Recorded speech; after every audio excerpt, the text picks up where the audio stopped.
Timeline's important.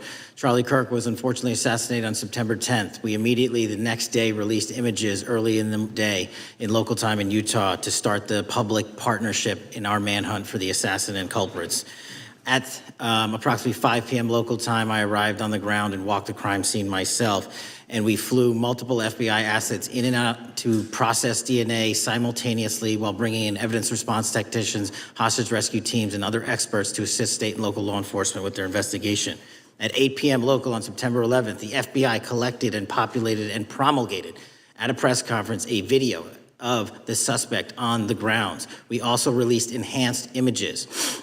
Due to that release that I directed and ordered, the suspect involved was apprehended and in custody at 10 p.m. local time. That's less than 2 hours after we did the video release and the photo release. So within 33 hours, that individual suspect was in custody. And his family, who has since been interrogated, specifically stated to FBI interrogators that because of the video that the FBI released at my direction and because of the photographs that they released, they identified their son, they confronted their son when he swung by their home, and that's what led to his apprehension. We are still, the FBI has that investigation ongoing, and it continues to be ongoing, and I want to thank the state of Utah and the state and local authorities there. And I also want to thank the Attorney General and President Trump for directing resources to allow us to conduct that investigation as we have. Under this administration, the FBI has arrested more than 23,000 violent criminals, 23,000 in 7 months. That's twice as many year to date last year. We've taken over 6,000 firearms off the streets. 6,000 guns are no longer in the hands of criminals in 7 months. We've identified and found and located 4,700 child victims. That is a 35% increase year to date last year. We have arrested 1,500 child predators. That is a 10% increase year to date last year in just 7 months. We've assisted our partners with countless counterterrorism operations around the world. We've captured at the FBI 4 of the most top 10 wanted fugitives in the world in 7 months. To put that in perspective, that's as many as my predecessor nabbed in the entirety of the Biden administration. We got 4, we got more coming. On top of that, in 2 weeks, thanks to the help of the CIA, we collected and captured one of the individuals responsible for the horrific Abbey Gate bombing that led to the murder of 13 service members. We did that in 2 weeks. They didn't do it in the 4 years of the entire prior administration. Nationwide, we've been executing our Operation Summer Heat, the FBI's national focus on targeting violent crime based on intelligence-driven operations. Ask the citizens of Seattle, Miami, Memphis, Charlotte, Chicago, New Orleans. To specifically highlight New Orleans and Nashville, there has been a 250% increase in violent crime arrests in those cities alone and other mid-major cities that I've just listed. In just a few short months, we have already unleashed 1,000 FBI personnel across this country. Every single state across this country is getting a plus up.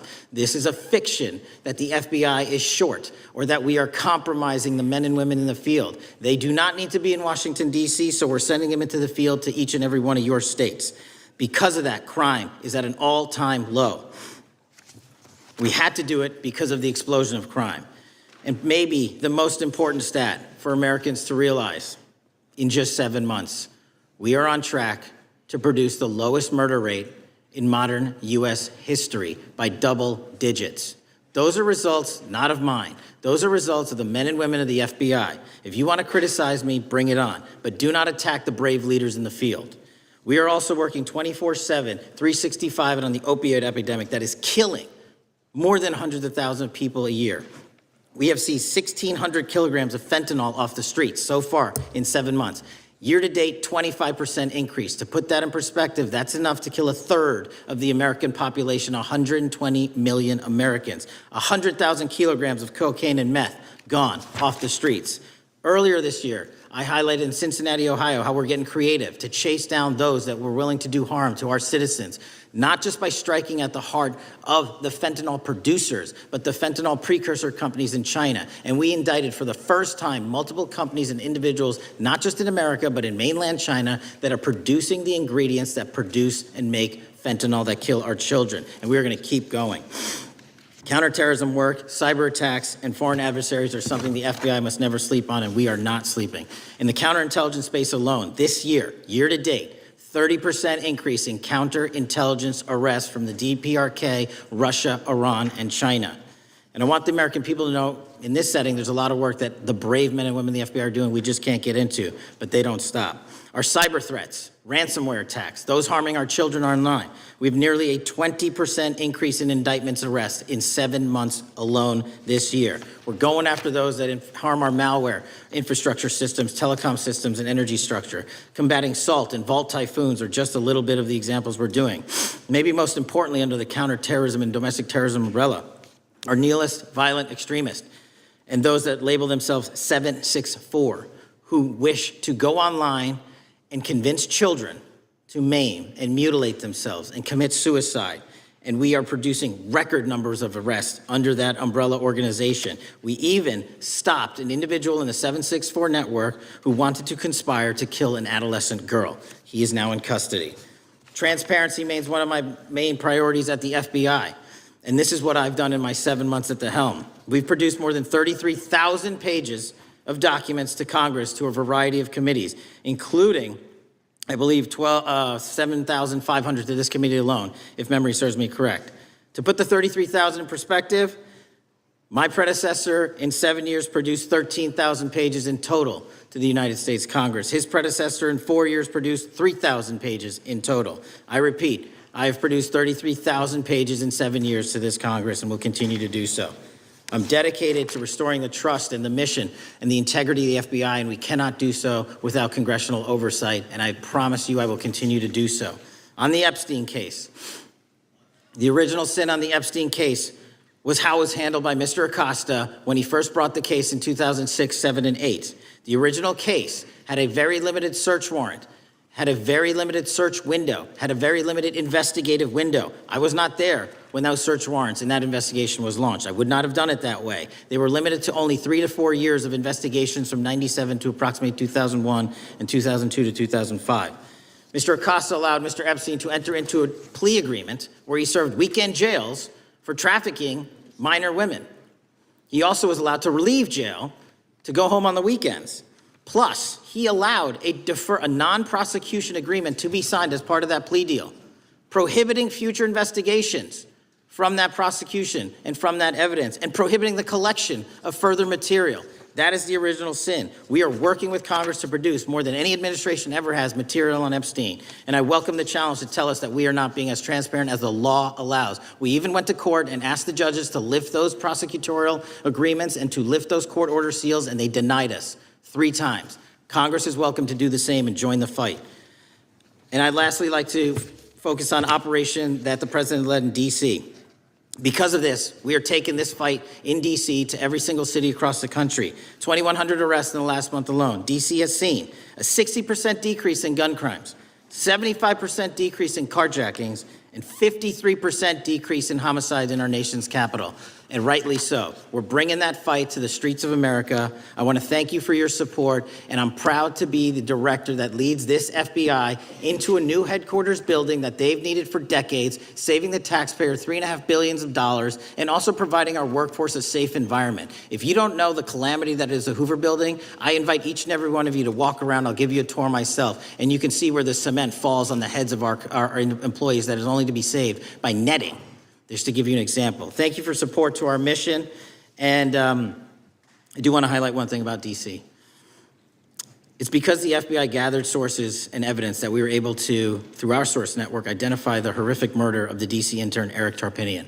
And I've spoken to his family, and we are working to bring them justice. And Mr. Chairman, in my 16 years, now my 17 years of government service, if anyone has any questions about my service, bring it on. Yeah. Thank you, Director. We will now proceed under the 5-minute rule. The chair recognizes the gentleman from California, Mr. Eisen.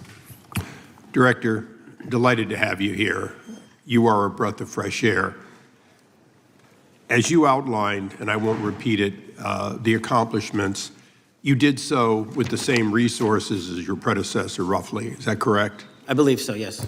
And so how much of that has to do with taking people out of the backside of the FBI and moving them into the field, into doing the job for which we primarily pay the FBI. It's exactly what we needed done. 1/3 of the FBI's workforce resided in the National Capital Region before I got there. 1/3 of the crimes do not happen in Washington, D.C. Not anymore. Not anymore. So 1,000 personnel of the FBI were deployed across this country on a permanent basis, and every single state in this union is getting a plus up, not a reduction, a plus up of 1811s of intel analysts and support staff. And that is why the crime rates are going down in record numbers.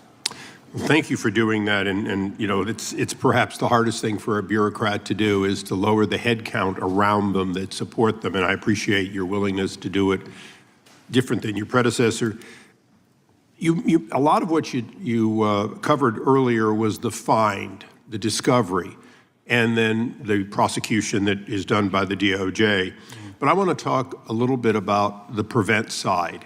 On the Charlie assassination, sir? No, on all of these. Okay. Okay, for example, and I'll bring it up before the Democrats bring it up, January 6th. January 6th, we now know, because of your find, that in fact there were people involved who were not just observers, but participants who, in fact, it's been alleged, and I personally believe, in fact, were part of promoting, perhaps even the one woman who died, encouraging her to walk through a door that led to her death. When you see that kind of activity, and you know it was done under predecessors with full knowledge, whether it's January 6th, where embedded people crossed the line, or any other activity, including obviously the Russian hoax that we're now dealing with up in, front and center. My question to you is, what can you or others do to prevent it from occurring again? Not on your watch, but on future watches. How can we know that this won't happen again the moment you leave the FBI? It's simple. What I'm doing through our leadership cadre is having FBI agents do what they were trained to do, not what they were not trained to do, not put them in situations that both harm them and the public. We're also utilizing our SORT networks and prioritizing the threat structure to go after the narco traffickers, the counterterrorism people, the counterintelligence threats, and the cyber threats. That's what they were trained to do, and that's what we're letting them do. One major question I have, after decades of doing this, on our side of it, both the chairman, myself, and others, both at oversight and here, have seen that the FBI and the Department of Justice hide behind non-statutory practices. Now, you've changed the interpretation of many of those practices. That's why we're getting the discovery that was previously withheld. How do we work together to make sure that we never again have false walls, non-statutory walls that say the Department of Justice has a prohibition about giving, quote, you fill in the blank, that has led to the chairman not seeing anything until you took over? I'm wedded to aggressive constitutional oversight. Having been a House congressional staffer, I know that is an important part of securing our democracy. And the way we make it an everlasting, enduring process is by showing the American people the results of what we are doing and the important work of this committee and putting it out to them so they can see government waste, fraud, and abuse. And then they can demand from our constituents and our electors that they want this process to continue. Last major question here. Some things are so sensitive that we both would agree they cannot be made public. Will you commit to this committee, when it is too sensitive to disclose, that you would at least make it available for in-camera review by the chairman and ranking members or others designated? I have done that, and I will continue to do that. Well, thank you. Mr. Chairman, this is a breath of fresh air. This is the beginning of what we need. But my questions today for the director are ones in which I believe that we do need to codify by agreement or by statute, if necessary, the kind of openness and transparency that we're seeing from this administration, the kind of discovery that's allowing us to do our oversight properly. And I would hope that that be the follow-up to this, obviously along with the Attorney General. And I yield back my 4 seconds. Thank you. The gentleman yields back. The gentleman from New York is recognized. Thank you, Mr. Chairman. Welcome, Director Patel. In the wake of the tragic murder of Charlie Kirk, Donald Trump said, quote, "Violence and murder are the tragic consequences of demonizing those with whom you disagree, day after day, year after year, in the most hateful and despicable way possible," close quote. I would note for the record that Donald Trump has famously demonized practically every person he has ever disagreed with, and therefore, using his own logic, he has put their lives at risk. I should know Donald Trump continuously puts my life in danger. About 2 weeks ago, when I announced my decision not to seek re-election, many people on both sides of the aisle, including the chairman, offered me well wishes and thanked me for my service. Donald Trump, on the other hand, took to Truth Social to call me a, quote, psychopathic nut job, among other things. Yesterday, I received a threatening note filled with anti-Semitic comments and hateful attacks that mimicked some of the same language used by the president. I am sure many of us on this committee face similar threats every day. We have seen political assaults on both the left and the right. The attack on Charlie Kirk, the attempted assassination of the president, the murder of the Democratic Speaker of the Minnesota House, the assault on Paul Pelosi, and the attack on the Capitol on January 6th, for example. Director Patel, do you agree that there is political violence from both the left and the right? There's too much political violence. Do you agree, yes or no, that there's violence? There is too much political violence based on ideologies from either side. From either side, okay. Are you aware of the study by the Cato Institute, a well-known conservative group, that found that 69% of the violence is from the right? I'm not familiar with that study. You're not familiar, okay. I would commend it to you. Are you aware the administration has threatened to use violence as an excuse to crack down on liberty and freedom of speech? Say that again, I'm sorry? Are you aware the administration has threatened to use violence as an excuse to crack down on liberty and freedom of speech? Nobody at the FBI is doing that. I didn't ask you about the FBI, I said the administration. I speak for the FBI. I would like to enter the record an article from today's New York Times titled, Trump Invokes Kirk's Killing and Justifying Measures to Silence Opponents. In the wake of Charlie Kirk's killing, President Trump and his allies have laid out a broad plan to target liberal groups, monitor speech, revoke visas, and designate certain groups as domestic terrorists. I ask unanimous consent to insert this into the record. Thank you. Politicizing the murder of Charlie King to go after free speech is not a legacy I believe Charlie King would have wanted. Moving on, I want to address another topic. The FBI has traditionally played a key role in prosecuting public officials for corruption. But I fear that at a time when the president is accepting planes from Qatar for his post-presidential personal use, issuing pardons to major donors, and personally profiting from the office of the presidency, the FBI may be abandoning its commitment to investigating public corruption. Since its creation in the wake of the Watergate scandal, the Public Integrity Section has been one of the crown jewels of the Department of Justice, investigating and prosecuting corruption among the nation's public officials and acting as a key safeguard against politicized prosecutions. This section's work has been supported by an elite squad in the FBI devoted specifically to rooting out corruption. But according to reports, the Public Integrity Section has now been decimated, and the FBI's Public Corruption Squad has been dismantled. I would like to submit for the record a New York Times article entitled, FBI Dismantles Elite Public Corruption Squad. I ask unanimous consent. Thank you. These actions are an invitation to corrupt politicians to break the law, since they know that the government is asleep at the switch. Last month, Senator Warren and I, along with dozens of other members of Congress, wrote to you and Attorney General Bondi expressing grave concern over your decision to effectively legalize corruption and politicize prosecutorial decisions. And he asks unanimous consent to enter this letter into the record. Thank you. I don't have time today to walk through all your questions, all of our questions and concerns, but will you commit to answering this letter in short order so that we can understand what factors led to this decision and how it has impacted the ability to hold corrupt officials accountable?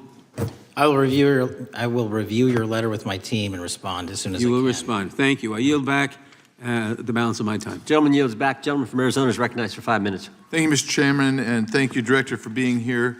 I appreciate the change in the FBI and the tone since you've been there.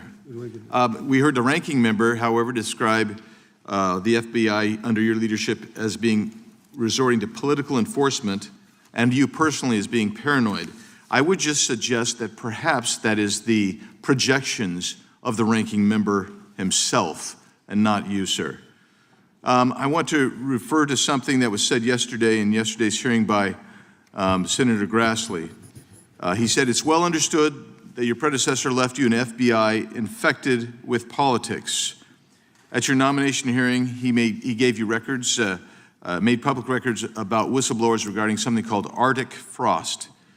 Arctic Frost was the FBI case opened and approved by anti-Trump FBI agent Thibault, and Arctic Frost became Jack Smith's elector case. The new records show that Arctic Frost was much broader than just an electoral matter. In fact, it was expanded to Republican organizations.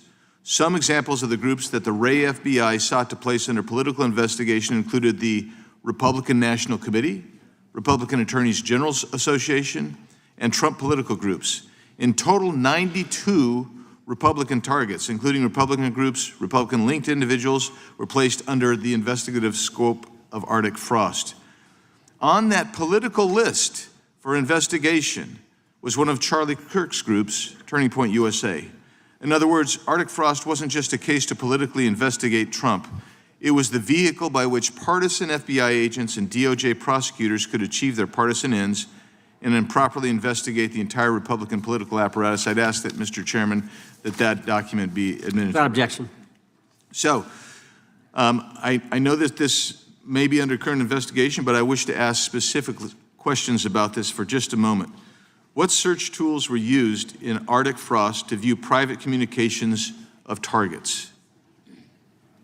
I believe the traditional search tools, search warrants, lawful service of process, and the tools that the FBI has in our infrastructure systems, cybersecurity systems, and counterintelligence systems. But generally speaking, if I may, I want to use this to highlight the fact that I'm continuing my promise to work with Congress to produce documents simultaneously and also conduct ongoing investigations. I'm giving you as much as I can, and I'll give you more when I can. Thank you. Another question regarding that is, were there any directives from the Biden White House concerning the Arctic Frost investigation? Were there any, directives or communications from the Biden White House itself concerning the Arctic Frost investigation? I'll just rely on what was turned over to date, sir. Okay. So I want to add here, the search warrants that were used included the seizing of a U.S. member of Congress, his phone. I think we all know who that was and how that was taken away and used for political purposes, Mr. Chairman, Mr. Director. So we'll leave that for a second, and let's go over to the Charlie Kirk case for just a second. Let's emphasize this. How many hours did it take from the assassination to the arrest of the assassin, Mr. Director? 33. That seems pretty swift, and it was because of the actual release of videos and photographs that you directed to be released, sir.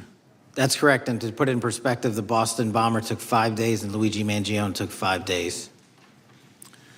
Was the platform Discord forthright from the start with law enforcement about the shooter's communications on its platform? Discord, the platform ownership, has been working with our lawful process, and we are obtaining materials from them on a rolling basis. Thank you. And I want to get back here to Arctic Frost for just a second, Mr. Chairman. I'd like the unclassified document from the FBI released to be admitted to the record. Without objection. And a document from the Economic Times also to be admitted to the record. Without objection. So I'm going to give you the last 30 seconds. We could go on about the Epstein case. I've got a bunch about that, but I'm just going to let you, if you wish to respond to either of the two vitriolic questioning or statement from the Democrats. The work of the FBI speaks for itself. It's on showcase here today. Anyone that wants to attack the FBI can attack me, but leave our leadership structure alone. When you have 23,000 violent felons arrested, twice as many as this time last year, the work speaks for itself. Thank you, Mr. Chairman, and thank you. Appreciate your good work, Director Patel. Yield back. Gentleman yields back. Gentleman from Maryland is recognized. Thank you kindly, Mr. Chairman. Director Patel, before you joined the FBI, you railed against it for covering up Jeffrey Epstein's human trafficking ring. Let me refresh your memory with this clip. It has Epstein's list. They're sitting on it. That doesn't seem like something you should do. You're protecting the world's foremost predator. That seems like an evil thing to do, regardless of who may be embarrassed in the release of that list. Why is the FBI protecting the greatest pederast, the largest scale pederast in human history? Simple, because of who's on that list. So you finished that December 2023 interview with a challenge to the FBI and harsh words for Republicans in Congress for not getting the Epstein files out to the public. You can see this clip. Boy pants and let us know who the pedophiles are. Put on your big boy pants and let us know who the pedophiles are, you said. You emphasized that the president and FBI director each had complete authority to release Epstein's client list. You said Epstein's black book is under the, quote, direct control of the director of the FBI. Look at this clip. This is way off the topic, but who has Jeffrey Epstein's Black book? black book? FBI. But who? That is, I mean, Oh, there's... that's under direct control of the director of the FBI. All right, so you were sworn in as director more than 200 days ago. Now the black book is under your direct control. So why haven't you released the names of Epstein's co-conspirators in the rape and sex trafficking of young women and girls? The Rolodex, which is what everybody colloquially refers to as the Black Book, has been released. Oh, no, you're talking about what the journalist got 5 years ago? No, that's not what we're talking about. We're talking about what you were talking about there, That's the black exactly book what I under was the direct control of the FBI director. We have released more material than anyone else before. The Biden administration, Obama administration had the exact opportunities to release this material, and they never did. And if you are selling the men and women of the FBI, Why we're not have you going after changed your child predators. position? Hang on, you said we're not going after child predators. 1,500 child predators arrested this year, 35% Okay, increase, I'll reclaim my time. 4,700 child victims Mr. Chairman, I'm going to found. reclaim my time if you could instruct the witness.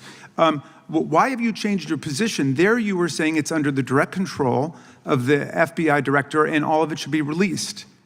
Why have you changed your Everything position? that has been lawfully permitted to be released has been released. And as I told you, Really? the investigation was limited. And let me make something crystal clear. I never said Jeffrey Epstein didn't traffic other people, other women, and they're not other victims. This is the investigation we were given from 2006, 7, and 8, and the search warrants from 2006, 7, and 8. That's what we're working with. Well, wait, have you released all of the stuff that the FBI has seized from Epstein's house?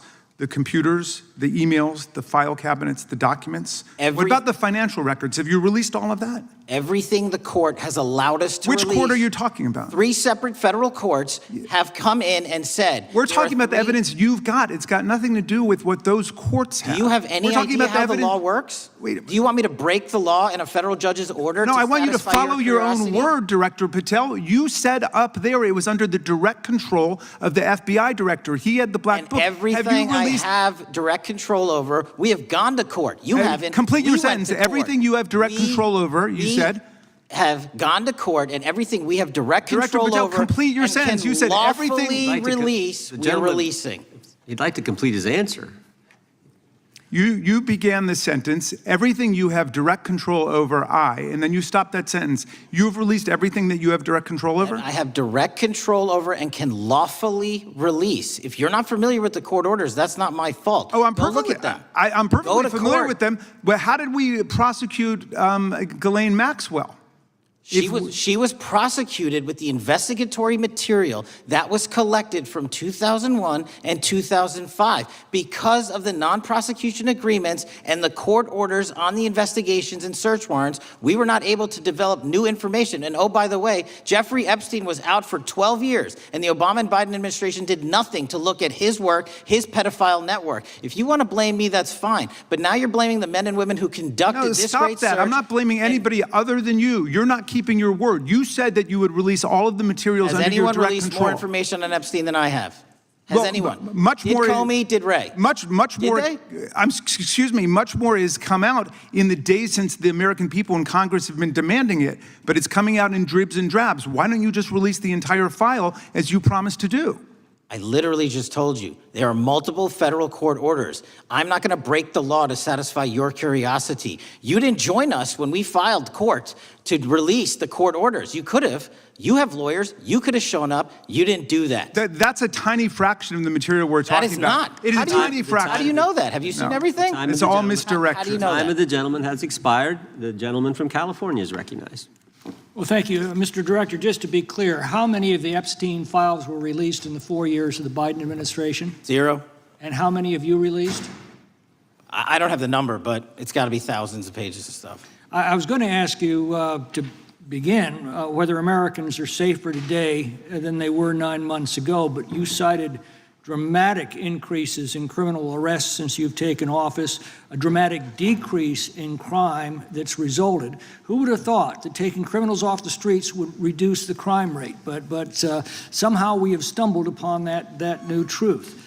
But it begs the question, what was the FBI doing during the 4 years of the Biden administration to see that dramatic an increase in work under your tenure? The simple answer is I'm letting good cops be cops. We're working with our state and local law enforcement. We're energizing our partnerships. We're bringing on more task force officers. When you have more cops in the streets, when you're using ground-based intelligence, when you're not weaponizing law enforcement and focusing on DC and focusing on the rest of America, this is what happens. It is not a significant mind shift in terms of how we maneuver the FBI.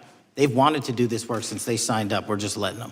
And we've seen many prominent Democrats oppose your efforts to restore law and order to the streets of our nation's capital. I mean, all of us here have seen a dramatic change for the better here in Washington, D.C. Why are so many Democrats attacking you for that? Sir, Democrats have been attacking me for a decade, as is the fake news media. They didn't like the fact that I exposed the Russiagate hoax and the largest weaponization of the FBI and DOJ in U.S. history. We proved it to be true with congressional oversight. I'm wed to that congressional oversight and will continue to do that work.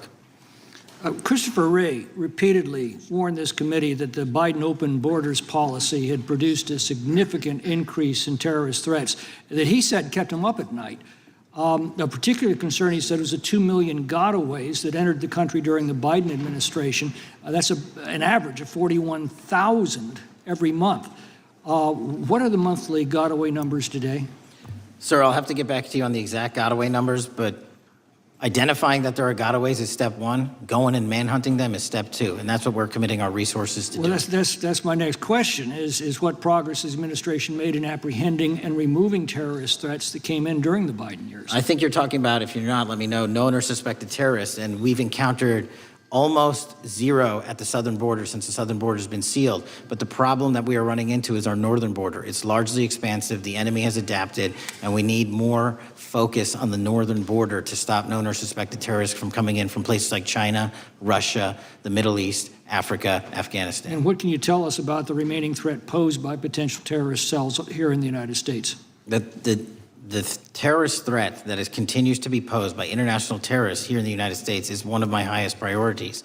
We are working through our intelligence community partners to identify those individuals, and we've taken down numerous individuals in numerous rings across this country to neutralize that terrorist threat, including places like New York City, Los Angeles, and I believe Dallas, Texas most recently. How extensively did criminal cartels like Sinaloa, Jalisco, New Generation, MS-13, Trinidad, and others infiltrate our country during the Biden administration?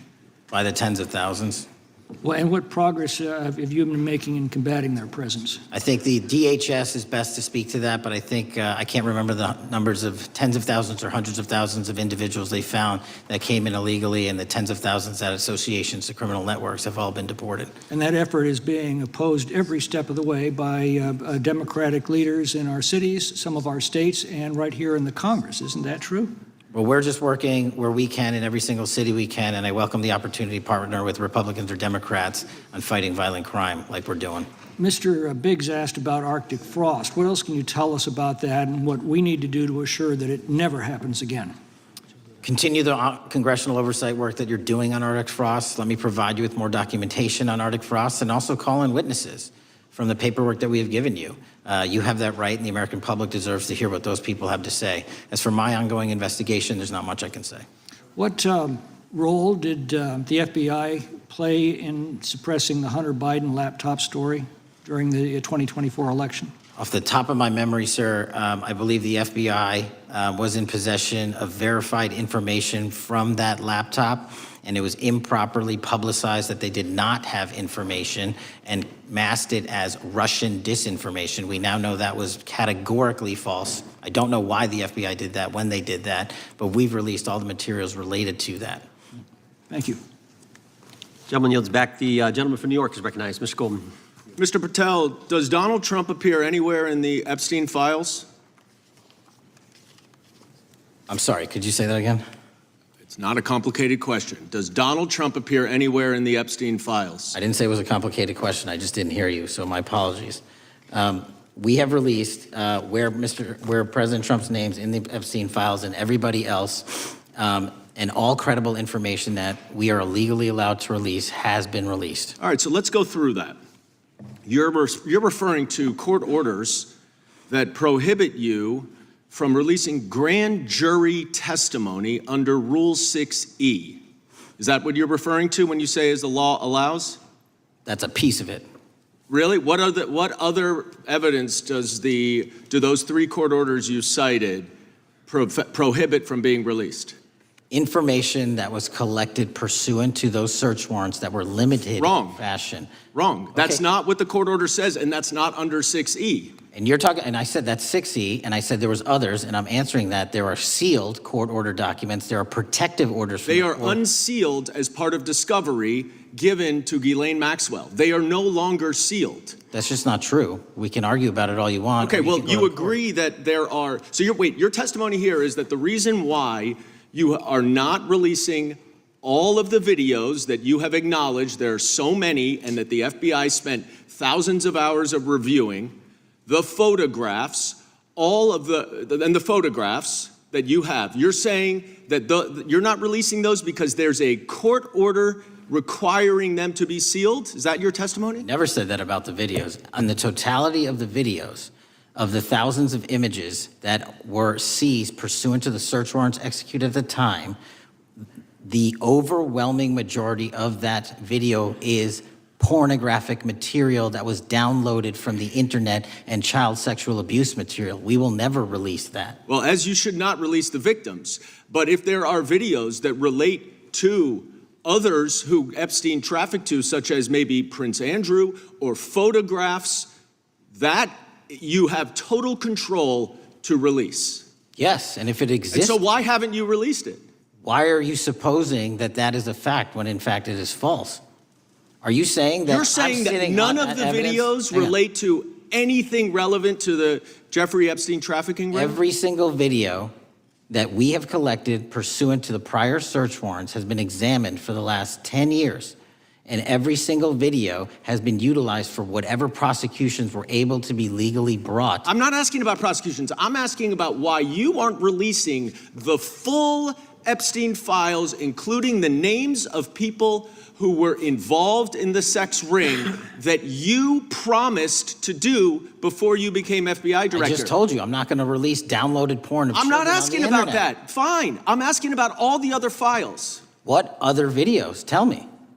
Tell me. That's what I'm asking. Tell me. You're saying there are no videos that would be relevant to anyone else involved in the Jeffrey Epstein sex ring. Pursuant to Mr. Acosta's collection of information based on the search warrants. That's all we have in our possession. And I'm asking you, that stuff. That's all we got. I'm not asking all you got. I'm asking you, in that stuff, there's nothing that's related to any other sex traffic, any other people engaged with Epstein in underage sex. That's correct. To my knowledge, no. Okay. Let's talk about the witness interviews. 302s of witness interviews. Those are not subject to the court order. Those are not subject to any fictional sealed order for a search warrant. Why aren't you releasing those with the redacted names of the victims? We are releasing as much as legally allowed. That's why we went back to the courts. How is that not legally allowed? Sir, do you know how court orders work? Do you know how protective orders work? Actually, Do you know how Mr. sealing Patel, orders I was work? a real prosecutor for 10 years. I know exactly how. So I was a court fake orders. one? And I want to understand what the court order prevents you from releasing witness statements that the FBI took. You should know that as a real prosecutor, when the court hand downs a protective order and a motion to seal, the material is sealed unless that Your judge testimony waives here it. is that all of those witness statements are under a court order, a protective order.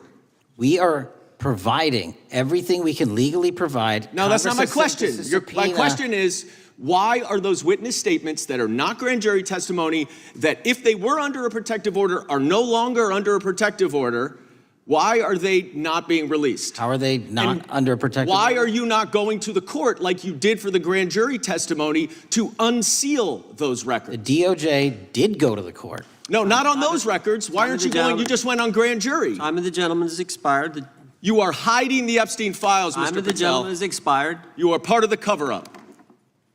Can I respond? Sure can. Any allegations that I'm a part of a cover-up to protect child sexual trafficking and victims of human trafficking and sexual crimes is patently and categorically false, and the work of my So I hope you will talk to them when they Gentlemen's have time has requested expired. to speak with you. Because the Gentlemen's time has victims have expired. Gentleman requested yields and you are back. not responding to them.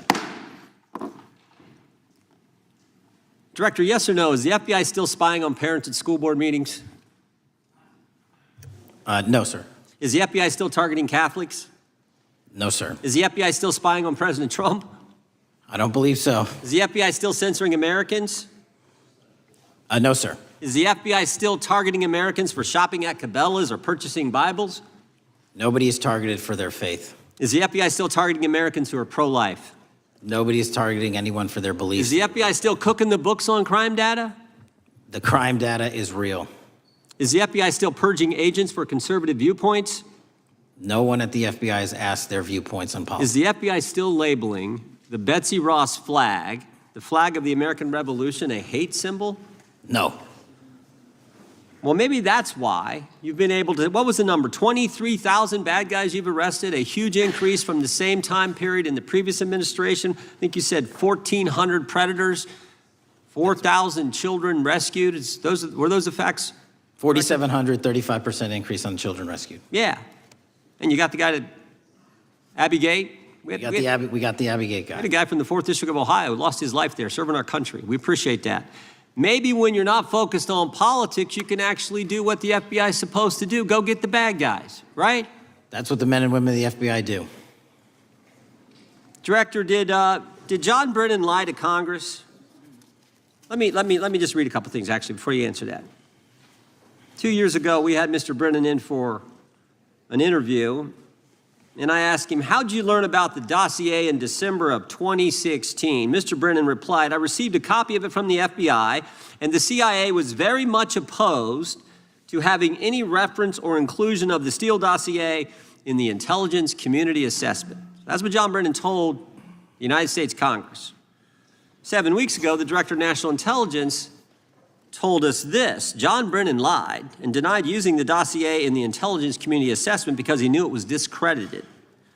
CIA officer told the House Intelligence Committee Brennan refused to remove it, and when confronted with the dossier's main flaws, he responded, yes, but doesn't it ring true?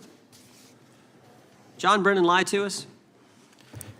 Mr. Chairman, I won't stylize the evidence. What I will say is that the intelligence community assessment, those that created it and any individual involved with it, is an ongoing investigation. There's an investigation into what took place in December and January of December 2016, January 2017, when this whole thing started, this grand conspiracy. That is being investigated, is that right? That has been publicly announced by the department. That's been announced by the department. Did Chris Wray hide documents from this committee? You would know better than me, sir.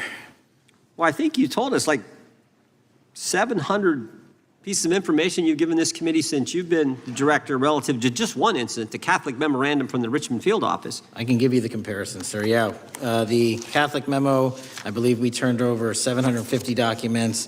In Mr. Ray's tenure, I believe they turned over 19 pages. 19 pages. You've given us 700. Why would Chris Wray hide information from this committee? You'd Want have to to hazard a ask. guess? I'm sorry? Hazard a guess why he would do that? I don't know, sir. I think maybe it was because FBI was spying on a priest, trying to get him to break the priest penitent confidence that exists. You think maybe that was the reason? You'd have to ask him, sir. Yeah, we'd love to do that. I want to read a few names here. Arctic Haze, Tropic Vortex, Riding Hood, Foggy Falls, Echoes Fate, Sirens Lure, Genetic Christmas. What are these code names about, Director? You know? Not off the top of my head. Well, Arctic Haze, Tropic Vortex. My understanding, these are code names for leak investigations of classified information from the year 2017. Does that ring a bell? In terms of leak investigations, many of those are classified and many of those are ongoing, Mr. Chairman.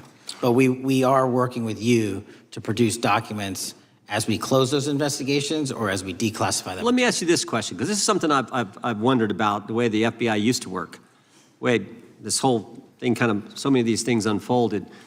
Seems to me you had all these people in government leaking information that then gets reported in the press, and there's a story written about it, and then that article is then used to further the investigation and move forward with what they want to do. Did that take place back in 16 and 17? That's the exact scenario that took place in the FISA application for Carter Page and the rest of the Trump campaign. And that is frightening, because that's what the CIA is supposed to do in foreign countries. It's not supposed to happen to Americans, but it did, didn't it, Director? Yes. And not just any Americans, it happened with the President of the United States. Is that accurate? Yes, sir. Yeah, and you were the key guy in helping expose that. And I think our country will be forever grateful for what you did to let the country know that was going on involving Americans, which is not supposed to happen, and not just, again, any American, but the President of the United States. Chair now recognizes the gentlelady from California. Thank you, Mr. Chairman. I'm concerned by reports that FBI agents have been diverted from their important work on crime and anti-terrorism to work on matters that are not critical to our safety. I'd like to play the video, the whole video Jeffrey clip. Epstein's Black Book? Black Book. FBI. But who? That is, I mean, there's... Oh, that's under direct control of the director of the FBI. Or the but the Black Book, it's not just sitting, I mean, that's Hoover power times 10. And to me, that's a thing I think President Trump should run on. On day one, roll out the Black Book. In contrast to that attitude of let it all out, we're getting reports of actions that run contrary to getting everything out, and that also involve diversions of FBI resources. For example, an FBI whistleblower reported that you were pressured by the Attorney General to place 1,000 personnel on 24-hour shifts to mine roughly 100,000 Epstein-related records to redact President Trump's name from the files. Bloomberg reported this, that you directed FBI special agents from the New York and Washington field offices to join the Bureau's FOIA employees in Winchester and another building a few miles away, and that while reviewing the Epstein files, FBI personnel identified numerous references to Trump in the documents, and people familiar with the matter said that Trump's name, along with other high-profile individuals, was blacked out. Now, the New York Times reports, and this is a quote, Justice Department officials diverted hundreds of FBI employees and federal prosecutors from their regular duties to go through the documents at least 4 times, including once to flag any references to Mr. Trump and other prominent figures. Details of the review were based on accounts by 3 former FBI and Justice Department officials who spoke on condition of anonymity because of fears of retaliation, and further that the FBI finished, after they finished its review of the files and materials, was sent to a team of Justice Department lawyers who double-checked the FBI's redactions and, quote, were instructed to flag any mentions of Mr. Trump and other celebrities. Now, I have 3 questions for you, Mr. Patel, about this. First, how many times did President Trump's name appear in the Epstein files? Was it more than 100, more than 1,000? Were the agents who were pulled from their duties to redact the president's name from the Epstein files working on criminal cases or national security cases or child sex trafficking cases? And are the number of agents that have been reported diverted for these purposes, is that accurate? No. No what? You asked if it was accurate. I said it wasn't. So you're saying that none of this happened? That, No, I'm saying it was inaccurate. okay. How many times did President Trump appear in the Epstein files? More than 100? More than 1,000? No, and what we've been able to release is what we've been legally able to release, and that has been No, that's not provided the to question. public. I asked you, how many times did the president's name appear? I don't know. It's your testimony. You do not know that The answer. number of times, no. Could you tell us how many agents were diverted for this task and what they were working on? Well, when you say diverted, you make it seem as if agents were pulled off what they do all the time. Agents at the FBI masterfully do double duty and triple duty. And because of the public's interest in this case, We flexed resources to make sure that we could answer the public signal demand. So do you want us to look through the material and provide it to you, or you do not want us to do that? So it's Which your one is it? it's your testimony that no one was diverted from a criminal matter, that this was a top priority to go through this material to look for Mr. Trump's name. Is that your testimony? That's the highest priority for the FBI? What's one of the most impressive things about the FBI leadership and the careers that are in place is that they make the decisions on who to send where on priorities and make sure the mission needs are not hurt. And that's what happened here. It's shocking to me that the FBI would think that erasing Mr. Trump's name from the Epstein files is a high priority when we have crime, we have national security threats, we have terrorism threats, we have murders such as that occurred, unfortunately, with Mr. Kirk. It's shocking to hear that that's your highest priority. And with that, Mr. Chairman, I yield back. That's literally not what I said. Gentleman yields back. Gentleman from Wisconsin is recognized. Director, is President Trump implicated in any wrongdoing related to Jeffrey Epstein? Based on the entirety of the evidence that we have, absolutely not. The president is not implicated. Correct. Thank you. I want to talk a little bit about China's malign influence here in America. And, we've seen spy balloons traverse the United States. We've seen police stations in communities around America.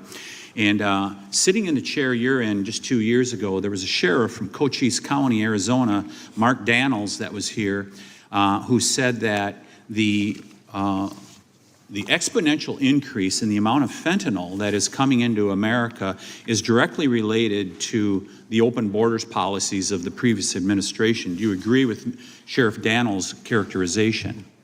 In large part, yes. So since you've been director, has there been a reduction we've talked about how the border is largely secure now, right? The southern border, yes, sir. The southern border is largely secure. Has there been a concomitant reduction or a reduction in the amount of fentanyl that is coming into America?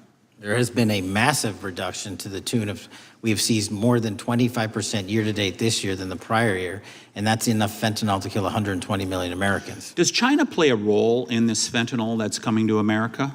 As I stated in my opening, sir, what they do and the companies in China, mainland China, do is produce the precursors and the cutting agents that they ship overseas through various countries into the Mexican drug cartels who produce it. So they basically are the cooks in terms of the ingredients. Tell us, what is the FBI doing to stop China from delivering death to America? So for the first time in a decade, I actually reached out to my counterpart at the Ministry of Public Security. No one at the FBI had done so. To engage. Ministry of Security, where's that? In mainland China. In mainland China, okay, thank you. To engage in a conversation to say, hey, can we have a certain number of these precursor chemicals listed in China so that they become illegal and illegal to trade. We're also working with our counterparts in places like India and Guatemala because the transshipment routes of the precursors, the Mexican drug cartels have gotten creative, and instead of coming directly to America are going into these countries. And we've had massive success in India and Guatemala, and in those governments, great partnerships in shutting down the ability to ship the precursors into those countries, which are ultimately destined to America. So those people that are working with security agencies have been working with you, is that accurate? Yes, sir. So I want to turn to a couple cases that are at the University of Michigan, where Chinese nationals, on behalf of the Chinese government, smuggled in illicit biological materials, stuff that can harm our agricultural industry. What actions are you taking as we see repeated stories of Chinese nationals doing this in the United States? So just that, sir. In this calendar year alone, as I was mentioning, our counterintelligence operations and cases brought against the Chinese are up by, I think, something like 40%. And specifically, the cases in Michigan show two threat streams, not just against our agricultural industry, which is a threat to national security, but they were also bringing in chemical agents in mushrooms, I'm not the exact expert, that would have ultimately hurt our population. We arrested and charged all of those individuals, and we are aggressively going after them in every single state because they weren't doing it in Michigan alone. Should research universities across the United States be doing a thorough job of vetting Chinese nationals that are coming to their universities? They should. Turning to spying in America, you know, we heard the stories about Senator Dianne Feinstein's driver, who was a Chinese spy. We're familiar with Linda's son, who worked in Governor Hochul's office, Christine Fang in California. What are you doing to find these people who are Chinese spies that are trying to burrow themselves into the politics of America? Because we know it's happening, right? Yes, it is. And what our counterintelligence unit is doing is aggressively seeking the intelligence into where these individuals are working. Then we are utilizing our operational authorities to go in and investigate them either through our human source networks and collecting information through lawful process, online search warrants and data, so that we can bring proper arrest charges and publicize to the world what they're doing here. And just because we've caught a few doesn't mean we've caught everybody. We've got a lot more to go. I get one more quick question in. The FBI arrested a judge in Wisconsin, Hannah Dugan, for interfering with a federal law enforcement operation. Could you tell us a little bit about that? And is a judge above the law here in the United States of America? Well, no one is, and that case is ongoing. But as you stated, and these allegations said, there was an interference in a federal lawfully executed federal law enforcement priority that was interfered with. I yield back, Mr. Chairman. Gentleman yields back. The gentleman from Tennessee is recognized. Thank you, Mr. Chair. Director Patel, I believe you had primary importance in starting Operation Viper in Memphis. Is that correct? Yes, sir. And Operation Viper brought in the FBI, the DEA, the ATF to help the Memphis police in policing the city. That'll be phase 2, sir. Phase 1 was FBI and local law enforcement in Memphis for the last few months. Okay.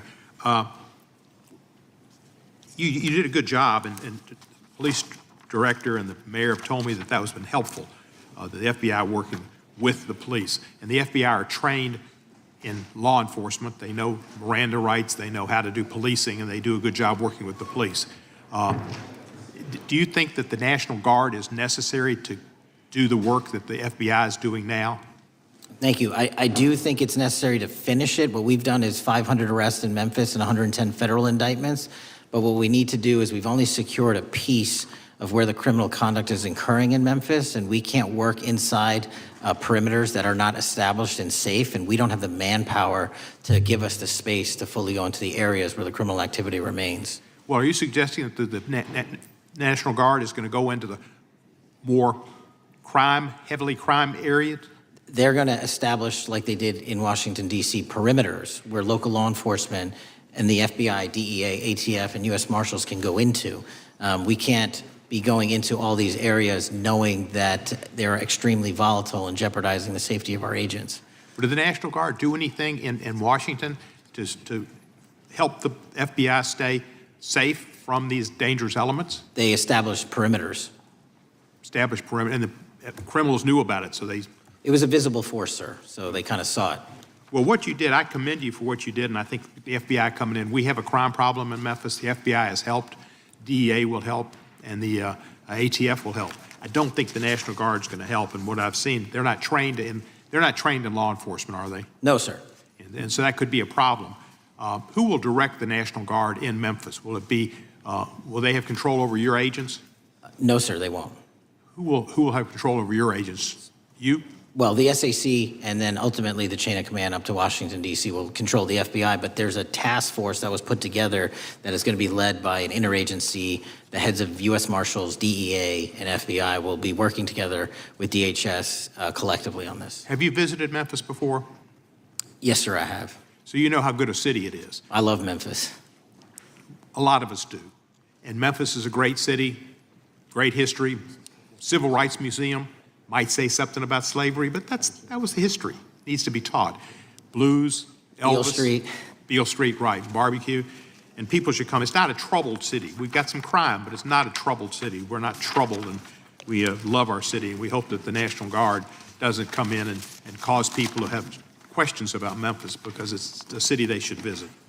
Let me ask you this about, you said that the homicide rates are coming down to an all-time low? In modern recorded U.S. history, yes, When sir. does modern recorded history start? I think the FBI, and I'll get back to you on this, has stats on that going back about 30 years, sir. Okay, I was thinking back to Ozzie and Harriet, and I didn't think you could beat Ozzie and Harriet's time. Secondly, you mentioned the Epstein case. Did any of the women that were victims, and they came up here and had a press conference and all, did any of them contact your office and ask to give information?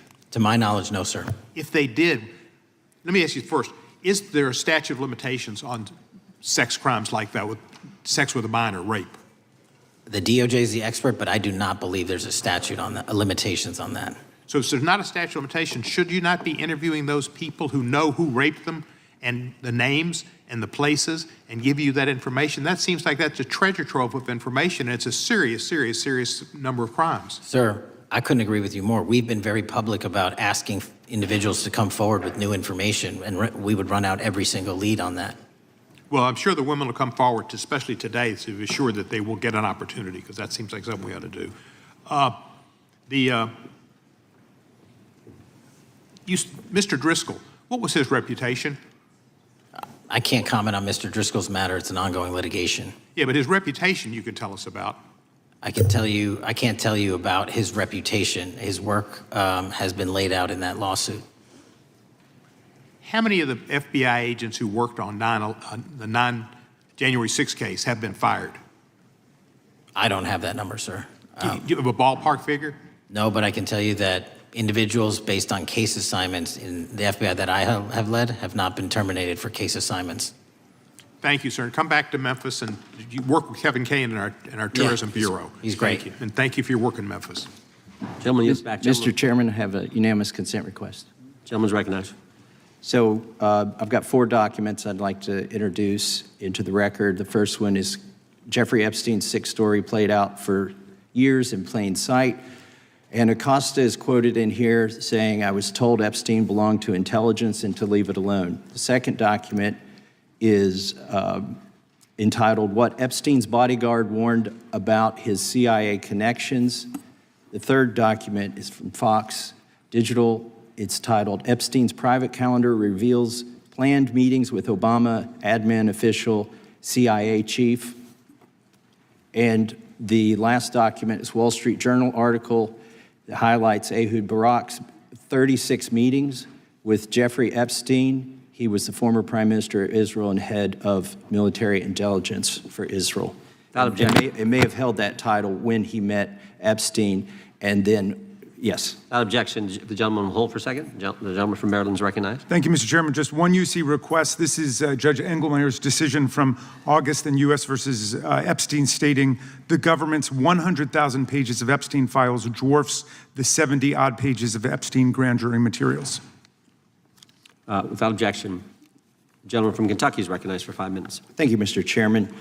Director Patel, I watched some of your Senate hearing yesterday when Senator Kennedy asked you, "You've seen most of the files. Who, if anyone, did Epstein traffic these women to besides himself?"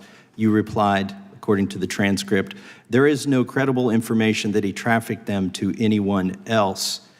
You also said somewhere in the hearing and here today that the problem is that the case files are constrained by limited search warrants from 2006 to 2007, and that the non-prosecution agreement hamstrung future investigations. Those constraints only apply to Southern District of Florida. They do not apply to Southern District of New York, the location of the 2019 sex trafficking indictment, which produced many things, including a series of FD 302 documents. According to victims who cooperated with the FBI in that investigation, these documents in FBI possession, your possession, detail at least 20 men, including Mr. Jess Staley, CEO of Barclays Bank, who Jeffrey Epstein trafficked victims to, victims including minors, such as Virginia Roberts Giuffre, may she rest in peace. That list also includes at least 19 other individuals, one Hollywood producer worth a few $100 million, one royal prince, one high-profile individual in the music industry, one very prominent banker, one high-profile government official, one high-profile former politician, one owner of a car company in Italy, one rock star, one magician, at least 6 billionaires, including a billionaire from Canada. We know these people exist in the FBI files, the files that you control. I don't know exactly who they are, but the FBI does. Have you launched any investigations into any of these people? And have you seen these 302 documents?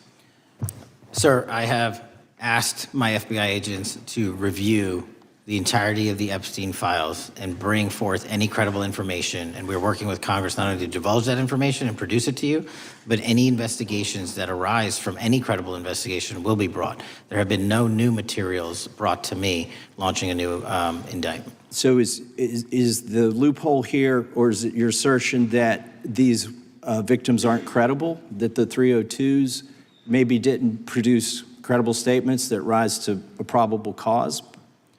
It's not my assertion, sir. It's the assertion of two different United States attorneys' offices from 3 separate administrations who investigated those same materials in lifetime. Are the 302 documents in the FBI's possession? They reviewed all that, yes, sir. And so have you reviewed those 302 documents where the victims name the people who victimized them? If I personally know, but the FBI has. So how can you sit here and in front of the Senate and say there are no names? I said I named one today. I said we are not in the practice at the Department of Justice FBI of releasing victims' names.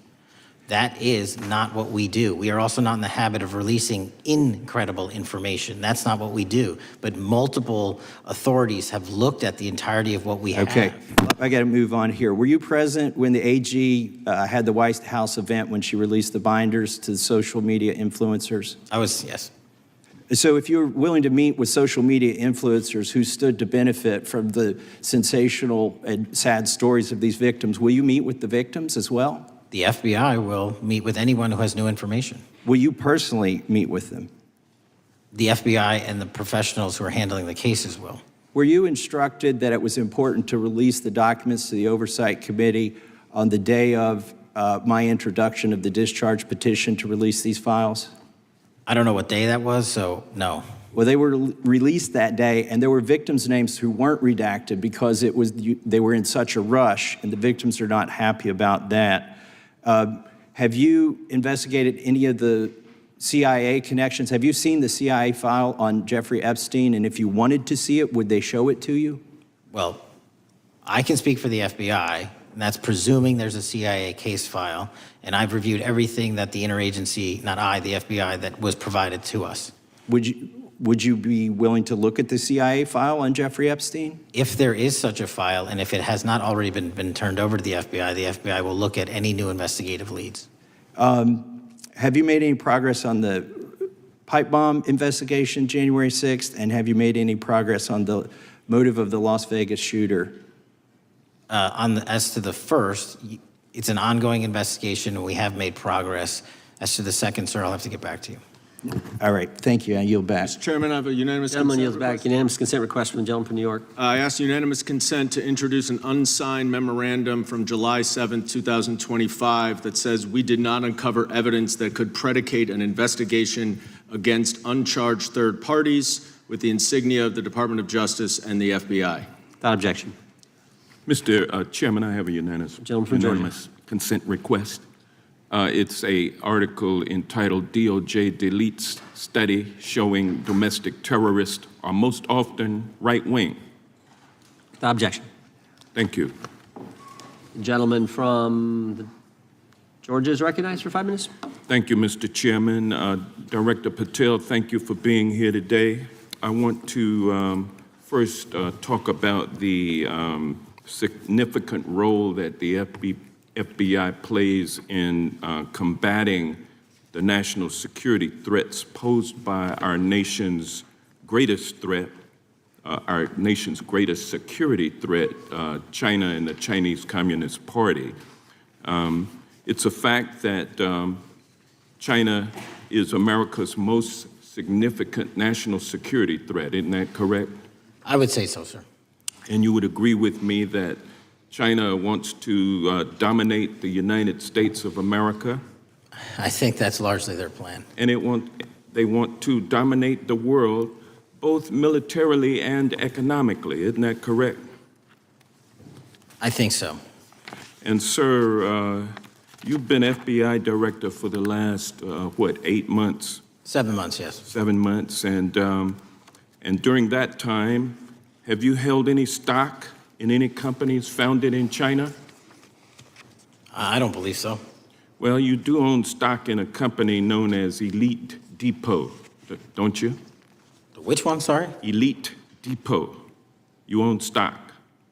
I think that's, I'll have to get back to you. I think it's a law firm and it's a company out of Singapore.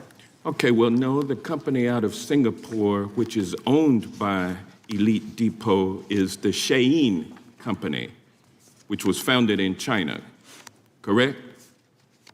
That company operates out of Taiwan. Well, they changed their headquarters from China back in 2022 to Singapore for tax purposes, but it's owned by a Chinese billionaire.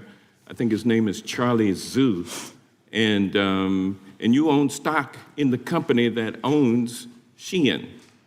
Which I disclosed during my confirmation process. You certainly did. And now, do you still hold that stock in that Chinese company? Pursuant to the Department of Justice, who reviewed my material that was submitted during my confirmation process, I was able to hold certain stocks, and they made the decision. You still hold the stocks that you have? You still hold on to these Chinese stocks, these stocks in this Chinese company? I disagree that it's a Chinese company, but I was in the DOJ, when you're appointed, makes a call on what you can and can't possess. Well, now, let me ask you this. Chinese companies steal trademarks, they produce counterfeit products and sell them over the internet on platforms such as Shein. They steal intellectual property. They steal data from American companies. And to me, it seems inconsistent with your role as FBI director that you would own stock in a company that is based in a country that is the nation's premier national security threat. It's like you are putting your own financial security over the security of the nation. I disagree with that characterization. Well, I think the American people look at it like it's a classic situation of the fox guarding the hen house. If the FBI is charged with investigating espionage, economic espionage by companies controlled by the Chinese Communist Party, and you are the director of the FBI, you've got a conflict of interest. Sir, I would just show if there's any intimation that I'm against. Why are you holding on to this stock? It wasn't a decision I made. And it's valued at up to $5 million as of when you last reported, correct? $5 million in stock? No, I don't follow it. You don't follow it, but you're still making money off of it. I don't have any money off of anything. Well, what I have done... Trump's trade policies directly impact the value of that Chinese stock. Won't you agree with that? Which trade policy? I'm not a trade expert. Okay, all right. But I want to tell you this. Crazy on me today. Let me ask you this question. Why are you hiding pedophiles? Why are you shielding pedophiles? Why are you protecting pedophiles? That is maybe the most offensive thing you could say to me, given the numbers. Well, you have not released the Epstein numbers files of pedophiles. You were aware of the have Epstein arrested. client list that was published in the 18,000 The gentleman emails has released. expired. The gentleman yields back. Can he answer the question? Can I just respond? Of course, the gentleman can answer the question. Since I took over the FBI, there has been a 33% increase. Sir, all of that started under Christopher Your Wray. time is done, but No, it didn't. the witness gets All to of answer that the started question, under and the then we'll go to our previous, next. 33. FBI director, sir, and you're coming in here trying to take credit for something that a previous director Gentlemen, instituted and largely brought to conclusion. I take I no think it's credit. been clear It's that offensive. the director It's offensive. has numbers are so incorrect much also. better than the previous director. It's Director Patel, if you want to I take- answer the question. I take no credit. The men and women of the FBI have seen a 33% increase in the number of counterintelligence arrests out of the PRC. And so all of a sudden, when you coming in 7 months ago, Gentlemen, his time has Heaven on earth. expired. And on the sir, pedophile the American public not gonna accusation, go for that. We have arrested 1,500 child predators in the last 7 months. Under That's more investigations than initiated by anybody the prior Appreciate directorship. the director's good work, and we really appreciate that the time of the gentleman has expired. We now go to the gentleman from Texas. I thank the chairman. I thank the FBI director for coming before the committee. I assume the FBI director, Mr. Patel, I believe you probably agree with me that there is a significant organized effort on the left side of the political spectrum to advance criminal organizations being able to put more criminals out on the streets. And that what we've seen this in daily action. Are you familiar with the report that came out this last Monday from the Law Enforcement Legal Defense Fund? I'm not familiar with that, sorry. So this report came out this past Monday, and it said that significant amount of the money flowing out of George Soros and other leftist organizations and funders has been funding DAs and prosecutors, and quote, many of these DAs had never managed an office, prosecuted a criminal case, developed organizational policies. In dozens of America's largest cities and counties, this report finds these progressive district attorneys have outsourced core parts of the American criminal justice system to activists and political donors, taking direction and advice on everything from staffing decisions and communication strategy. Organizations, it's a complex web of donors going in through these organizations to put radical DAs and prosecutors out there, putting criminals on the streets. Does the FBI director agree that this exists and is a problem? I will accept the factual representation, and if that exists, it is a problem. The organizations such as TIDES, the Fair and Just Prosecution, Brenner Center for Justice, Partnership for Safety and Justice, the Vera Institute of Justice, the amount of dollars flowing from George Soros through and to these organizations and to the various prosecutors that have resulted in increased crime on our streets, including the brutal murder of the Ukrainian refugee in Charlotte. I bring that up because that is one component of the problem. In addition, we have an organized effort targeting our border. The NGOs, the nonprofits in the deep pockets, the United Nations, charitable organizations, and a long list of over 250 organizations that the Center for Immigration Studies put out that lays out a complex web of organizations that were moving people into our country, knowing that they're dangerous, knowing that they're criminal, associated with taxpayer dollars flowing through the United Nations and donor dollars flowing through organizations, including ostensibly religious ones, putting these dangerous individuals on the street. That resulted in fentanyl in our communities, that resulted in the death of Jocelyn Nungare, of hundreds, thousands even, as the director testified, 100,000 people dying from these narcotics every year.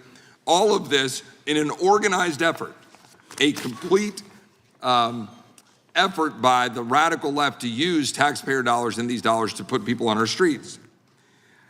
In addition, the extent to which we've seen now with the Southern Poverty Law Center and their hate map targeting, for example, the Family Research Council, where we had a shooting right here in DC over a decade ago, putting Charlie Kirk, putting a target on TPUSA, Antifa, other radical organizations that are very specifically organized in targeting conservatives and ordinary Americans.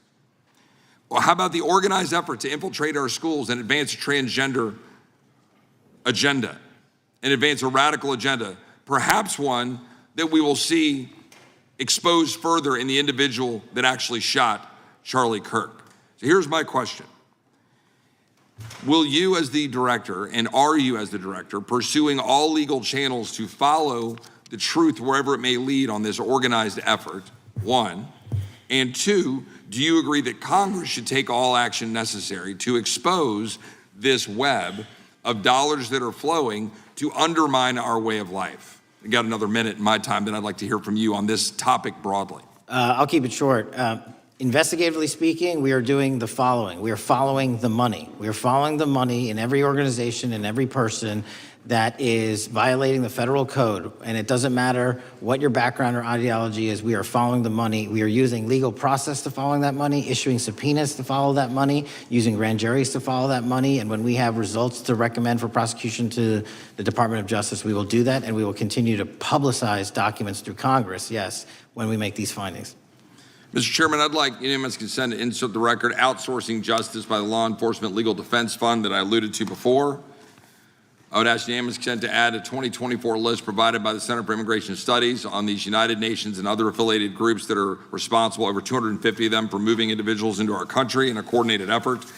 I would like unanimous consent to insert a letter that I sent that currently has 33 members of the United States House of Representatives have signed on it, calling for a special select committee to pursue the organized effort from the radical left to target our way of life and undermine our security by putting criminals on the street and having our borders being wide open and putting us in danger.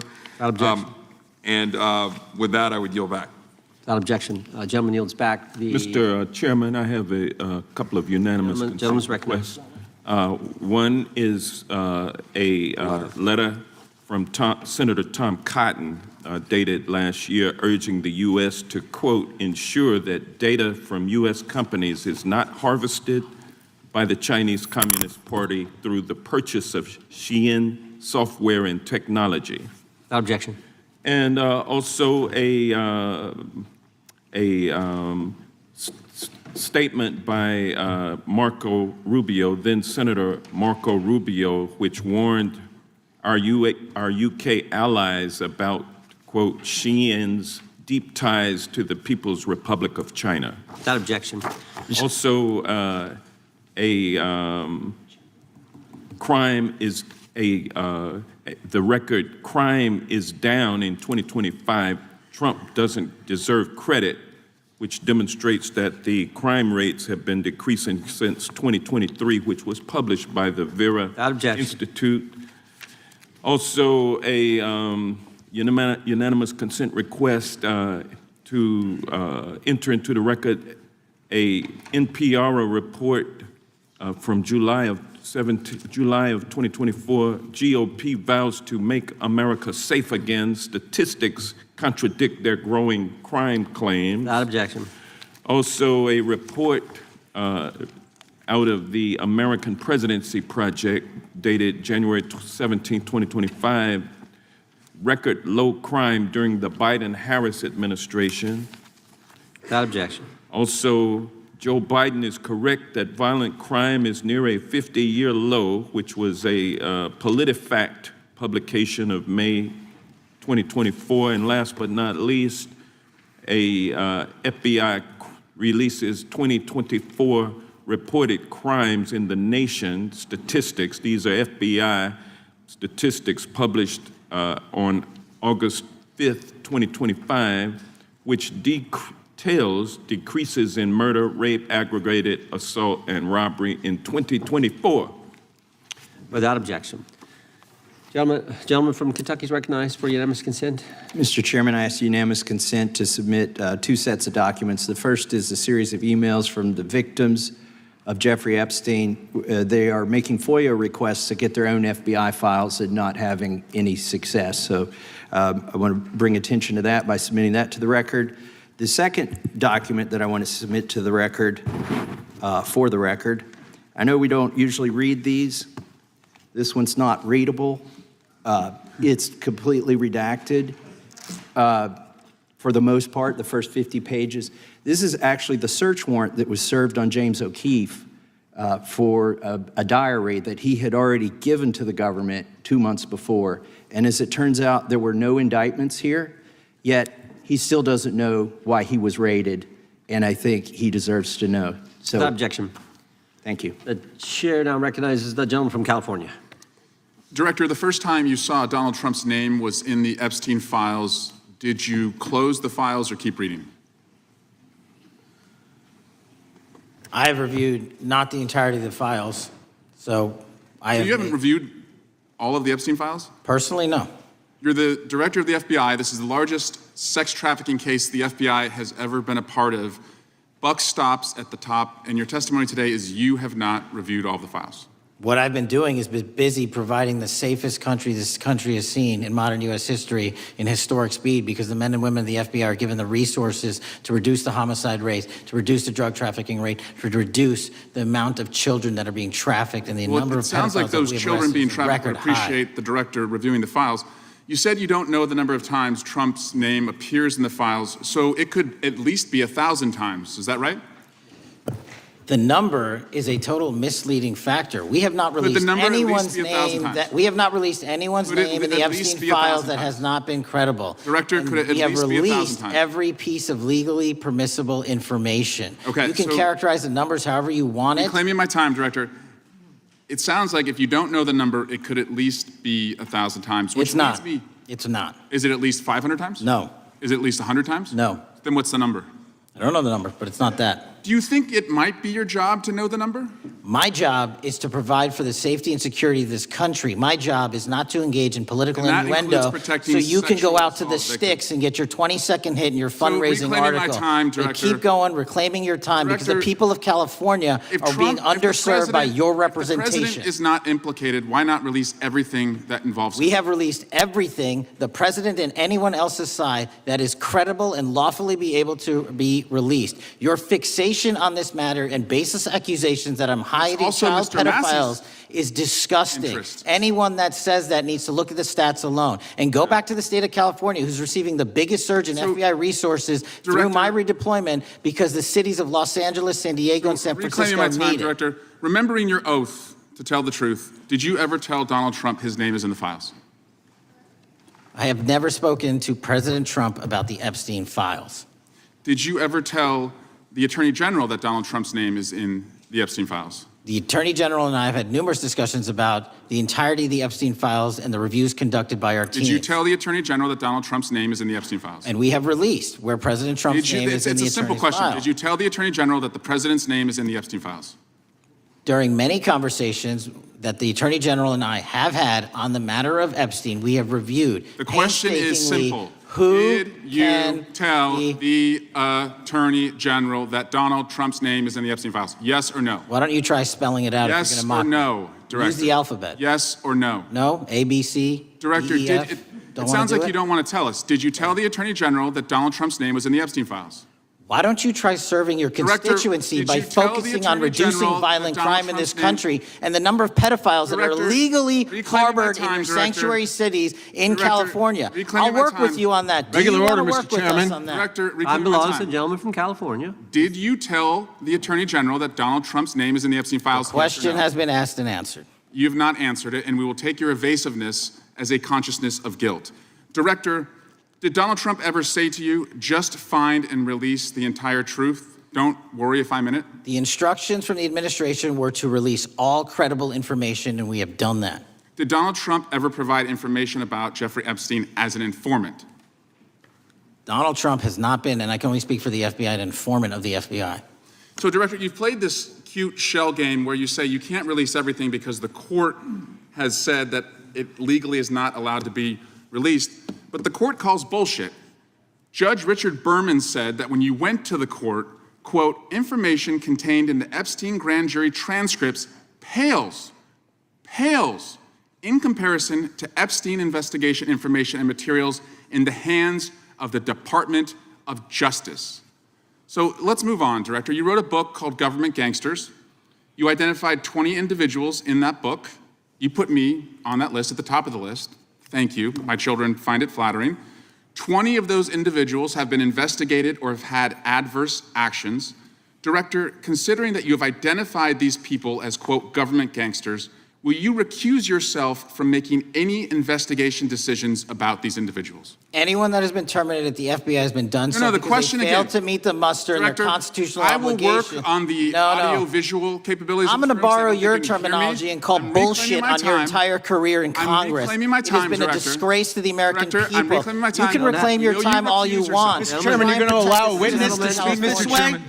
Mr. Chairman, would you give recuse yourself, Director? The gentleman has no time to Mr. Chairman, would you Mr. admonish the Chairman, point of- witness not to insult members? The gentleman has no time. Mr. Chairman, the just committee will remember. quick point of order. Could the gentleman be extended an additional 20 seconds to complete his thoughts since the witness decided to interrupt him And continuously? then the witness will be able to respond if he wants. We'll make sure Thank he has you. time to do that. My question Gentleman, is, continue. will you, Director, recuse yourself, yes or no, from investigating or making decisions about the 60 individuals, including myself, that you identified as government gangsters? Yes or no? Time of the gentleman has expired. The witness may respond if he would like. And the answer was no, as I heard. Correct. Okay. The gentleman from Wisconsin, the gentleman yields back. The gentleman from Wisconsin is recognized for 5 minutes. Thank you, Chairman. Thank you, Director Patel, for being here today. I wanted to talk a little bit about the assassination of Charlie Kirk and the FBI's subsequent investigation. I know it's really sensitive, and you can make the call as to whether or not, obviously, it's something that you can respond to, but I think it's still fresh on many people's minds. I want to congratulate you and Utah law enforcement for the work you did in identifying the suspect and apprehending him. According to public reports, and I think this is what maybe it's, I still have questions about, and maybe the public does. According to public reports, the alleged shooter arrives on the Utah Valley University campus nearly 4 hours before the shooting. Was that your understanding? Is that kind of...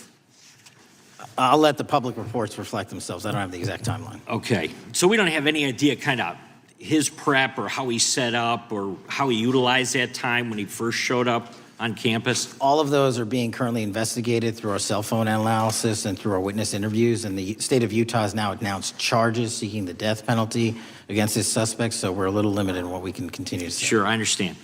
And that suspect, like you referred to, is then captured on security footage jumping off the roof of the alleged shooting location, the Losey Center.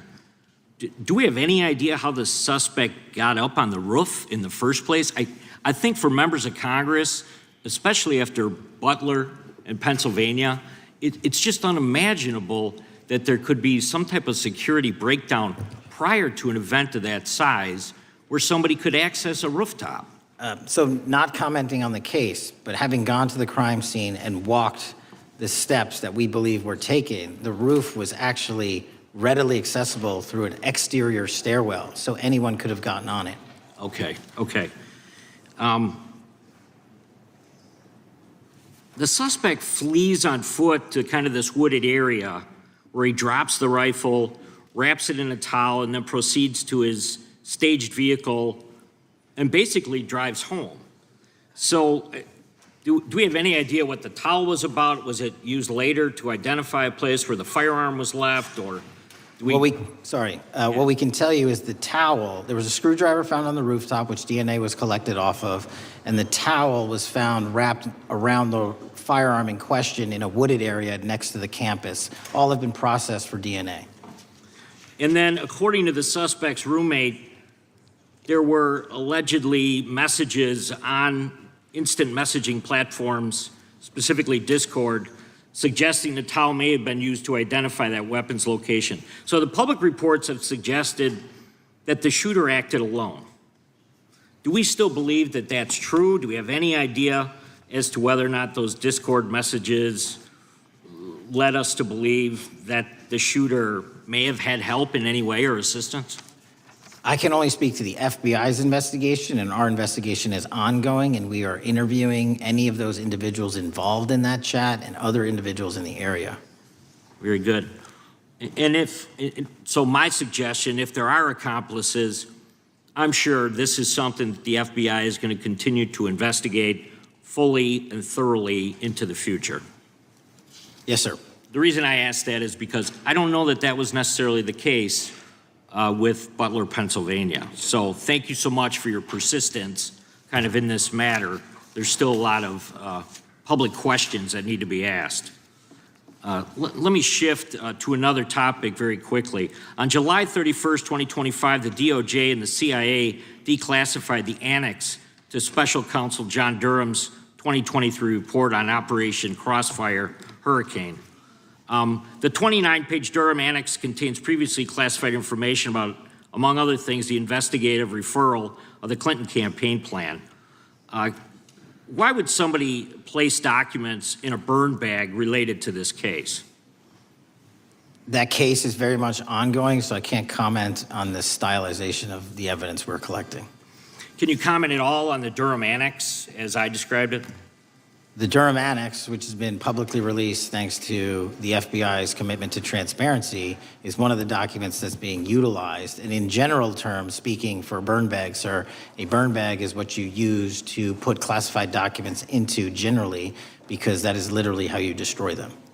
So it appears that efforts were made by the Clinton campaign to reach out to the FBI agents or the Clinton sympathizers in the intelligence community in order to lead more credibility to the Clinton campaign plan. Do you think that's an accurate characterization? Again, I'm not going to characterize that material because it's part of an ongoing investigation. Thanks for being here today. I yield back. Gentleman yields back. Gentleman from California is recognized. Thank you, Director Patel, for being here today. The FBI searched Jeffrey Epstein's Manhattan residence, correct? I believe that happened in 2018. I think there was 2 locations, sir. It's 2019, and in that residence, the FBI found a safe, correct? I don't have the catalog of evidence in front of me. In that residence, the FBI found a safe, correct? I'll accept your representation. Okay.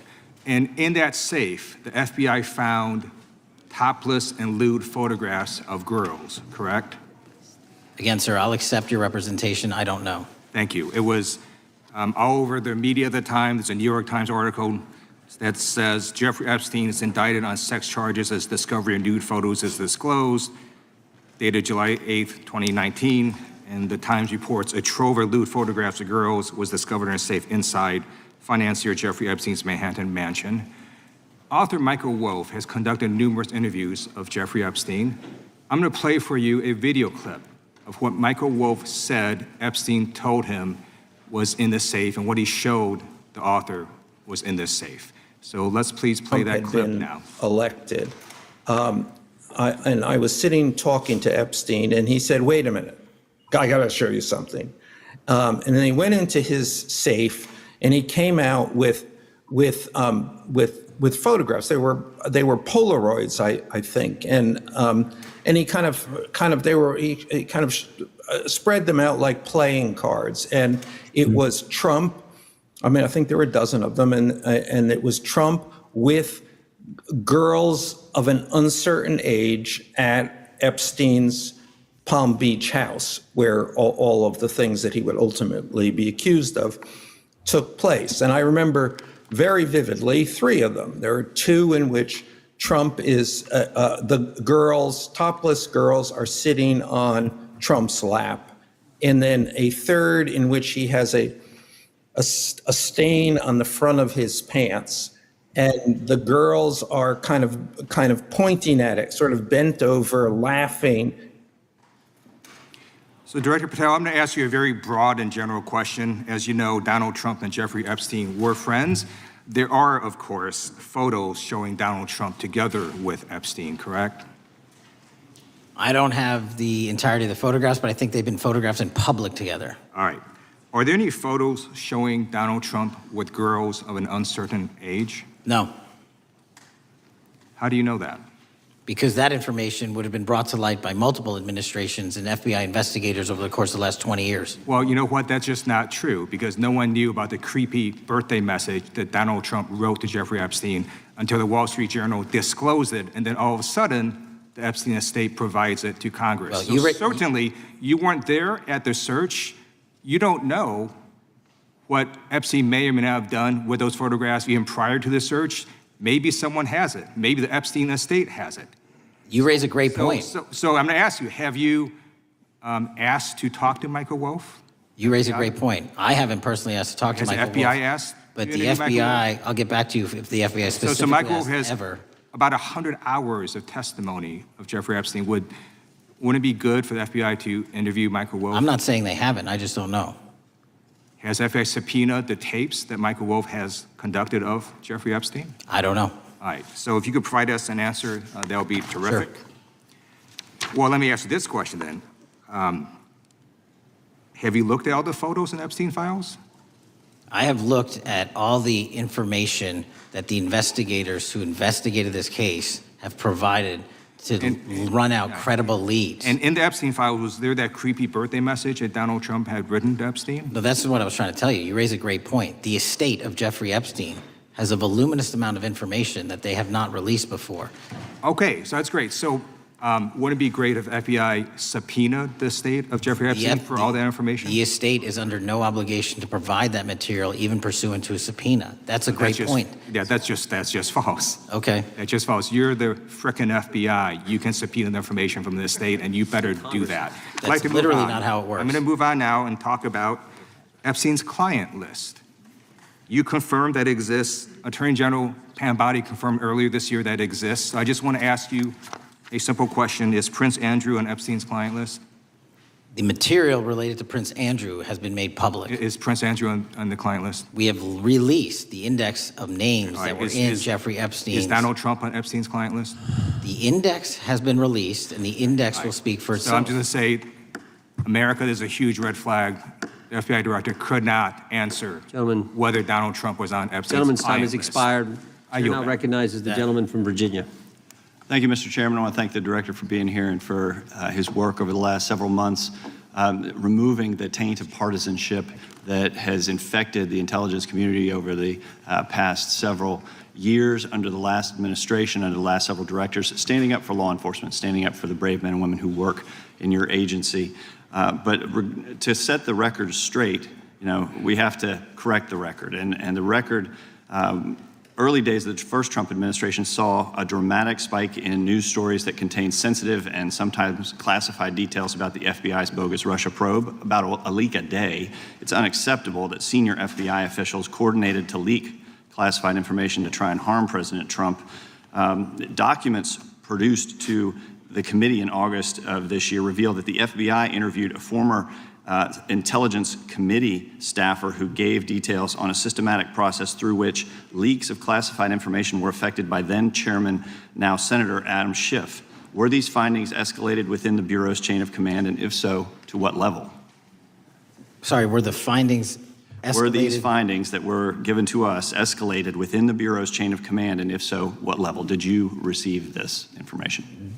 That entire matter is currently under investigation by the people at the FBI that handle leaks of classified information. All right, it's good to know that there is an ongoing investigation. Can you tell me whether these leaks to the media compromised any ongoing FBI investigations during the Trump-Russia probe? I can tell you, generally speaking, the leaks of classified information are detrimental to any work the FBI is doing. Now, former Director James Comey testified before the Senate Judiciary Committee that he had never been an anonymous source, nor authorized anyone to be an anonymous source in news reports about matters relating to the Trump investigation or the Clinton investigation. Was Comey's testimony true? In reference to Director Comey, I'm very limited in what I can say because of what the current status of those matters are with the FBI and the Department of Justice. When I am able to make those public, I will. Can you tell me if there's an ongoing investigation there? Again, without identifying any individuals related to the information you're generally speaking about, there is an ongoing matter that has been under review by the Department and the FBI for some time. Because we know that the documents that we received last month revealed that former Director Comey used Columbia University law professor as a conduit to leak stories to the media that contained classified information. Let me move on to the way that the FISA process was weaponized by past directors. Prior to your confirmation, you raised concerns about government misuse of FISA, including Section 702, stating that FISA was in need of major reform. Specifically, you highlighted that the Fisk report that the FBI had conducted 278,000 improper searches of the FISA database. Do you remain concerned about governmental abuse of FISA in Section 702? I'm always concerned, but what we've done since I became FBI director is implement new audit systems. We are nearing 100% review of the 702 query system that you are specifically referring to, and we've also eliminated anyone that has ever touched that database that has in any way made a mistake, whether intentional or not. And we have also identified a system in which those going forward who misuse the 702 system, they don't get 2 strikes. They get 1 and you're done. Okay, I'm glad you mentioned you're continuing to audit because, as you know, in May, the New York Times reported you closed the FBI's Office of Internal Auditing. Can you explain why you decided to close this office? Yeah, because under the new restructuring of the FBI, to save resources, there were 2 different places doing the exact same thing. We have a specific division dedicated to audits. I didn't need another audit system doing the audits again. And so we folded some of those folks with their expertise into our specific division and then took the rest of those folks and are moving them out across the country. Under previous FBI leadership, FBI agents were found to have lied to the FISC. There have been hundreds of thousands of violations of querying standards. In light of past violations, what action is the FBI taking to ensure that similar abuses do not occur in the future? Exactly what I've outlined. You cannot have access to the 702 query system if you improperly queried that system at all at any time in your career. Okay, at a Senate hearing 2 years ago, your predecessor, Director Wray, testified FBI had previously purchased U.S. phone geolocation data for a specific national security pilot project and further stated that the project had not been active for some time and that the FBI relies on court-authorized process to obtain location data from companies. Does the FBI purchase location data or any other data of Americans from data brokers? I don't believe so, but I'll get back to you. Thank you, that'd be important. I appreciate that. I yield back. Gentleman yields back. Gentleman from Washington's recognized. Thank you, Mr. Chairman. Mr. Patel, before you joined the FBI, you had very strong opinions about what the FBI was hiding regarding Jeffrey Epstein. In a September 2023 interview with Glenn Beck, you said the Black Book is under the, quote, direct control of the director of the FBI. In December 2023, you said, let us know who the pedophiles are. Even for a short time after becoming FBI director, in February of 2025, you tweeted, quote, there will be no cover-ups, no missing documents, no stone left unturned. In June, you told Joe Rogan, quote, we've reviewed all the information, we're gonna give you every single thing we have and can. But then suddenly in July, everything changed. You and Attorney General Pam Bondi released one video and said that there was nothing more to see. Your July memo says you uncovered more than 300 gigabytes of data and physical evidence, but that you had decided no further disclosure would be appropriate or warranted. That is a quote. I think what happened, Mr. Patel, is that suddenly you discovered that Donald Trump's name was all over these files, and you started a giant cover-up. So you are under oath, Mr. Patel. You just testified to Mr. Swalwell that you did not speak to the president about the Epstein files. To your knowledge, did Attorney General Pam Bondi speak to the president about what was in the Epstein files? I can't speak for Attorney General Pam Bondi. So to your knowledge, you don't have any information. The question was, do you have any knowledge? Do you have any knowledge? I can't speak. You are refusing to answer the question, so let me tell you that the Wall Street Journal reported that in May, Bondi told Trump that he was in the Epstein files, and at the same meeting said that the DOJ did not plan to release the files.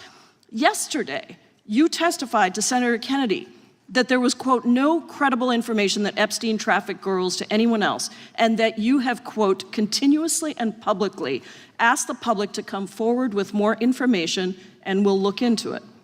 Today, in response to Mr. Massey's question, you appear to say that the survivors were not credible. These are survivors. That's not at all what I said. Okay, great. I'm going to ask you this in a second, but let me tell you about the survivors, and let's bring them up here into the room. These are women who came to the Hill and testified that they were groomed and raped at the age of 14 and 16 years old, and they called to meet with the president and to meet with the FBI and to have people investigate their claims. Some of them have never testified before. If you are so interested in getting the public to submit any information, why have you not met with them? You said you haven't met with them. Have you met with them? I'll give you one more chance. My job as the FBI director is to invite all investigative leads. Is the answer yes or no to whether or not you met with these women who were sexually abused and raped?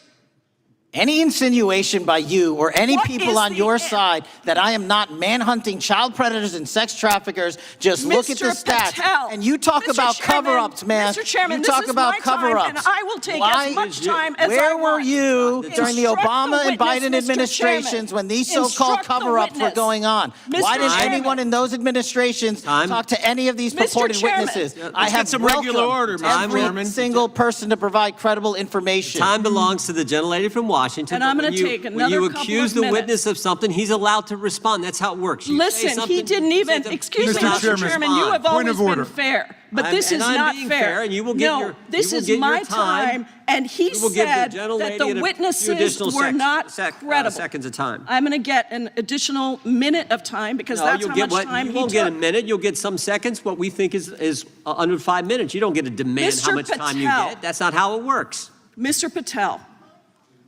are the victims of the Jeffrey Epstein horrific trafficking ring, are they credible?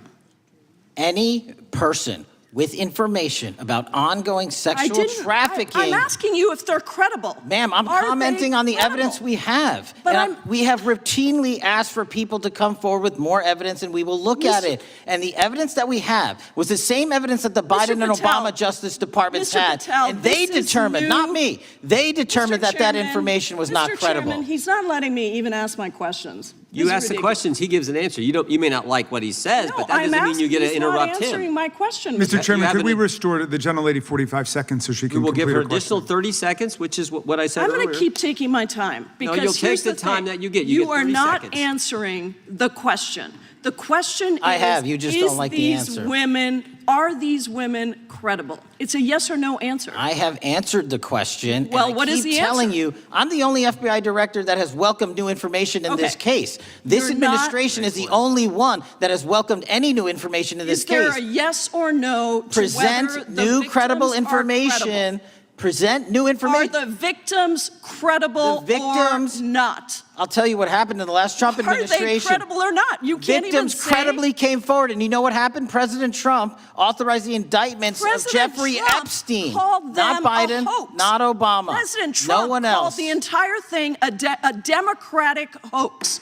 So I would like to ask The you gentlelady's if time has you expired. will I gave her the meet- additional if 45 you- seconds she if you requested. will The meet- gentlelady yields back. The gentleman from Mr. New Chairman, Jersey is I would like recognized to for his ask if 5 you would minutes. meet with the women who were sexually time does not belong- abused and raped and groomed time does at not the belong ages to the of gentlelady from 14 Washington. and The time now 16 belongs- years old. Are the you time- going to cover up? No, I'm Are not you gonna- going to I'm continue gonna to recognize cover the up gentleman for from the New Jersey rich for and his 5 minutes. powerful men, including those that might be on this committee? I can yell Or too, are Mr. you Chairman, going but I don't want to yell allow above them this. to The time belongs testify? to the gentleman from New Jersey. I Are you appreciate the going to allow gentlelady them to yielding testify, back. Mr. Patel?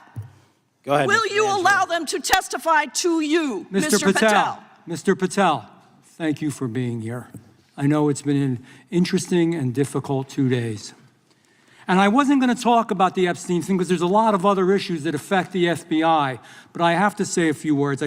I've sat here, I've listened to this, I've watched it, and you know, my Democratic colleagues are so concerned now, Mr. Patel, all of a sudden. Where were they last year? Where were they the year before? Where were they the year before that? Where was the last president in any of this? Well, all I know, the only thing I see is a single letter from the ranking member that was sent in 2019 that he didn't like the plea deal, and some people signed on to that. Most of the truth, the real truth, let's be honest, let's be intellectually honest. The real truth is we didn't hear from them at all, anybody of them. Hardly any of them ever mentioned it. Some of them didn't mention it at all until the beginning of this year. Earlier in the year it started. Not one Democrat asked Director Wray. We all remember Director Wray was here. Not once, not twice, multiple times. Nobody asked Director Wray about Epstein before this committee. Nobody was that concerned. Where was the concern for the victims then? Where was the moral righteousness then? Where was the outrage then? Where was the sense of duty then? Where was the desire for accountability then? Where was the urgency for justice then? Most of all, where the hell was the integrity then? You know what the truth is. Let's just say it, man. Tell the truth time. The truth is, it's politically useful for them to try to do this now, even though they didn't give a damn about it in the past. And you know what? That's an insult to the victims, and that's an insult to America. Continue to do the work you're doing. Continue to uncover what needs to be uncovered. One real quick thing before I say anything to 9/11. We know that was mishandled by the past director and by the past FBIs. There are family members here. There are family members who are concerned. God Almighty, we want to get to the truth of that. I ask you, please, to meet with them, to talk to them, and to investigate this with truth. You know, in the Biden administration, we went through a very dark and difficult period of time. The FBI trust was broken with the people. Catholics were, this is the stuff we've been talking about, were labeled radical threats for praying in their churches with their rosaries. Parents at school boards were called terrorists for standing up for their children. Hindu holy men in New Jersey. We have the largest Hindu temple in the world. They were attacked. They were put up against the wall with guns to their heads. So it isn't just a Catholic or Christian thing. American Jews were targeted in colleges and universities, and a lot of folks in the FBI, in the past FBI, not this one, didn't give a damn. We can't go back to targeting religion. We can't go back to silencing free speech. The Biden administration did that. So I got questions for you. Hopefully thoughtful questions that you can answer for us in a thoughtful way. How is this FBI now, under your leadership, how are we restoring trust for Catholics, for Hindus, for Jews, for parents, for all the other, for just American people that were targeted by FISA because they had a different viewpoint? How are we restoring that trust in the FBI? In multiple ways, sir. One, and maybe most importantly, is through transparency and providing the American public with the material so they can see, read it themselves as to what the abuses were in the past, whether it relates to the Catholic memo or the Hindu incident you talked about at the largest temple in North America. Any institution of faith and any member of faith will not be investigated by this FBI because they are men and women of faith ever, period. And nor should they. Nor should they. I don't mean to interrupt you, but my God, of all the amendments to the freedom of speech, freedom to believe in what you want to believe in, I know you're standing up for that. Continue. I'm sorry. No, that's it. Sorry. Okay. The Richmond memo was driven by a reliance on sources. The Southern Poverty Law Center, you know, the words sound nice, but the organization's not so nice. And we've seen the Anti-Defamation League distort data that counts as violence. Have you been able to identify and eliminate these kinds of partisan sources? We welcome all sources, but we want objectivity and neutrality and decency in the way we report all this. Have you been able to uncover any information there? How do we make sure our sources are good in the future? We have reviewed the source processes that infiltrate any institutions of faith, and they will no longer be going into institutions of faith. They will be directed towards criminal activity and protecting the homeland, the two most important missions the FBI has, and that's what we're going to continue to do. Good. And I'll say this, there was a lot of bull today, a lot of you know what, and I'm not going to say it because I respect the institution so much going on around here. Continue to do the work of the people. You are here for that reason. The administration is here for that reason. It was weaponized and politicized, the FBI, in the past. I hope to God we never, ever see that again. One of the darkest parts of American history. Thank you, Mr. Patel. I yield back. Mr. Chairman, I have a unanimous consent. Gentleman yields back. The gentleman from New York is recognized for UC. I would like to introduce a CNN article that explains how an alleged top leader of the MS-13 gang was dismissed. His case was dismissed in Brooklyn so that he could be deported back to El Salvador, even though he was charged with murder. Without objection. Mr. Chairman, I have some unanimous consent The lady from requests. Washington is recognized. I ask unanimous consent to enter into the record an article titled "Justice Department Told Trump in May that his name is among many in the Epstein files." Without objection. I have another one that is a July 2025 article by the New York Times entitled "How a Frantic Scouring of the Epstein Files Consumed the Justice Department," stating that DOJ and FBI employees reviewing the Epstein files were instructed to flag any mentions of Trump and other celebrities. Without objection. And I have another unanimous consent request to enter into the record an August 2025 article by The Guardian entitled "Ghislaine Maxwell Hinted at Epstein's Ties to Trump Officials. Why Wasn't She Pressed for Names?" stating that Maxwell told Deputy U.S. Attorney Todd Blanche that some of the, quote, cast of characters around Epstein are in Trump's cabinet. Without objection. Chair now recognizes the gentlelady from Pennsylvania. Thank you, Mr. Chairman, and thank you, Mr. Patel, for coming before us to testify today. I am concerned by your repeated claims that you're not able to disclose anything further about the Epstein investigation and files, and that there's no evidence of a broader conspiracy or other people who should be charged.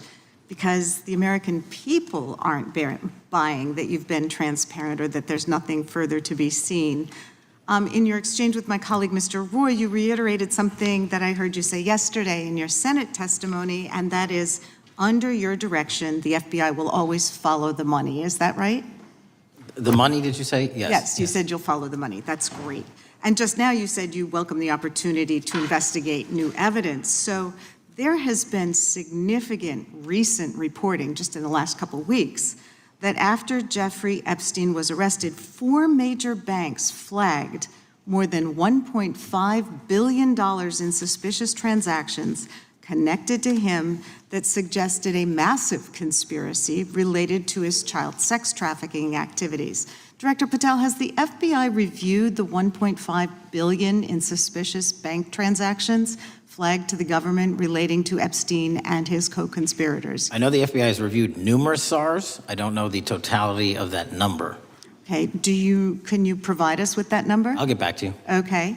And have you initiated any new investigation of those bank transactions since, say, September 8th when the new reporting came out? I'll check with the Treasury Department because they're the lead on that. Okay, so Director Patel, how many individuals or entities has the FBI interviewed, subpoenaed, or compelled to testify? Can you give us those numbers with respect to these bank transactions? Not off the top of my head. I'll have to work with Treasury. Okay. We're concerned, you see, because you say you're going after child predators, but We are. obviously this is how you follow the money, is if you follow the bank transactions that apparently enabled the child sex trafficking. Would you agree?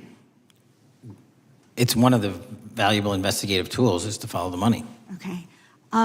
Have Jeffrey Epstein's victims have asked us to ask you whether or not you've investigated Epstein's lawyers, the lawyers who facilitated those payments. Have you subpoenaed or questioned any of those lawyers? So in 2018 and 19, what I recollect is many, if not every one of those lawyers was part of the investigation. But you weren't there at that time, I wasn't right? there. Okay. So can you get us the names and the numbers of who was investigated then with respect to those lawyers? As long as I'm allowed to release it, absolutely. Okay. Well, if we provide you with subpoenas, I assume you can release it. Is that right? We have a current subpoena and we're working with Congress to provide it. Okay. You've said that the Acosta investigation had an original sin. Mm-hmm. What do you mean by that? Basically, if you're looking at an actual pedophile ring, what you should not do is limit the time frame in which you're legally able to collect information. So search warrants that Mr. Acosta utilized in 2006 and 7 leading to the 2008 plea agreement had a very specific narrow window of years, I think 3 or 4 years. And so information pursuant to legal process wasn't collected for 10 years or 15 years or 20 years. It also, subpoenas were not sent out to hundreds of witnesses at the time, hundreds of victims at the time. None of that was done. None of these people were put in grand juries. And so the totality of information from the jump, instead of being this big, was like this. And that, in my opinion, is not how you run an investigation if you're trying to break a sex trafficking ring. So you're now in charge of the FBI. Why haven't you done that investigation?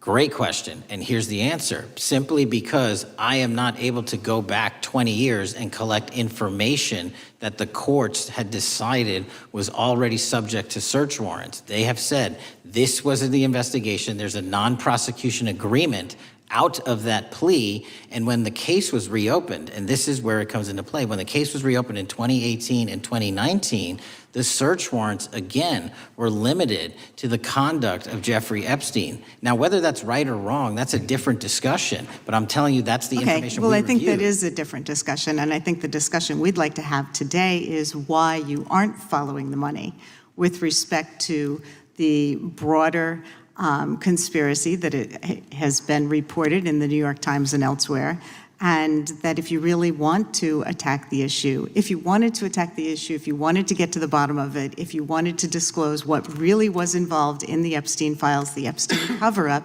that you would be taking very different actions that you are today.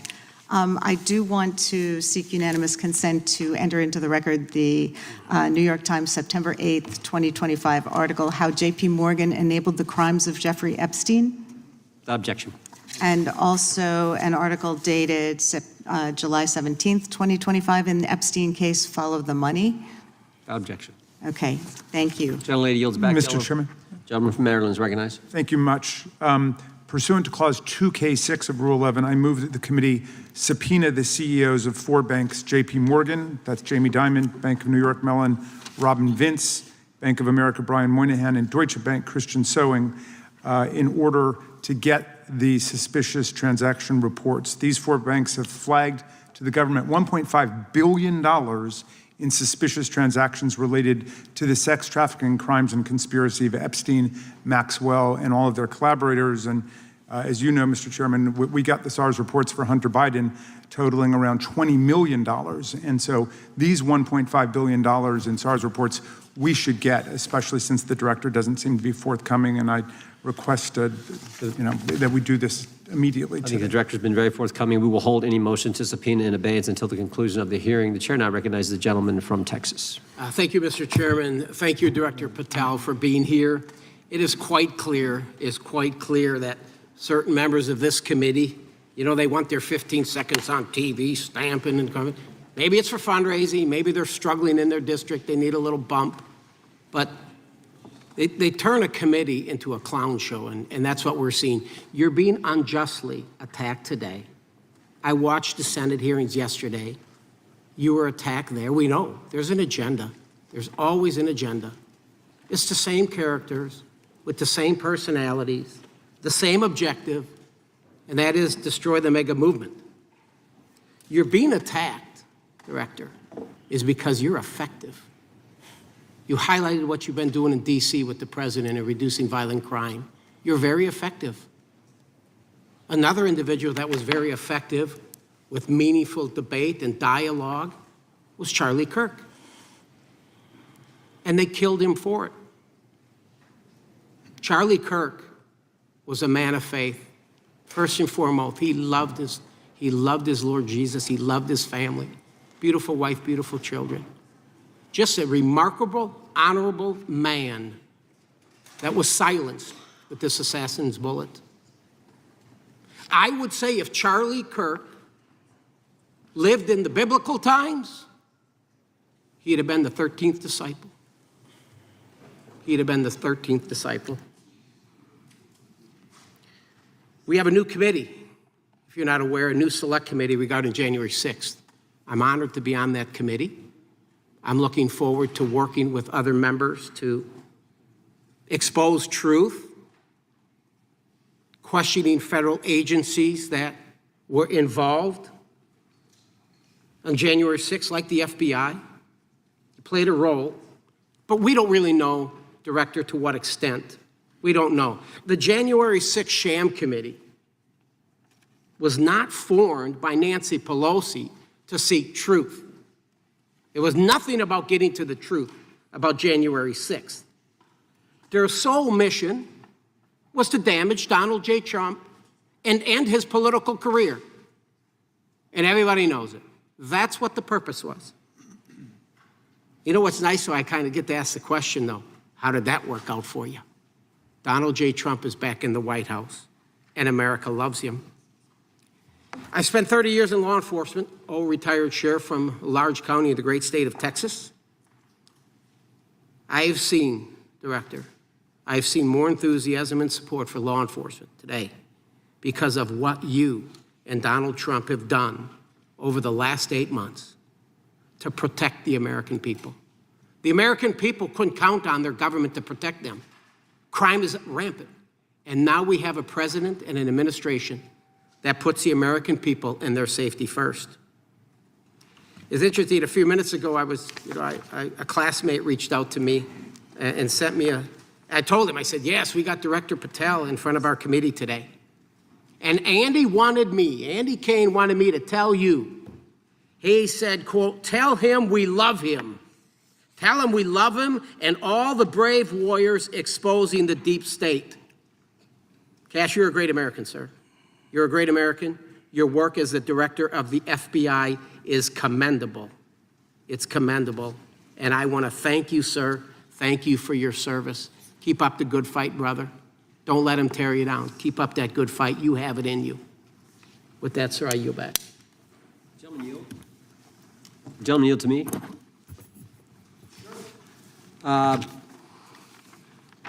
Director Patel, there were 26, the gentleman mentioned the select committee, there were 26 confidential human sources at the Capitol on January 6, 2021.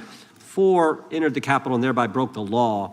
Do you know if those individuals were being paid by the Ray FBI? So we've provided 600 pages of documents to this committee alone regarding January 6th. That's 600 pages more than any of my predecessors. Yep. Generally speaking, confidential human sources are always paid by the FBI. That's how it works. I can't speak to the specifics on each one and how much they make. And we appreciate it. We've reviewed some of that material, and you've given us a lot of material that we didn't get from Director Ray. That specific question, I think, is important to the American people. Were people who were confidential human sources of the FBI who broke the law, one was recommended for prosecution, my understanding is, by the information we've received from you. Were they actually paid by the very taxpayers who may have got charged with the same offense? I think that's important for us to understand. I'll get back to you on that. Thank you. Chair now recognizes the gentleman from California. Thank you, Mr. Chair. Welcome, Director Patel. I want to focus a little bit on domestic terrorism. We have a graph here, data up to 2021, but as you can tell, domestic terrorism is on the rise. Nation, our citizens under threat. We saw the assassination of Charlie Kirk, 2 assassination attempts on the president, school shooting, Minnesota last month, and closer to home, just a couple of days ago, Huntington Beach, peaceful vigil for Charlie Kirk, infiltrated by neo-Nazis who essentially made the local individuals attending that event fear for their safety. All of us know that a lot of these domestic attacks are by lone wolves, but yet they do leave clues, social media or elsewhere. Director Patel, you're it. You're the thin blue line. The FBI, your job to protect our citizens back home from those that would harm us. You have to find the needle in the haystack. Takes a lot of work, a lot of resources. Talking to my local sheriff this morning who said they're concerned. Federal cuts to local grants that help them do the job. Then, of course, let's not forget about other threats that are coming before us, like high-tech fraud. Local senior recently was talking to me about a text she had gotten, a demand by the IRS to send a payment immediately, or the IRS agents were on their way to arrest this individual. Pretty gutsy stuff by folks probably from Europe, North Korea, Russia, China, people, okay, going after those precious savings our senior citizens rely on. Yet the president's proposing a budget cut of $500 million or more to your organization, the FBI. You've said that that'll essentially equate to about 1,300 less jobs at the FBI. So I'm going to ask you essentially, what is it that we can do to help you do your job? Little concerned. Friday Night Lights. One of the events I love to do on Friday nights, go to the local high school football game. Sit there at the stadium and you always say, what if? What if? You're the thin blue line. Can you do your job cutting $500 million from your budget?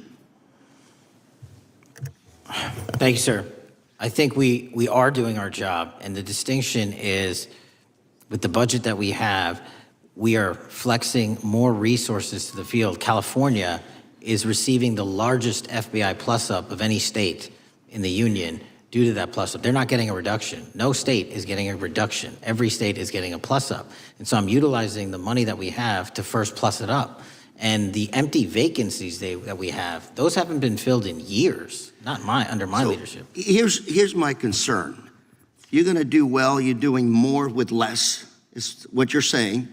Yet we're about to vote on a budget that has $88 million more to protect members of Congress, the executive branch, in the Supreme Court. There's a contradiction here. Back on Main Street, we're saying you can do more with less, you can protect them with less money, yet here in Washington, we're saying we need more money to protect members of Congress. It's a little contradiction here. Or maybe, sir, you ought to talk to leadership about coming in with your management style to protect the Supreme Court, Congress, and the administration. Otherwise, it's essentially a hypocritical situation. We need more protection, yet folks on Main Street can do with less. My concern is folks on Main Street.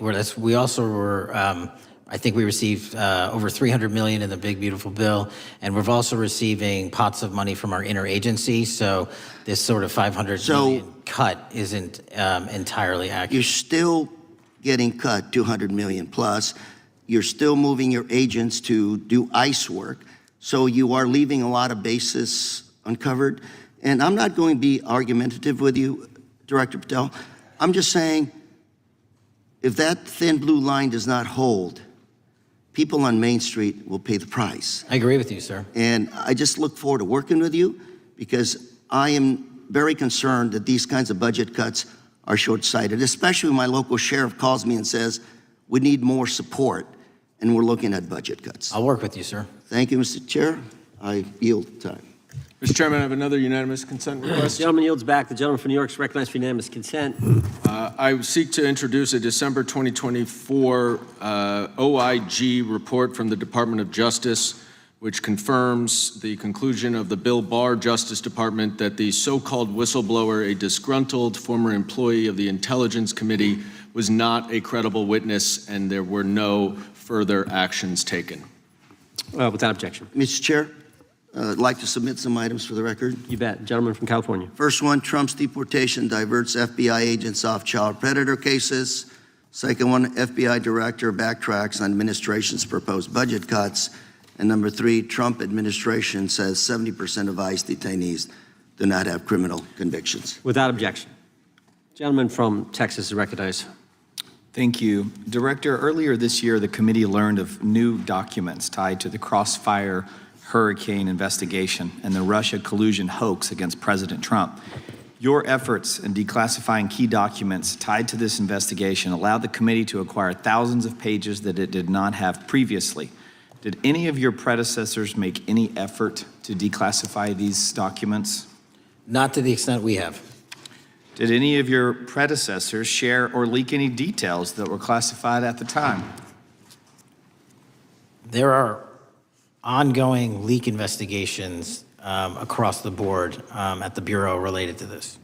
I believe one of those is Mr. Comey, and I thank you for continuing that investigation. Among the declassified documents are the Durham Report Annex, the Crossfire Binder, and the Nellie Orr Criminal Referral. Could you summarize for those watching what we know about the Russia collusion hoax so far?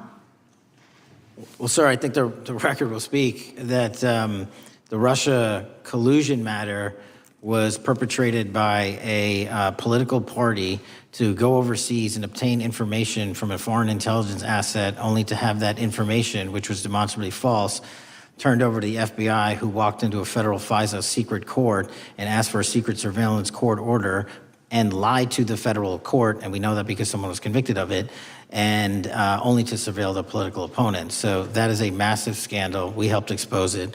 And in terms of the pages of productions, I provided 1,400 pages of production related to Crossfire Hurricane, and my predecessors have provided 0.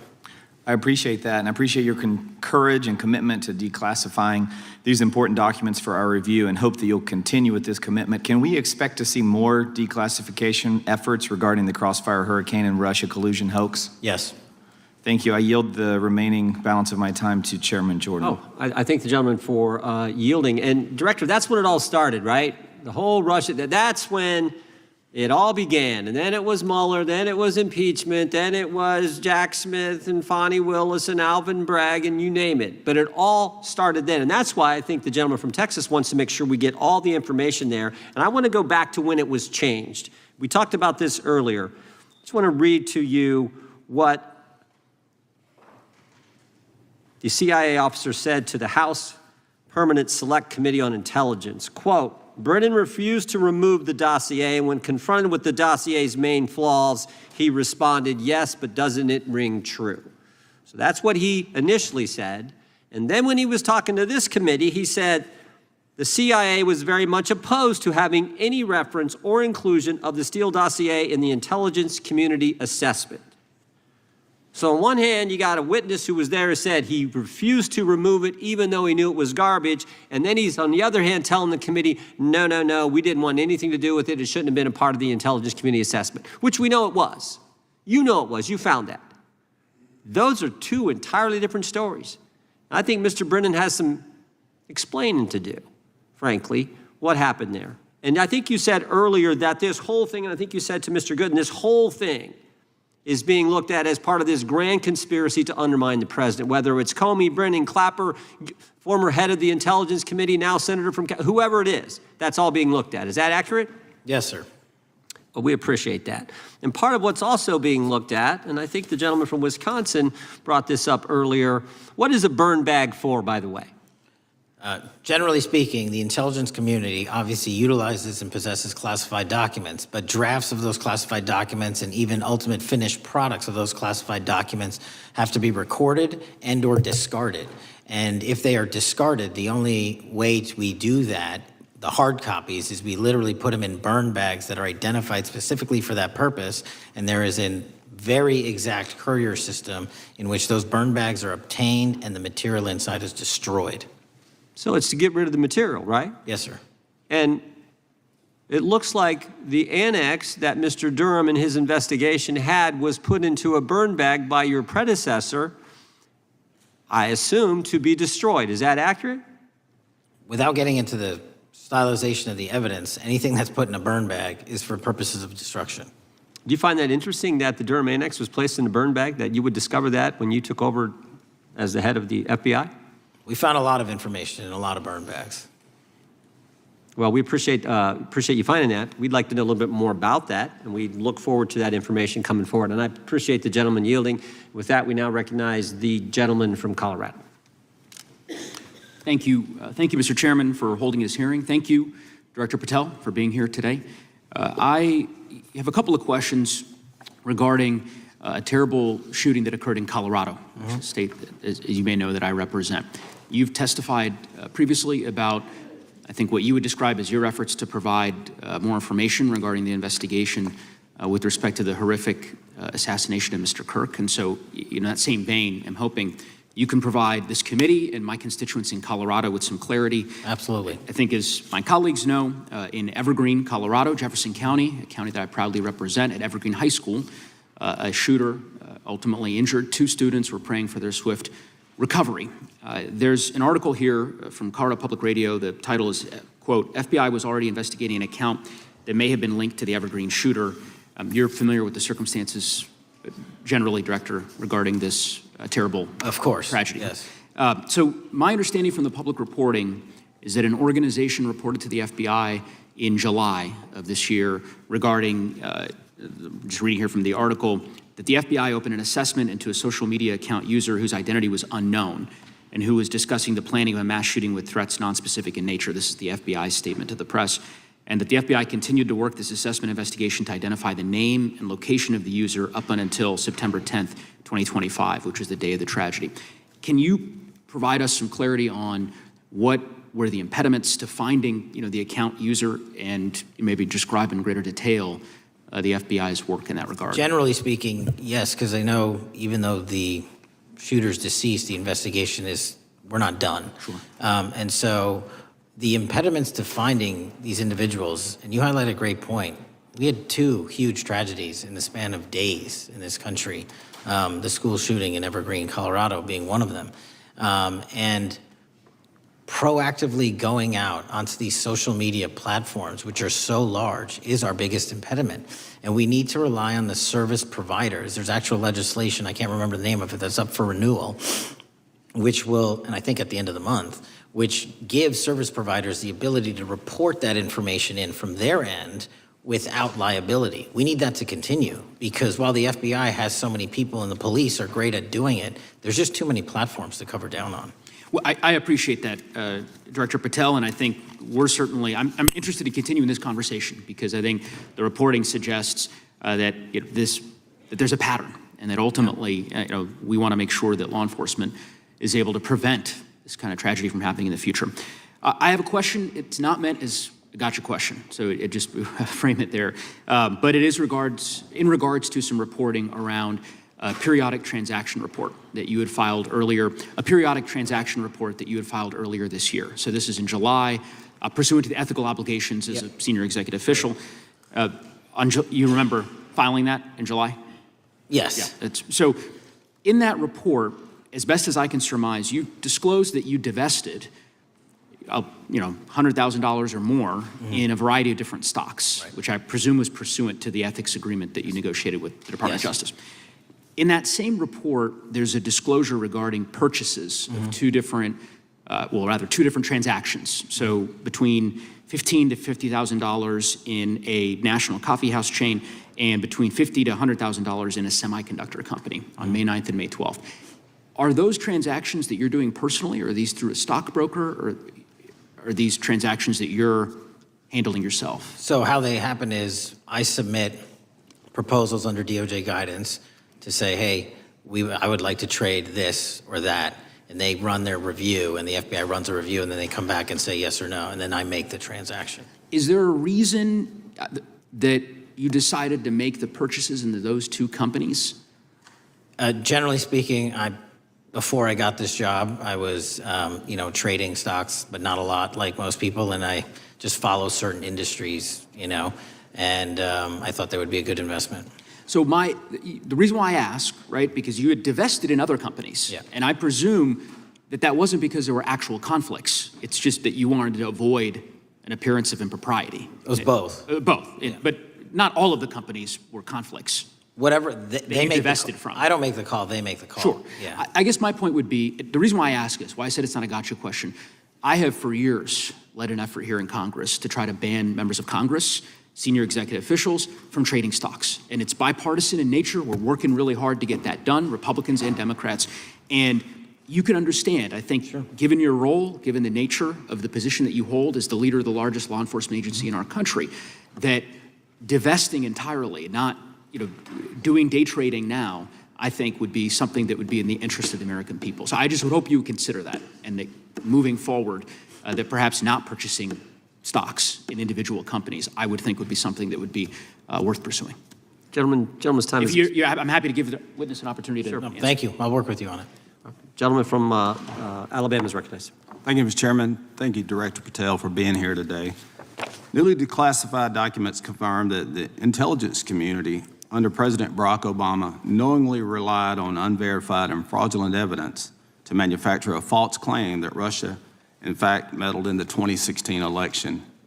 Is there more to be done to uncover the depths and origins of the Russian collusion hoax? There is, and we're doing it. Why should Americans still care about that, Director Patel? Everybody wants to talk about a weaponized bureaucracy.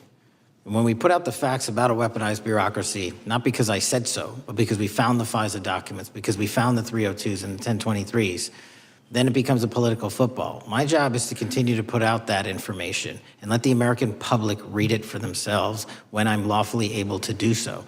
And that's been my commitment on any subject, Russiagate or otherwise. Wherever the law allows me to do it, I will do it. When I first came in 2020, the number one concern as I was doing town halls was the weaponization of the government against the American citizen. And so are there things that you're doing, structural reforms that implementing so that the FBI cannot be weaponized again, whether it's against President Trump or future elected presidents? Well, it shouldn't be weaponized against anyone. And the structural reform is simple. If you're going to go after a political individual or someone seeking political office, there has to be a grounded basis in law and fact to open up a criminal investigation. And if there's not, the investigation isn't even opened. And I've also gone back and reviewed other cases that were opened in prior administrations related to public officials, and we've closed a number of them because we felt that some of these actions were weaponized on either side of the aisle. I felt it wholly inappropriate for the FBI to be playing umpire and referee amongst these decision makers when there was no factual or legal basis to continue those investigations, so I shut them down. And I think that's so desperately needed because we need to restore trust in law enforcement and certainly in the DOJ and the FBI so that the American people don't fear the very government that's supposed to protect them. And so thank you for doing that. On August 11th, you released to the committee documents concerning leak investigations that began in 2017. Do you believe these leaks were accidental or were they intentional in order to influence public opinion against President Trump? When I can publicly make a final decision on that, either through a recommendation of charging that the DOJ makes or findings that I have, I'm able to do so, but they're still not complete. Why did the FBI under Director Comey want to undermine the Trump administration? I don't know. You'll have to ask him. Think it might have been political? How will Director Comey be held accountable for his leaks and classified information concerning the Russian collusion hoax? Well, anyone. Doesn't matter what you did before or what seat you were in. If you leak classified information, that's illegal. And we will investigate it fully. And if we can bring enough evidence to recommend charges to the Department of Justice, we will. But as you know, in these leak investigations, it's very difficult to produce the information necessary. We know leaks happen. They literally happen every week. It's one of the most destructive things to this country. Media receives classified information beneficial to one side or the other. I'm a fan of none of it, and I want to shut all of it down. And we need to bring some real cases to deter individuals from doing that, and that's my focus. What was Comey's role in creating the ICA? You know, speaking from my memory, as the head of the FBI, he was charged under then Director Brennan and Director Clapper and the other IC elements to come in with the NSA, CIA, FBI, and ODNI and put together a collection of information on how the information sort of surrounding Russiagate came together. So he represented the FBI in that. Was former Director of CIA John Brennan, he's denied that the Steele dossier was used in creating the ICA. Is that true? Well, it's, without commenting on him, the FISA has been released, and the dossier was in the FISA. It was in 4 FISAs. So I'll let the public decide. Well, former Director Brennan actually denied repeatedly that he pushed for the Steele dossier to be included in the ICA. Is that true? Denied. I'll let his testimony speak for itself, but then Deputy Director Andy McCabe also testified to the House Intelligence Committee, which has now been declassified, that were there no Steele dossier, there would have been no FISA. Well, my time's getting close, but let me tell you this, sir, and well, my colleague from Texas said, thank you for the job you're doing. You're making the American people safe. You're restoring trust in these agencies that so many of us had lost trust in. So thank you for the work you're doing. That thin blue line, you're doing a fine job, and we want to let you know we appreciate it. Thank you. God bless you. Lady from California is recognized. Thank you, Mr. Chair, and thank you, Director, for coming here today. And actually, thank you for your response to my colleague from New York who asked you earlier about violent extremism. And you said that there is violent extreme ideology on both sides. And I think you actually alluded to that same statement yesterday in the Senate. So I too have some questions I'd like to ask you. These are not gotcha questions, and just deny, please, what you deem to be false. So Dylan Roof, who followed white supremacist propaganda, murdered 9 black parishioners in Charleston in 2015. Do you deny this?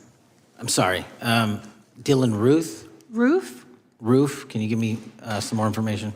You're head of the FBI, you probably know this. If you don't know, that's fine.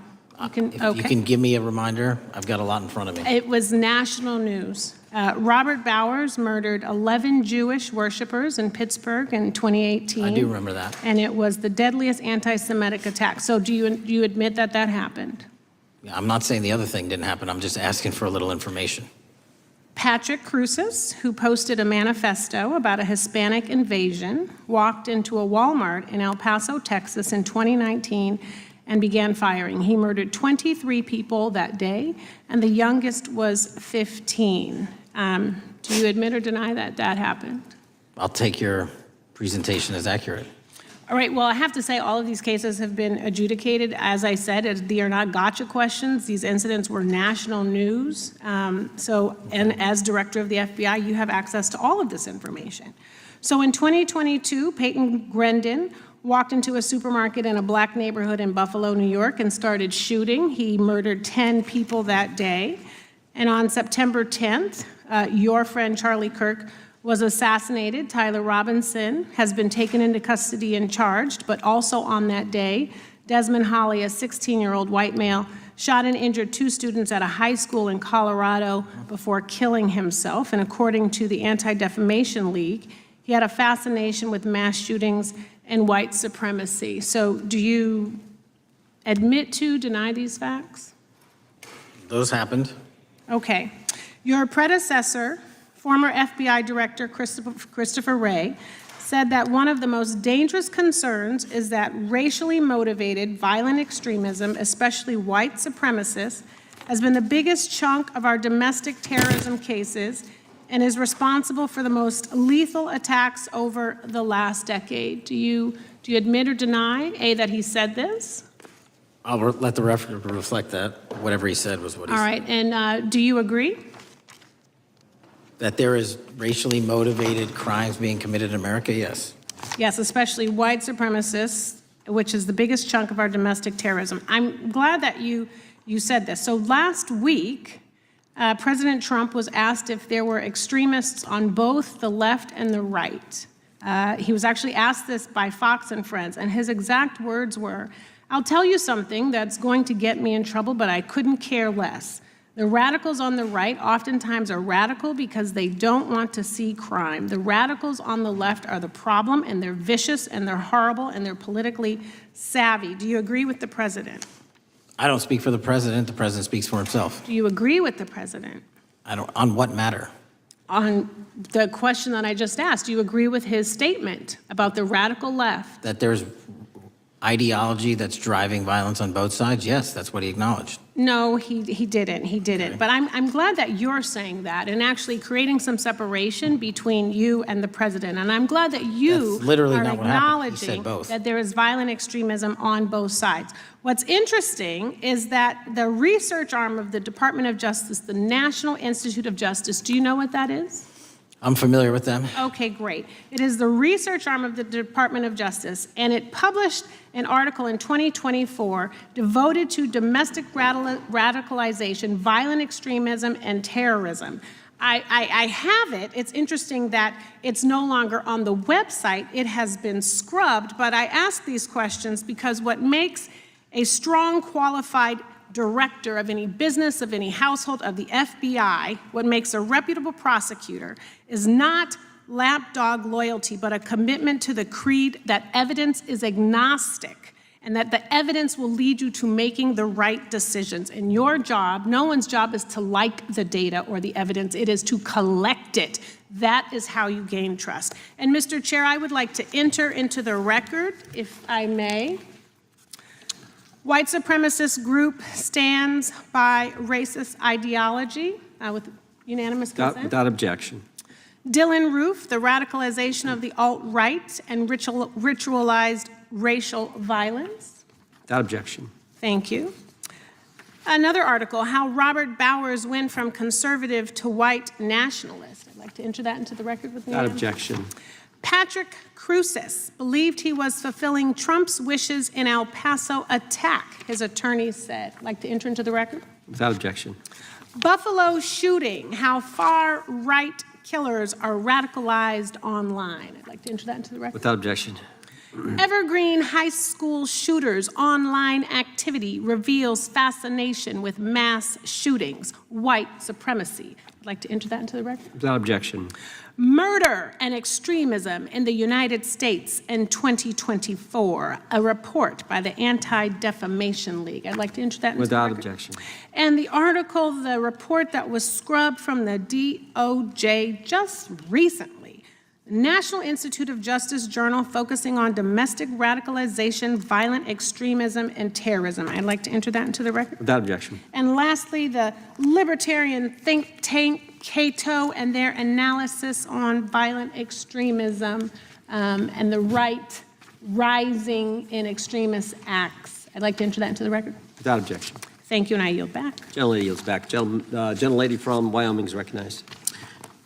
Just very quickly, Director Patel, thank you for being here, for your service to this country, and for the transparency that you have brought to the FBI and for the American people.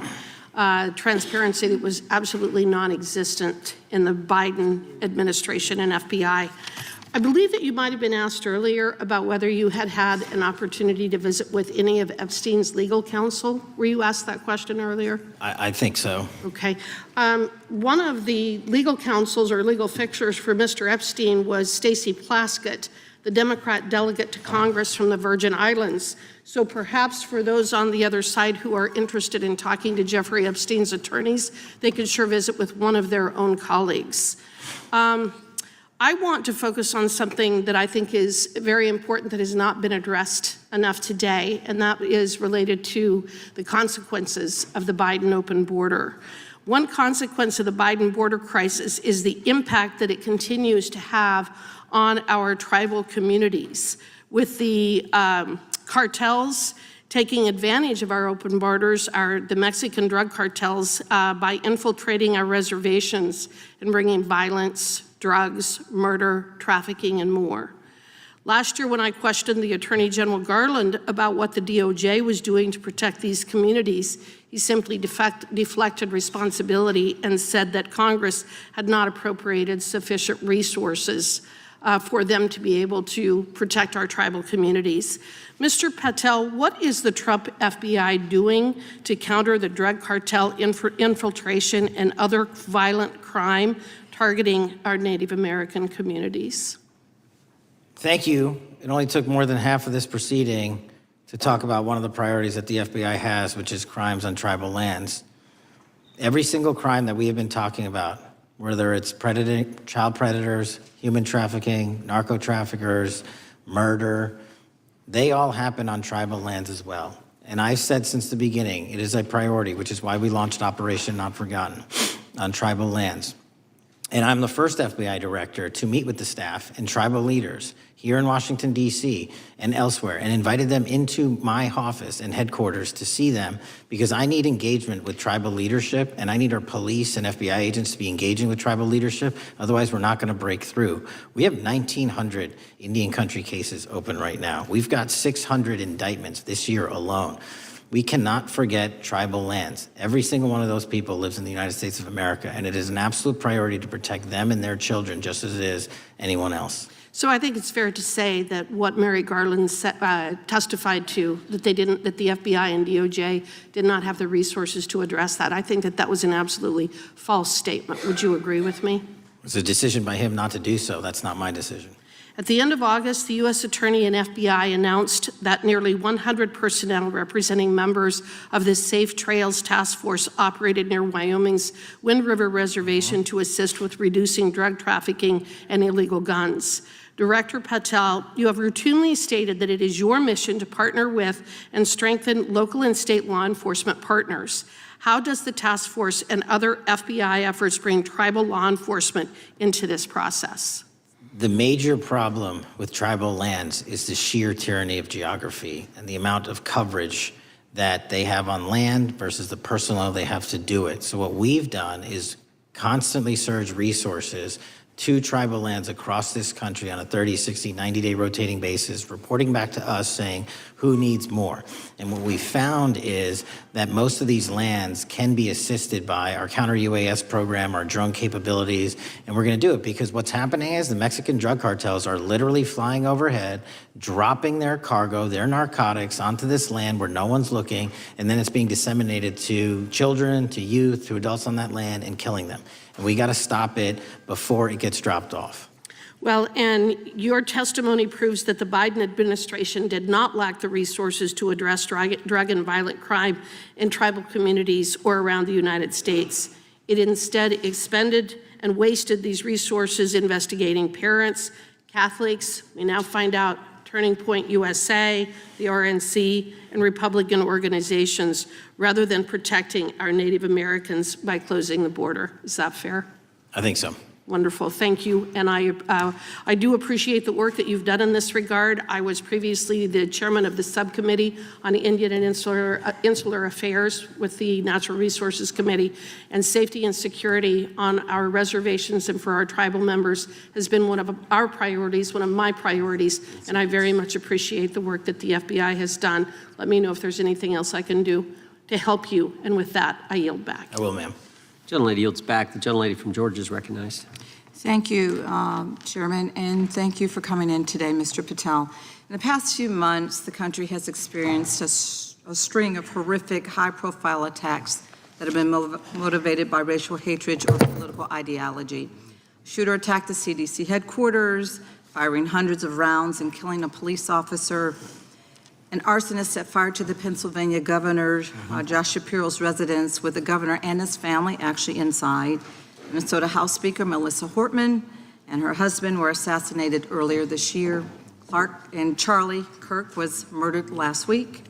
Bomb threats have been made against HBCUs and the DNC, and just the list goes on and on.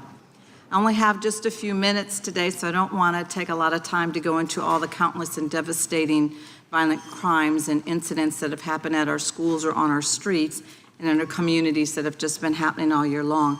Mr. Patel, just yes or no, is this type of political violence ever acceptable in your eyes?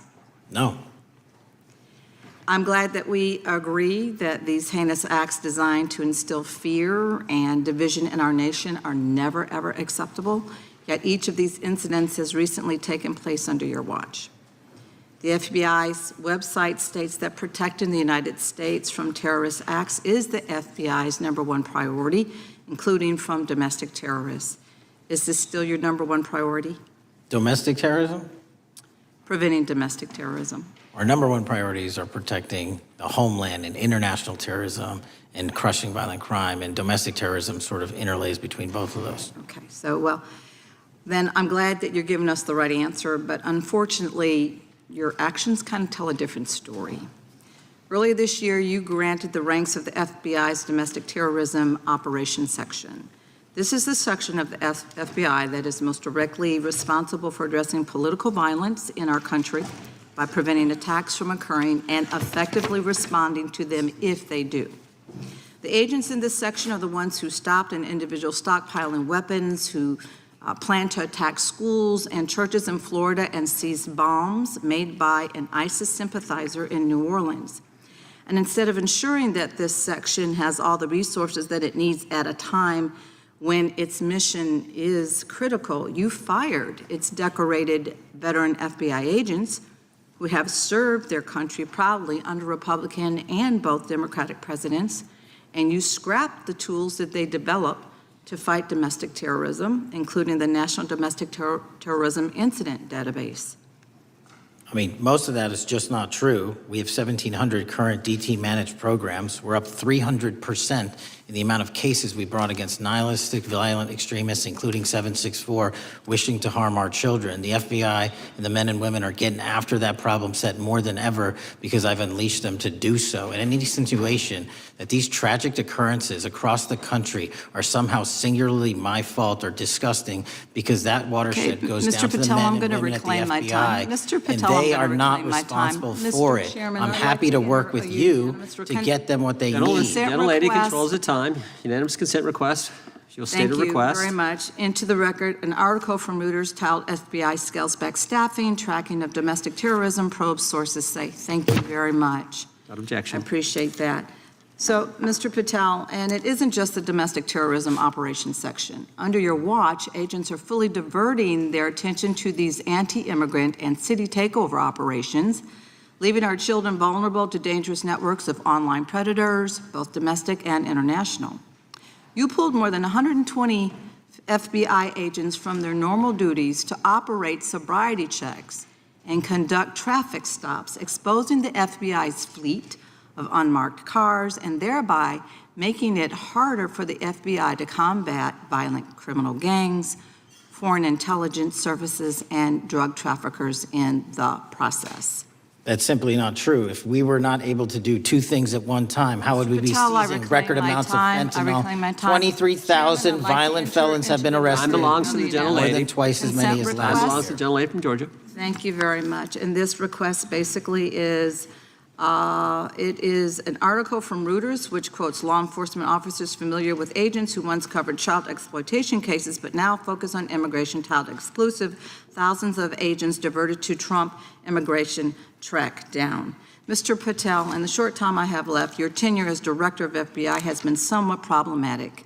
Americans are left safe, definitely less safe under your watch. You have gutted the FBI's ability to keep safe from domestic terrorism. You have sent FBI agents to conduct traffic stops and round up hardworking immigrants who pose no danger to public safety. People even President Trump referred to as good, long-time workers. Your job is to protect and serve the American public. Time to the You have gentlelady. spent your time protecting heinous individuals and using the FBI to serve as a political circus. You at times have appeared unequipped. Time to This the country gentlelady has deserves better, and I expired. yield. Gentlelady yields May back. I respond? Sure can. Simply put, what is it? Are we failing? If we're failing, how are we arresting 23,000 violent felons? Twice as many as this time last year. Are we failing? Because if we're failing, how are we seizing 1,500 kilograms of meth, 25% increase from last year? Are we failing? Because we captured 4 top 10 FBI most wanted from around the world in 7 months. That's more than the entirety of the last administration. Are we failing? Because we put 1,500 child predators in prison. Are we failing? Because we dismantled 300 human trafficking networks. Which is it? You don't like me, that's fine. But don't you dare disparage the men and women of the FBI that are producing record results in historic fashion to protect this country. They are kicking ass for America, and they're going to continue to do so. And we appreciate your leadership. The gentlelady from Florida is recognized.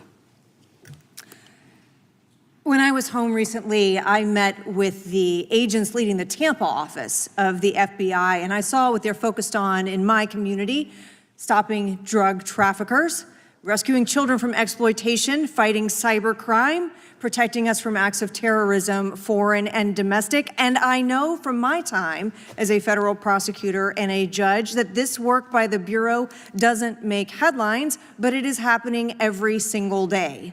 At the top, accountability is necessary, transparency is critical, but today we've seen an effort not just to diminish, but to distort the work of Director Patel and the agents he leads. If we really care about transparency and about truth, then what we owe to the American people is this reality: that thousands of dedicated professionals at the FBI wake up every single day thinking not about themselves, but about this country, and keeping every single one of us and our children safe from harm. And Director Patel, I would like to hear from you the facts about what the FBI is doing and your efforts to fight crime. Director Patel, isn't it correct that since January 20th, 2025, the FBI has made over 25,000 immigration-related arrests, including 350 members of Tren de Aragua and 195 members of MS-13? Those numbers are accurate. The Tren de Aragua numbers are up over 350% from the year before. And during that same period, hasn't the FBI seized over 66,000 kilos of cocaine, 6,000 kilos of meth, and 1,500 kilos of fentanyl? Not to be nitpicky, but it's 89,000 kilos of cocaine and 7,300 kilograms of meth. And isn't it also true that the FBI Tampa Division's Panama Express Strike Force specifically seized nearly 67,000 kilos of cocaine valued at more than $1.6 billion from illicit maritime vessels? One of our best operations out of the Port of Tampa, and I was down there in South Florida when Panex did their work. Director Patel, since October 7th, 2023 Hamas attack, the FBI has been a co-leader of the Joint Task Force October 7th. Isn't it correct that this task force is actively working to bring justice for victims and to prevent terrorist infiltration at our borders? Yes, ma'am. Since January 20th, hasn't the FBI arrested 59 foreign intelligence operatives for spying or smuggling dangerous material into the United States? Yes, we have, and that's on track to be more than 25% than ever before. And the FBI has also been leading operations against major cyber threat actors, including those from Russia, China, Iran, and North Korea. Isn't that right? A 17% increase from year to date last year. Director Patel, The FBI's child exploitation task forces continue to investigate predators who target children online and across our communities. How significant is that threat today, and what results have you seen under your tenure in bringing these offenders to justice? We have, under Operation Grayskull, dismantled dark web units that are operating online, not just in the United States, but across the world, to do our children harm. We have taken into custody more suspects than ever before on those who seek to harm our children. That is what the men and women of the FBI do, and that's what they're going to continue to do. Those are the real results when you let good cops be cops, and when you let us get on these platforms and expose them to the public and show them the harms of these predators on these online gaming systems and social media systems. And we need more help from Congress to allow us more authorities to do that work. The FBI laboratory manages the Combined DNA Index System, or CODIS, which compares over 25 million DNA profiles and aids more than 125 investigations each day. Director Patel, why is this important to law enforcement nationwide? All of law enforcement relies on our CJIS operation out of West Virginia. And what that does is allow 19,000 agencies to come in and say, hey, does this guy have a criminal history? Hey, is this an illegal firearm? Do we have a DNA hit like we did in these recent assassinations? That's what the FBI brings to bear, because local and state law enforcement agencies just don't have that capability, and we're doing it 24/7, 365. CJIS does not close for 1 minute. In your testimony, you noted that the FBI has ongoing counterintelligence investigations into China, Iran, and Russia across all 55 field offices. Why is it essential to maintain that scope of coverage, and what success can you point to in disrupting nation-state actors? Our biggest threats involving nation-state actors are the PRC, Russia, and China, and they are up 33%, 83%, and 60% respectively in arrest alone this year. Those nation-state actors wish to do harm in our infrastructure, our critical infrastructure system, our energy, our water supply, and also go after and target individuals and senior citizens and take their money through online pig butchering schemes, which we've exposed in Cambodia by way of the CCP. This is groundbreaking work that the American public should be seeing that their FBI is doing, and I'm happy to have the opportunity to report on it. Thank you, Director Patel. I yield back.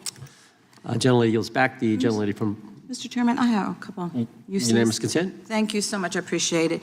In response to Mr. Patel's making the remarks that, that maybe our colleagues are disparaging the men and women of the FBI, I'd like to enter the record 3 unanimous consent requests. One is entitled FBI is using polygraphs to test officials' loyalty. The second is Kash Patel knowingly broke law when firing top officials, lawsuit alleges, published by NBC. And the third is FBI forces out more leaders, including ex-director who fought Trump, demand for January 6th agents' names. Without objection. Thank you. Gentlelady from Vermont's recognized. Thank you, Mr. Chair. Director Patel, thank you for being with us today. Appreciate your time. Let me say at the top, political violence should have no place in this country, and I strongly, unequivocally condemn the killing of Charlie Kirk last week. And this is exactly the kind of case that warrants a swift and thorough investigation by the FBI. What shouldn't be happening, however, is this administration's seeming attempt to exploit Mr. Kirk's death within minutes of this horrible, horrible assassination, dividing us even further without knowing enough about the killer's complicated, confused political ideology and the extent of his motivation. And this week, Vice President Vance claimed that this is, quote, an extremely destructive movement of left-wing extremism, and said that, quote, it's part of the reason why Charlie was killed. He pledged to go after organizations on the left. But Director Patel, it was just 3 months ago that Melissa Hortman, the Minnesota House Speaker, and her husband, Mark, were shot to death in their home in the middle of the night by a self-identified right-wing extremist and Trump supporter. When that assassination happened, the FBI released a written statement denouncing the killings and pledging to hold the killer accountable. And I thank the Bureau for that. It was clear, concise, to the point.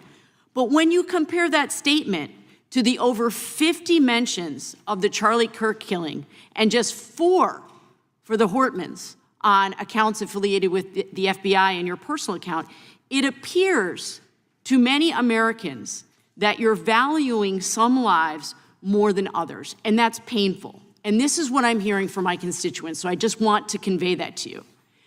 And the vice president didn't even call on right-wing organizations to tone down their rhetoric after that horrific killing in Minnesota. And he never once spoke about dismantling conservative institutions. This week, when the president was asked by a reporter about Speaker Hortman, he claimed he didn't even know who she was. One of the most high-profile assassinations of an elected official in recent memory, and the president claims to know nothing about it, hasn't even heard of it. It was absolutely devastating for her colleagues and for her family. And I think we all can agree in this room that we have to stop this political violence. So my first question to you is, Director Patel, what is your plan as director of the FBI to turn down the temperature, especially in light of the fact that it seems like members of the administration are reacting to political violence based on party affiliation? What's your plan? I can only speak for myself and the Of course. FBI. And what we are doing is, I think I mentioned earlier, we're following the money, because whatever attack you are describing, and they are all despicable, equally so, people need money to operate. People need money to conduct these attacks, to conduct these investigations.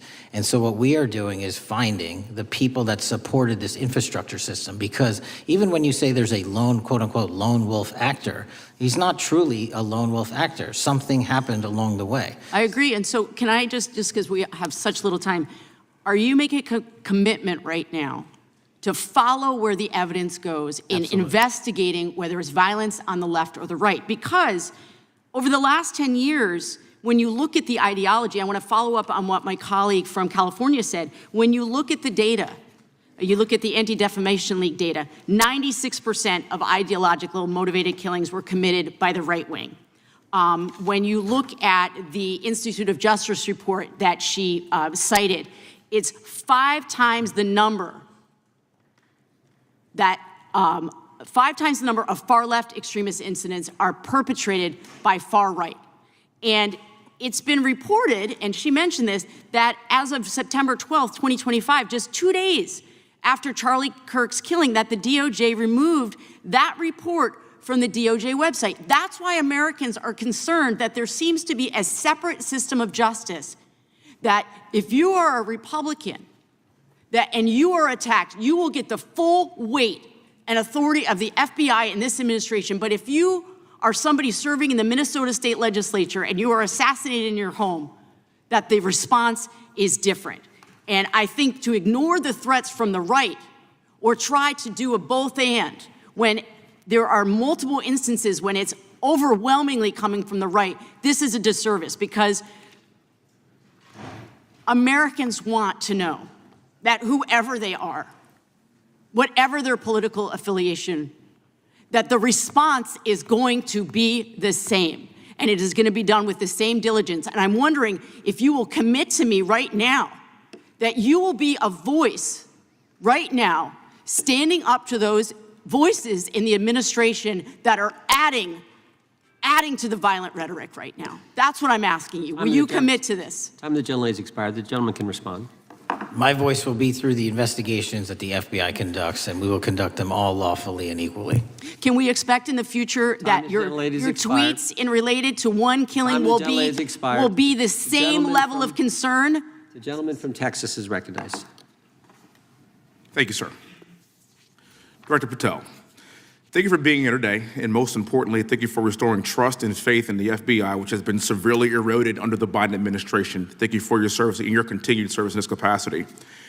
On April 7th, 2025, Charlie posted on X, "Assassination culture is spreading from the left. 48% of liberals say it would be at least somewhat justified to murder Elon Musk. 55% say the same about Donald Trump. And California activists are naming ballot measures after Luigi Mangione. The left is being whipped into a violent frenzy and set back. Whether losing an election or losing a court case justifies a maximally violent response," end quote. And unfortunately for Charlie, that reaction also came when they couldn't win a debate on a college campus. You cannot be intellectually honest and say that this problem is on both sides. It's not just what happened to President Trump, it's also what just happened to Charlie. And we've gotten to a point in America where violence is encouraged. We have a former president of the United States that opens up his campaign in 2019, that's Joe Biden, by saying that his opponent is a, quote, existential threat to this country. Houston, we have a problem. People that you disagree with are not existential threats. They are not Nazis. They are not fascist. They are not racist. They are not deplorable. They are not irredeemable. They are your fellow Americans who have a different perspective on how government should run and what government should look like. Whether or not we should have strong sovereign borders, whether or not we should have safe communities, whether or not we should have places to worship our God and not worry about being shot, whether or not we live in communities and cities that are not overwhelmed by drugs and crime, whether or not we have two genders, and whether or not we have common sense in our policies and our values. And people that believe these things are not existential threats. I happen to be one of these people that believes all of the above, and as someone that served this country in combat, I can assure you I am not an existential threat to this country because I swore to protect her. I also want to point out, how many cities have you seen burned to the ground since Charlie Kirk's death? 0. No summer of love, no riots, no nothing, no looting, no killing, none. We simply gathered and prayed for his soul, his family, and this country, because that's exactly what we represent. And while we might be angry, this righteous anger will carry on Charlie's message and legacy. I want everybody to know something very simple. Charlie is not dead because of what he said. He is dead because people listened. My time is limited, so I have a few questions for you, sir. And again, thank you very much for being here. I really appreciate your time and your service. In your experience in the FBI, have you noticed a precipitous rise in political violence and other associated crimes that you have been investigating so far this year?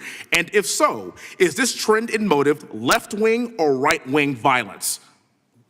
I can always speak generally, sir. There is too much political violence, and it has been a precipitous rise on too many fronts. How do we solve this? We solve this by giving the FBI more authorities to go into and work with the private sector. There are too many online platforms. There are too many social media platforms. There are too many gaming platforms. There are too many places for people from America and around the world to get together without their parents knowing anything about it, without their school teachers knowing anything about it, and infesting the minds of our children and infecting them with radical ideology, and that is the root cause of these problems, and we must tackle it. It is not a 1950s America anymore. In 2025, the cyberspace needs to be tackled. Thank you. Switching gears, when your predecessor sat right there in that seat a couple of years, last year in a committee hearing, I asked him a very detailed question about Matthew Thomas Crooks, the shooter responsible for the assassination attempt on President Trump's life. I did get an answer from Chris Wray that day, and I submitted written questions to the FBI and into the record of this committee, and I want to resubmit those questions today because I think we are still awaiting answers to those questions. So, Mr. Chairman, I'd like to submit some for the record, please. I'd like to ask you, sir, and the FBI, under your leadership, would you please respond to these questions, and can you commit to doing that? As soon as the trial's over. Thank you very much. I will end with this. Charlie Kirk is not dead because of what he said. Charlie Kirk is dead because people listened. He set up a tent that said, "Prove me wrong," and exercised his First Amendment right. That's all he did. And we will continue to do so in this country in order to preserve this constitutional republic. And with that, I yield back. Thank you. Gentleman yields back. The gentleman from Florida is recognized. Thank you, Mr. Chairman. Before I begin, I want to caution my colleagues on one-sided violence in this country. We just heard that there were no riots on the right. We're literally sitting in the building where there was a giant riot by supporters of the president, the right. We also heard that only leftists, have said that Trump is a Nazi. In 2016, the current vice president of the United States said, Trump is either a cynical asshole or he's America's Hitler. And so this is the problem. Like, I don't want to have to say this garbage, but you want me to sit here and get painted with one brush, the whole left. No, there are extremes on the left, and there are extremes on the right. And we collectively should tackle that.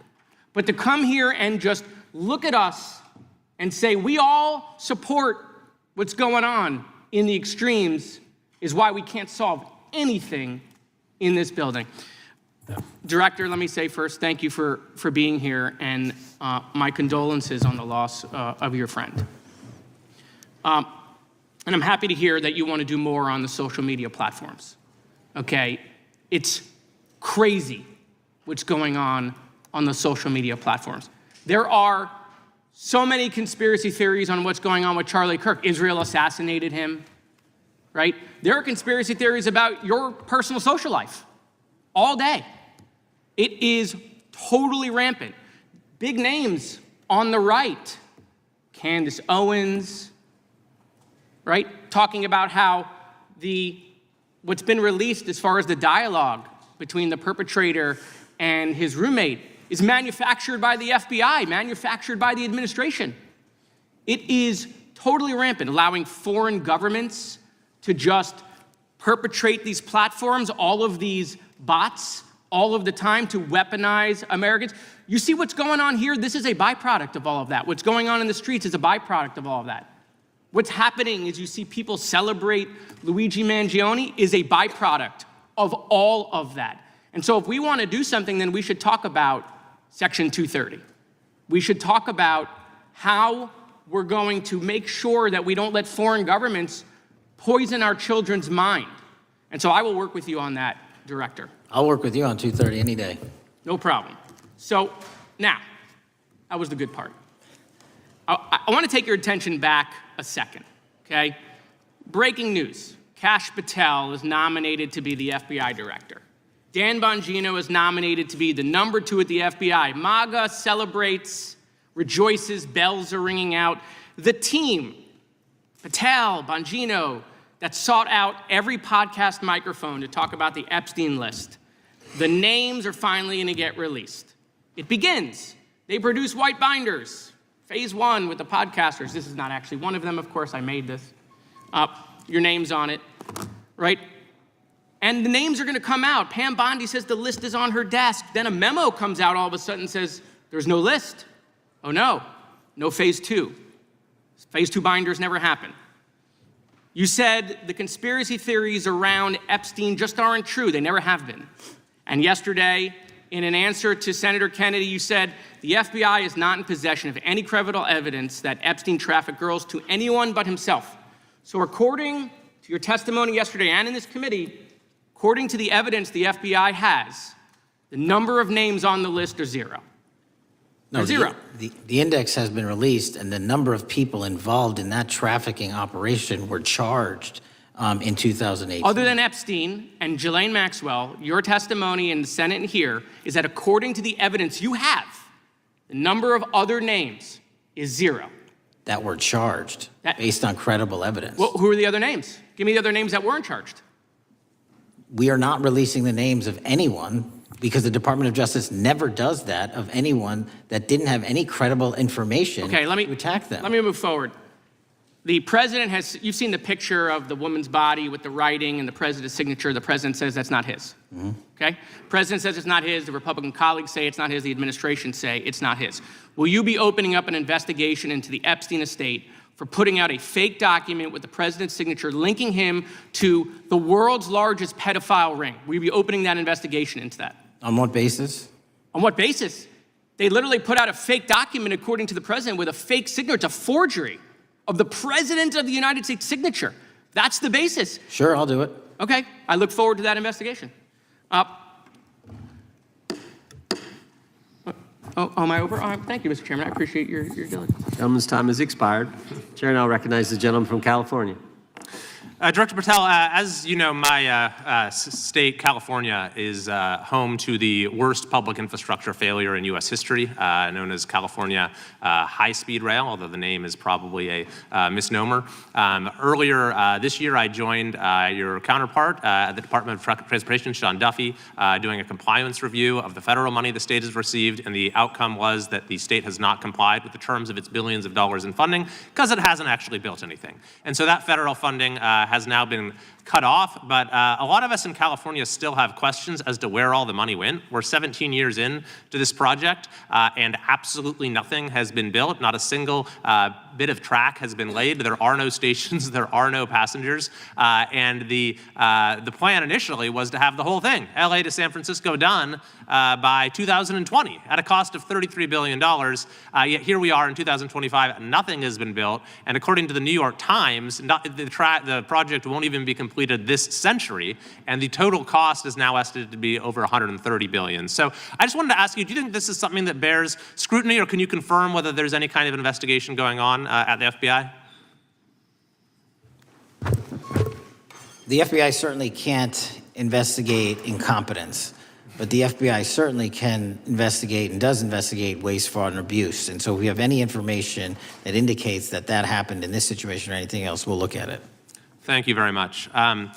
We've also, been talking some today about the issues that occurred at the border during the Biden administration. And you might not agree with your predecessor on everything, but you probably would agree with some of the statements he made in testimony before this and other committees, raising alarms about the risk of terrorism from illegal border crossings. Since becoming director, have you gotten some insight into how well calibrated those warnings were, and what is the status of that risk now? Since becoming director, there's been a sharp decrease of border crossings for known or suspected terrorists from the southern border. But unfortunately, there has been a sharp increase of known or suspected terrorists entering through our northern border. And so what I'm trying to do is work with our northern border states and our interagency to tackle that problem. But it is an absolutely massive border that can't physically be sealed. So we're going to have to get creative and put more resources into that. And in a similar vein, there were over 500,000 unaccompanied children that crossed the southern border during the Biden administration. As we know, many were trafficked either through forced labor or sex trafficking. Do you have any insight as to what the scale of that problem was and how have things changed over the last several months? Other than what you outlined in terms of how it was described, I don't have any additional details. In terms of how many people are being trafficked into this country, especially unaccompanied missing children, that number has drastically reduced because the coyotes that smuggle these children for their criminal activity are the same ones that smuggle in narcotics, or the same one that traffic older age women. They're all interconnected, and because of the sealing of the southern border by this administration, that has come to a near halt. That is a very important point, that we have seen far fewer victims of human trafficking because we've finally prioritized border security. And by the way, you have children who are getting rescued because of the immigration enforcement activities that unfortunately some politicians in my state are trying to stop, thereby stopping those kids from getting rescued. We've seen, of course, a substantial reduction in crime here in Washington, D.C. since the FBI and the National Guard got involved. I'm kind of asking you to state the obvious here, but what is the mechanism there? Why have we seen a reduction of crime when D.C. has had such a huge crime problem for years, and then almost overnight we see such a big difference? Because of the dedication and resources from President Trump's administration to utilize all federal, state, and local assets in a heavily crime-ridden area. I mean, if we did not have a crime-ridden area, then homicides, carjackings, and gun violence would not be dropping by 40, 50, 60%. And when you allow the police, the MPD, to work with federal authorities and allow the National Guard to set up your perimeter, this is what you can do in a few short weeks. And we at the FBI, under Operation Summer Heat, have set those Phase 01 operations in motion 4 months ago, quietly at the direction of President Trump. So we are scattered across cities across this country doing just that. But we're going to need more help to complete the job. Yeah, in too many places in this country, crime has just been treated as sort of a norm, that this is the way things have to be. What's happened in D.C. shows that is not the case if we have the right policies and the right priorities. Finally, this is tragically the second time in as many years that we've had an FBI director here following either an assassination or an assassination attempt. And so since there's been some time now since from the attempted assassination on President Trump at Butler, would you say that the public's understanding of what took place on that day is fairly consistent with all of the facts as you know them, or do you believe there's still material facts that have not been made public or are not fully understood by the public? No, I think it's fairly consistent. Thank you. I yield. Gentleman yields back. The lady from Texas is recognized. Man, oh man, there has been so much today, and I truly don't know where to start. So I'm just going to make sure that we start off with a few facts. So a couple of facts that we need to make clear for everyone is that, number one, Director Christopher Wray, when he was appointed to be the head of the FBI, was appointed by Donald Trump. Now, I will agree that I definitely take issue with a number of decisions that Donald Trump makes, especially when it comes to the people that he decides to appoint to very important positions, including this one, because I did have to make sure that I wasn't going crazy. But when I say that you are the least qualified FBI director in the history of the FBI, that is real, because you are the only one that never even served with the FBI prior to joining, yet we are supposed to believe that That's you are false. the greatest thing since sliced bread. I didn't ask you a question. Now, what I want to go false. through is to talk about why you are a failure and why, honestly, we just need to tell you bye-bye. I know that you got a little upset and you put on your show for your boss because it seems like you're trying to save your job when it came to talking to Senator Booker yesterday. But let's go through some of your failures. So before you were even confirmed, and I think one of my colleague from Georgia, pointed out that you are already targeting career officials so that you could direct illegal firings. Mind you, these cases that you were so upset about, which are the ones tied to Trump, the cases came through his handpicked FBI director. And frankly, when people sit around and say things like, oh, we're happy because now we feel safe. I don't know who feels safe in this country except for the white supremacists, because I specifically as a black woman definitely don't feel safe. And frankly, my colleagues have been real nice to you today, and I applaud them, but I don't have the same demeanor because I know that multiple colleagues on this side of the aisle have faced death threats. In fact, somebody tried to kill one of my colleagues. And frankly, I don't know if this FBI or under your leadership, if those people would have been caught. I don't have any confidence in you. And if we start talking about the reasons that I lack confidence, we could start with you not just wanting to acknowledge some simple facts.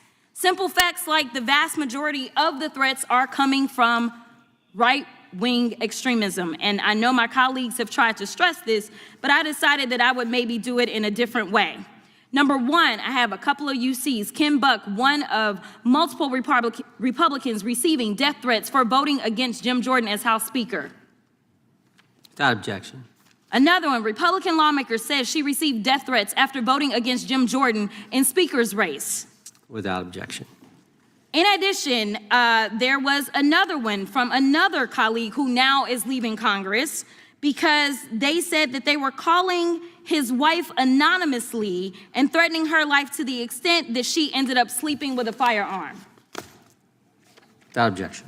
Okay, so here's the deal. How are we supposed to have confidence when you're sitting up here telling the Senate yesterday that it will take you 14 years before you can get the FBI fully staffed to do their jobs? You're also now redirecting resources so that they can go and play ICE agents on the streets. You're getting rid of your most qualified people, and even when it came down to somebody that you consider to be a friend, you were posted up having some fancy dinner to the extent that you posted not only once erroneously, you posted twice erroneously as it relates to catching somebody, and then you want to go and say, let me take a victory lap.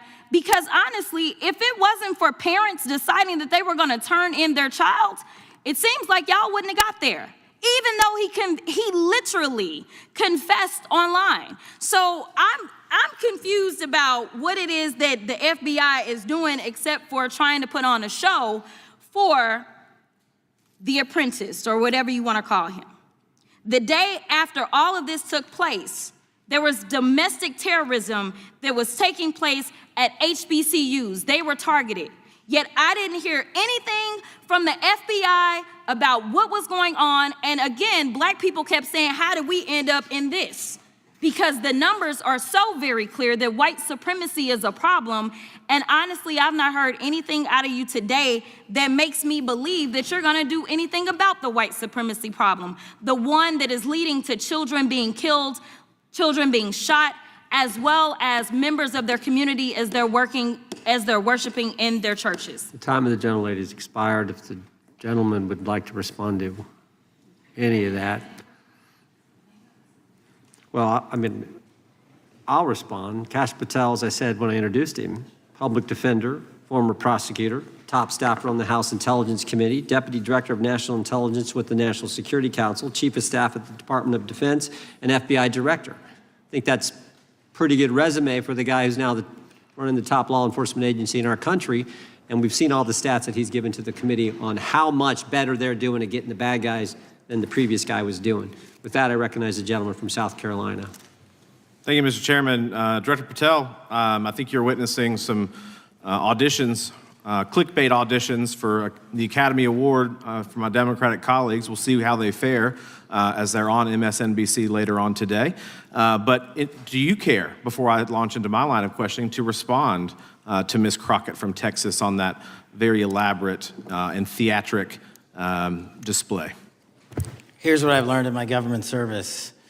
I don't give a damn what they say about me as long as I'm succeeding in the mission. We're succeeding in the mission because the men and women of the FBI have never been empowered to do more work and to hit the streets harder than by President Trump's authorities and resources he's given us. And so all I care about is that we are capturing more child predators than ever before, taking more drugs off the streets than ever before, that we are capturing murderers at a significantly historic rate, and we're delivering this country the lowest murder rate in recorded history. That are facts that you cannot dispute. But you can come at me all you want. I don't care. Thank you, Director, for that. And we appreciate your service. We appreciate the results speak for themselves, I think, pretty plainly, and your commitment not only to results, but to transparency. So we do appreciate that. Director, who was John Durham? He was a former federal prosecutor, United States attorney, and ultimately appointed special counsel in the first Trump administration. Correct. And what there was a document that he released in his findings called the Durham Report. What was the Durham Report briefly, and what were the findings very briefly? It was every special counsel that's appointed produces a report to the Attorney General. Special counsel's Durham Report largely focused on Crossfire Hurricane and included extensive summary findings in classified and unclassified manner, and we released the classified version, finally declassifying it for the American public in this committee. Correct, and you released that in July of this year. I think so. Yes, sir. Isn't it true that in the classified Durham Annex, as it's referred to, that in 2016 the Obama administration obtained intelligence information from a source contained in two separate memoranda, one in January of 2016 and one in March? The two memoranda described confidential conversations between DNC Chair Debbie Wasserman Schultz and two individuals from the Soros Open Society Foundation. Isn't that true? As written in the report, I'll let it speak for itself. In the Durham Annex in January of 2016, the memorandum noted in part that President Barack Obama intended to scuttle the FBI's investigation into Hillary Clinton's private email server and mishandling of highly classified information during her time as Secretary of State. Isn't that found in the report? I believe so. Isn't it also found in the report that in March of 2016, the memorandum also included references to the same Obama effort to shut down the Clinton investigation, but additionally outlined a plan to falsely connect Trump to Russia? Isn't that in the Durham Annex? I think it's in more than the Durham Report, but yes. The memo also stated in part that, quote, the Democrat Party's opposition is focused on discrediting Trump, among other things. The Clinton staff, with the support from special services, is preparing scandalous revelations of business connections between Trump and the Russian mafia. Isn't that also found in the now unclassified Durham Annex? I believe so, sir. According to the Durham Annex, based on analysis and translation of the intelligence, FBI analysts believed that special services could either mean the FBI or CIA, or the Trump dossier author Christopher Steele. Isn't that in the Durham Annex? I believe so, sir.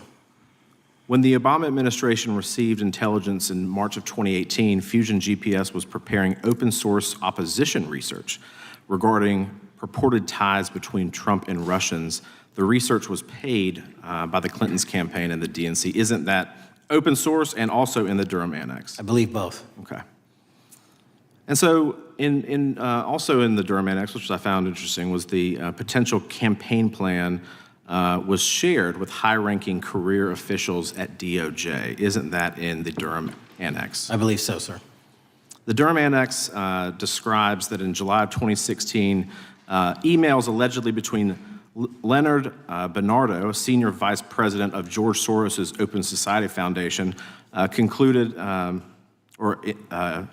data providing specificity on the Clinton plan in an attempt to smear Donald Trump by falsely linking him to Russia. Isn't that in the Durham report? I believe so. And so, briefly, this additional evidence that you've unclassified and released to the American public, what does that purport to show or augment about the Durham report that you can share with the American people? Put simply, that the FBI was weaponized. Against a political campaign. Yes, sir. Thank you for that, Mr. Chairman. I yield back. Gentleman yields back.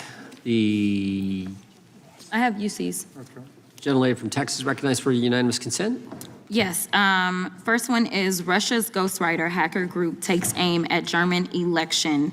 This is from Politico. Objection. The next one is Director of National Intelligence, 30 days until election 2024, which specifically states that our assessments about activities and goals of Russia, Iran, and China are unchanged from earlier election security updates, and that they were meddling. Without objection. And I've got three more. The last three are that how Russia is using artificial intelligence to interfere in elections.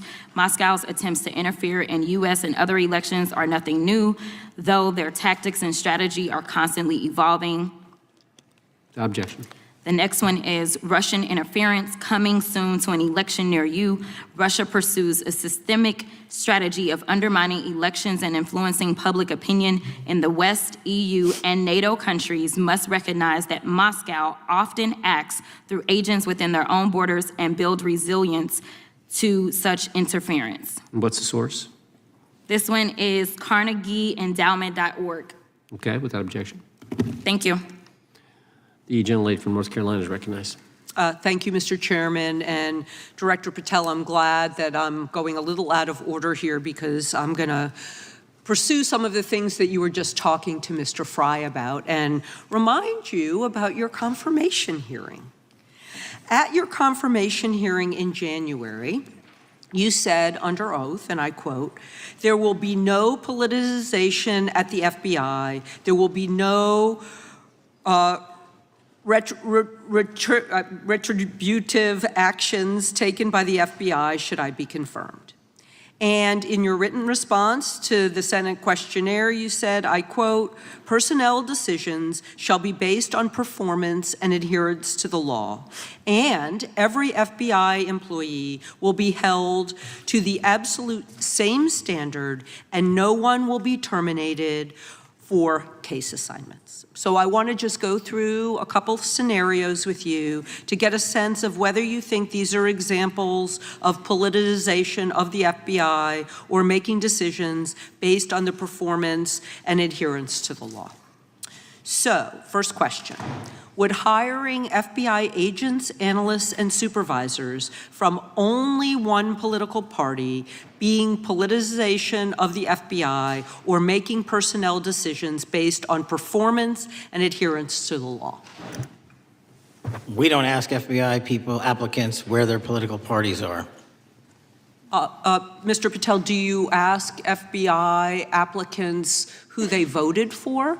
The FBI does not.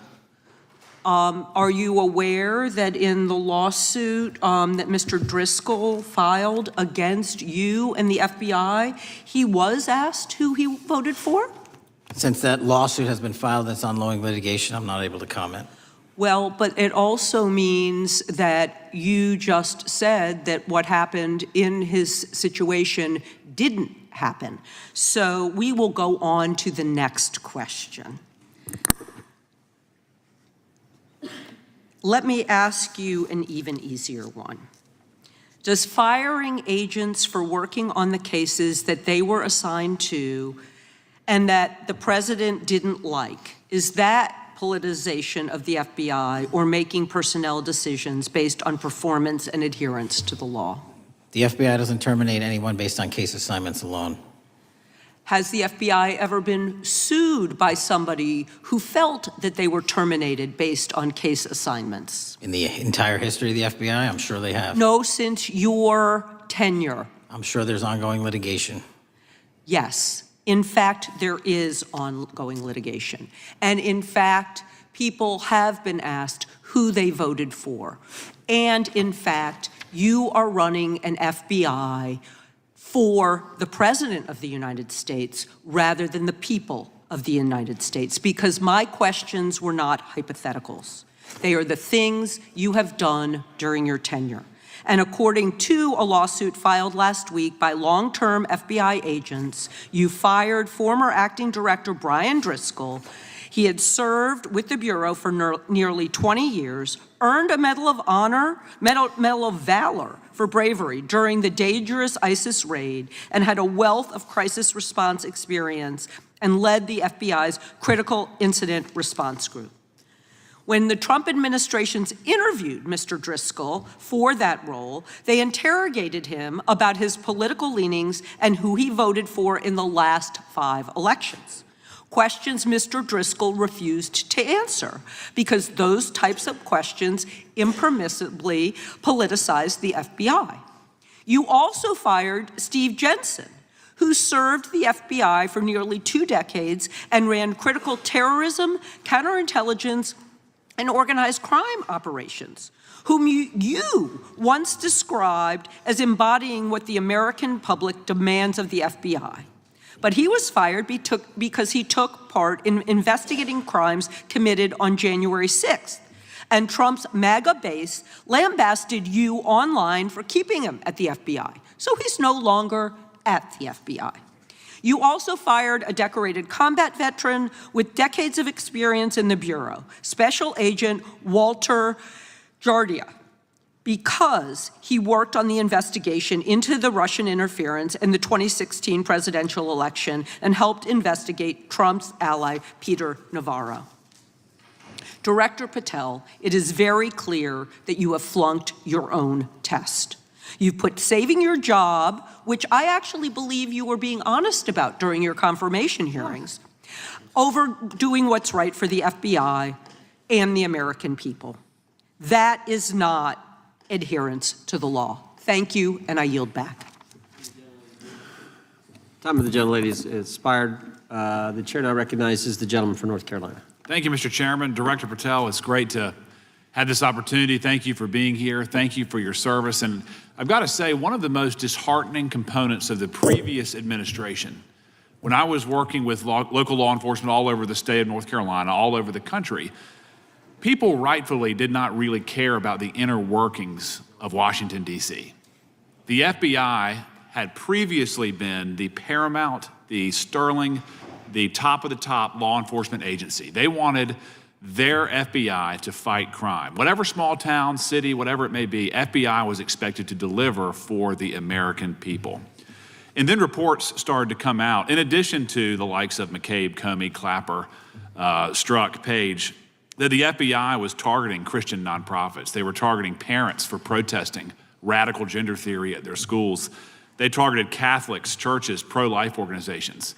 And the FBI was really bruised in just modern day America. And your focus on getting the FBI back to the streets, fighting criminals, locking up bad guys, whether they're violent criminals, whether they're sex predators, whatever they may be. That is restoring the reputation of the FBI, and I thank you for that. In regards to the perceptions, I want to be very clear here. You mentioned the statistics about removing dangerous illegals, removing thousands of kilograms of drugs, violent criminals, guns. The border is secure. These accomplishments are noteworthy and they're needed.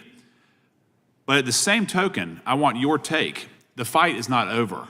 Isn't that correct? When we look at what happened in the previous administration, the number of illegal alien criminals that made their way into this country of every type, they're embedded, they're here, and it's going to take a sustained effort to win this battle. That's the critical component, sustained effort. And that's the critical component when you look at what happened in Washington, D.C. We're not here for 4 seconds in terms of safeguarding Washington, D.C. Yep. It's a sustained initiative. We're taking it to Memphis and wherever we decide else. And so we are going to continue the mission till it's done. In regards to offloading some of the agents from Washington, D.C. to the states, to the people, can you just explain how tactically that is a force multiplier in the law enforcement community around the country? Yeah, it's pretty simple. You don't even have to be in law enforcement to know that. If you put cops with other cops, they're going to do cop work. That's right. And what was needed in the communities out there was more cops. What was not needed in the bloated bureaucracy of Washington, D.C. was a third of the FBI's workforce, because a third of the crime does not happen in the Washington, D.C. NCR area. And so the results speak for themselves. Our state and local partners, I've always said this, are our biggest ally, our Yes. greatest ally and partner, and we cannot do the work without them. But we got to send our guys to them. That's right. And in regards to the last 4 years, the open border policies, whether it's terrorism, drug trafficking, human trafficking, violent crime, massive amounts of organized retail theft, and other types of criminal behavior, can you describe, just so anyone who's listening here can talk about, how serious the levels of criminality have become in the United States? Well, unfortunately, in order to have these record-breaking numbers of arrests and seizures, you tragically had to have a record-breaking explosion in violent crime. And it doesn't happen overnight. Right. And it came in from all corners of the earth and from all platforms, including social media. And that's the root cause of all of these evils. And in order to clean it up, it's not going to happen overnight. But the men and women of the FBI, what they did in these 7 months, everybody should be talking about it. Every single district in this dais is safer now, today, than it has ever been because of that work. And in regards to the ongoing political climate, Director Patel, how do sanctuary policies that are still being implemented and defended in certain states, cities, and counties, how do they help or hurt your efforts to make America safer? Well, if you are harboring criminals, you are harboring our ability to keep our communities safe. It's that simple. If you have a fugitive warrant for a violent felony offense and we are not able to procure you because of policies or rules that don't allow us to go get them, and time again, we have heard all too many illegal immigrants who should not have been here murdering women, murdering children, giving drugs to our youth, and raping our children, and that is unacceptable. Straightly put, can you separate immigration enforcement with fighting crime? They're intertwined. Thank you. In regards to policies like cashless bail, how does that help or hurt your efforts? Criminals know that there are certain jurisdictions where if they shoot someone, they'll be out the door within the next hour to do it again. Yep. And that's an ethos and a system that has been built out over years that we are combating. How is defunding the police around the country, how does that help or hurt? As long as I'm in this seat, we're not defunding any cops. Good. Thank you, Director. I yield back. Gentleman yields back. Mr. Garcia is recognized. Thank you, Chairman Jordan, and welcome again, Director Patel. As members of the Judiciary Committee, we have a responsibility to conduct oversight of the FBI and assess whether or not you're doing a good job in a responsible and impartial manner, or whether you're just a henchman for Donald Trump who's weaponizing the Bureau at the expense of public safety. As Congressman Correa highlighted, one of the many concerning issues during your tenure is the Bureau's expanded role in low-level, non-criminal immigration enforcement. I have a report here from the conservative Cato Institute. They've obtained ICE documents showing that over 2,500 FBI personnel are now working on immigration enforcement. A yes or no question. Did you sign off on this? 2,500 FBI employees are not currently working on immigration enforcement. Did you sign off on this? On the Cato report, On the 2,500 personnel, FBI personnel that have been reported to now be working on immigration enforcement. I couldn't have signed off on it because it's not happening. You can call it whatever you want, but the reality is that over 2,000 personnel individuals are now working at ICE instead of their jobs. I want to follow up on something that Senator Durbin asked you about yesterday. This article from MSNBC reports that nearly every agent on Baltimore's domestic terrorism unit, who was, by the way, investigating the 764 network of child predators, was diverted to work on immigration enforcement full-time. That forced them to, and I quote him, walk away from investigations of a network of violent predators that targets and exploits children online. Yes or no? Were you aware that this happened, and did you sign off on it? The premise is false.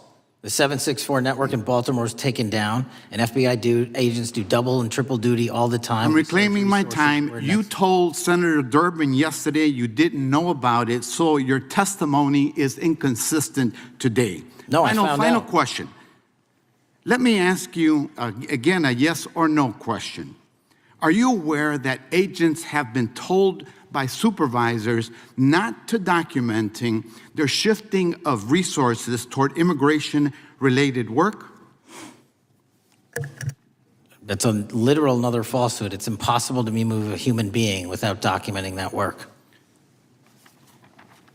As FBI director, you must be transparent with Congress. You need to provide us information about how many agents have been diverted to non-criminal immigration enforcement, why the Baltimore unit was dismantled, and whether there's a cover-up of what's happening under your leadership, because this goes to the heart of whether or not you're carrying out the stated mission of the FBI, keeping our communities safe. Diverting FBI agents from investigating violent child predators doesn't make us safer. Using FBI resources to target parents, children, and other immigrants for low-level, non-criminal enforcement doesn't make us safer. Enabling violent, lawless conduct by federal enforcement doesn't make us safer. As we saw last week when an ICE officer killed one of my constituents. And I know that the FBI has been involved in that investigation.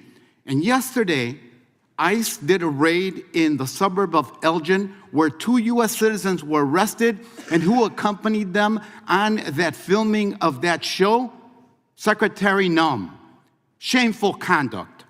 And weaponizing the FBI to serve Donald Trump's political agenda instead of the American people does not make us safer. Before I yield back, Mr. Chairman, I request unanimous consent to submit the following documents for the record. A report from the Cato Institute, which I referenced earlier, where ICE has diverted over 2,500 officers from their jobs, and 2, an article from MSNBC titled, Trump's Deportations Divert FBI Agents Off Child Predator Cases, and an article from CNN entitled, White House Pressure for Increased Immigration Arrests Strains Law Enforcement Agencies. Thank you, and I yield back. Gentleman yields back. Without objection, the gentleman yields back. Gentleman from Wisconsin is recognized. Thank you, and thank you, by the way, for coming over here. Sorry you have to put up with all this. I know when you took over, the FBI's reputation in a lot of circles perhaps had never been lower. I mean, part of that is brazen involvement in political activity, the Foreign Influence Task Force, getting involved and trying to suppress news stories in the New York Post, Crossfire Hurricane, coming up with bogus stories to try to flip the 2016 election, FBI downplaying the stories of Hillary Clinton's emails in the 2016 election. That's their overt involvement in political activity. I think a strong anti-religious bias. We talked about stories of an anti-Catholic bias in there. I know I've talked to people about horrific overreaction at the big Hindu temple in New Jersey, in which, just so people understand, you had a rectory in kind of in the temple area, the religious leaders, taken out at gunpoint, big problems. And I think finally the FBI trying to turn America's viewpoint on certain political issues. And when I talk about that, I'm talking about what was done in Mexico with regard to shipping weapons, fast and furious, shipping weapons into Mexico in an effort, I think, to try to turn the Americans against the First Amendment. But in any event, what scares me is, and all these horrible things that were done in the past, there were individual FBI agents who participated in them, in which apparently their supervisors told them this is okay or even admirable. And what I'm going to ask you, are you able to do anything to make sure that in the future these corrupted FBI agents understand the importance of religion in our life, and they're not to view it with suspicion? They understand parental rights and the idea that traditionally in America, parents have the ability to object when their young 5 or 6-year-old children or year-olds or very young children are getting what most people consider highly inappropriate sexual contact. What are we doing there to try to make sure we don't have problems with these FBI agents again, or make sure that in the future administrations, they would object if they are asked to behave in such a immoral fashion? Two things. If you are corrupt, you don't work at the FBI. It's that simple. So we don't tolerate any form of corruption or any deviation from our high standards, whether you're an agent, an intel analyst, or whatnot. And just to show the American public the resurrection that the FBI has had in these last 7 months, you don't have to believe me. Our applicant pool has doubled month over month every year from the highest point it has ever been. More people want to work at this FBI than ever before in U.S. history. I'm sure that's because of you, and you're kind of anticipating my next question. I talk to retired FBI agents in my area who sometimes retired in part because they hated the woke, anti-conservative culture at the FBI. And they are concerned, the retiring agents, about new agents, not on your watch, but before this, being corrupted in the universities before they were hired. And they are very worried about what will happen with the new agents. So I think you're answering my question. Do you feel you'll be able to a certain extent solve the problem of inappropriately woke agents filling up the agency in the past, because now you're going to have a larger pool to draw from? Everybody that comes to work at the FBI is allowed to have their own belief system, but they're not allowed to bring that belief system into the workplace. And anyone that does won't work at the FBI. Okay, very good. Now, recently, there's sort of another potential scandal, I guess, a politically motivated thing, Arctic frost. Do you want to comment on that? And it appears one more time as perhaps the FBI was getting involved in what would normally be considered political events. We are not getting involved in political events, except this one. Okay. And final thing, with regard to prejudice against Catholics, what happened in the big Hindu temple there in New Jersey, do you think, have you ever, has anybody ever apologized to the Catholic Church or apologized to that temple? I don't know, sir. Okay. Is that something you think would be perhaps a good idea to do in the future? I think leadership should address it. Thank you. Gentleman, time has expired. Gentleman yields back the. So we got the gentleman from North Carolina, Mr. Harris. All right, thank you, Mr. Chairman, and thank you, Director Patel, for your endurance and your perseverance throughout today's hearing, and for all you've shared. First of all, let me start by saying that I was very grateful and glad to see that the FBI has joined the investigation of the tragic and brutal murder of Irina Zarutska in Charlotte, which is just right by my district. This woman, as you know, fled the war in Ukraine only to be killed in cold blood by a man who had no business being on the streets whatsoever. This man, who had been seen stabbing Irina to death on video, had been arrested 14 previous times, served prison time, and was diagnosed with a severe mental illness. In response to the previous offense, the magistrate over his case released him to roam the streets with a $0 bond and a simple written promise to appear in court. Mr. Patel, let me just ask, should judges apply the most lenient bail standards to people with extensive criminal history? Do they apply the most lenient? I'm sorry. Yeah, should they apply the most lenient bail standards to people with extensive criminal history? That has not been my experience. That should not happen. Is America a place where young women should fear to ride public transit? No. And was Irina Zarutska's death, would you say, possibly the result of Democrats' pro-crime policies? That investigation and matter is in open trial, so I don't want to stylize the evidence. I understand. Well, Mr. Patel, let me just say, taking over the FBI after the Biden administration's blatant weaponization of the agency is no easy feat, as we've recognized throughout this hearing today. For 4 years, we witnessed the Biden administration targeting regular Americans rather than violent criminals. For example, the Biden administration's FBI spent its time and resources going after churches and Christians. We know that the FBI used an undercover agent to collect information about a parishioner. We know that the FBI investigated and surveilled a Catholic priest. And all of this was in response to First Amendment protected activity. Mr. Patel, I want to ask you, should the FBI use its resources to spy on Catholics? Never.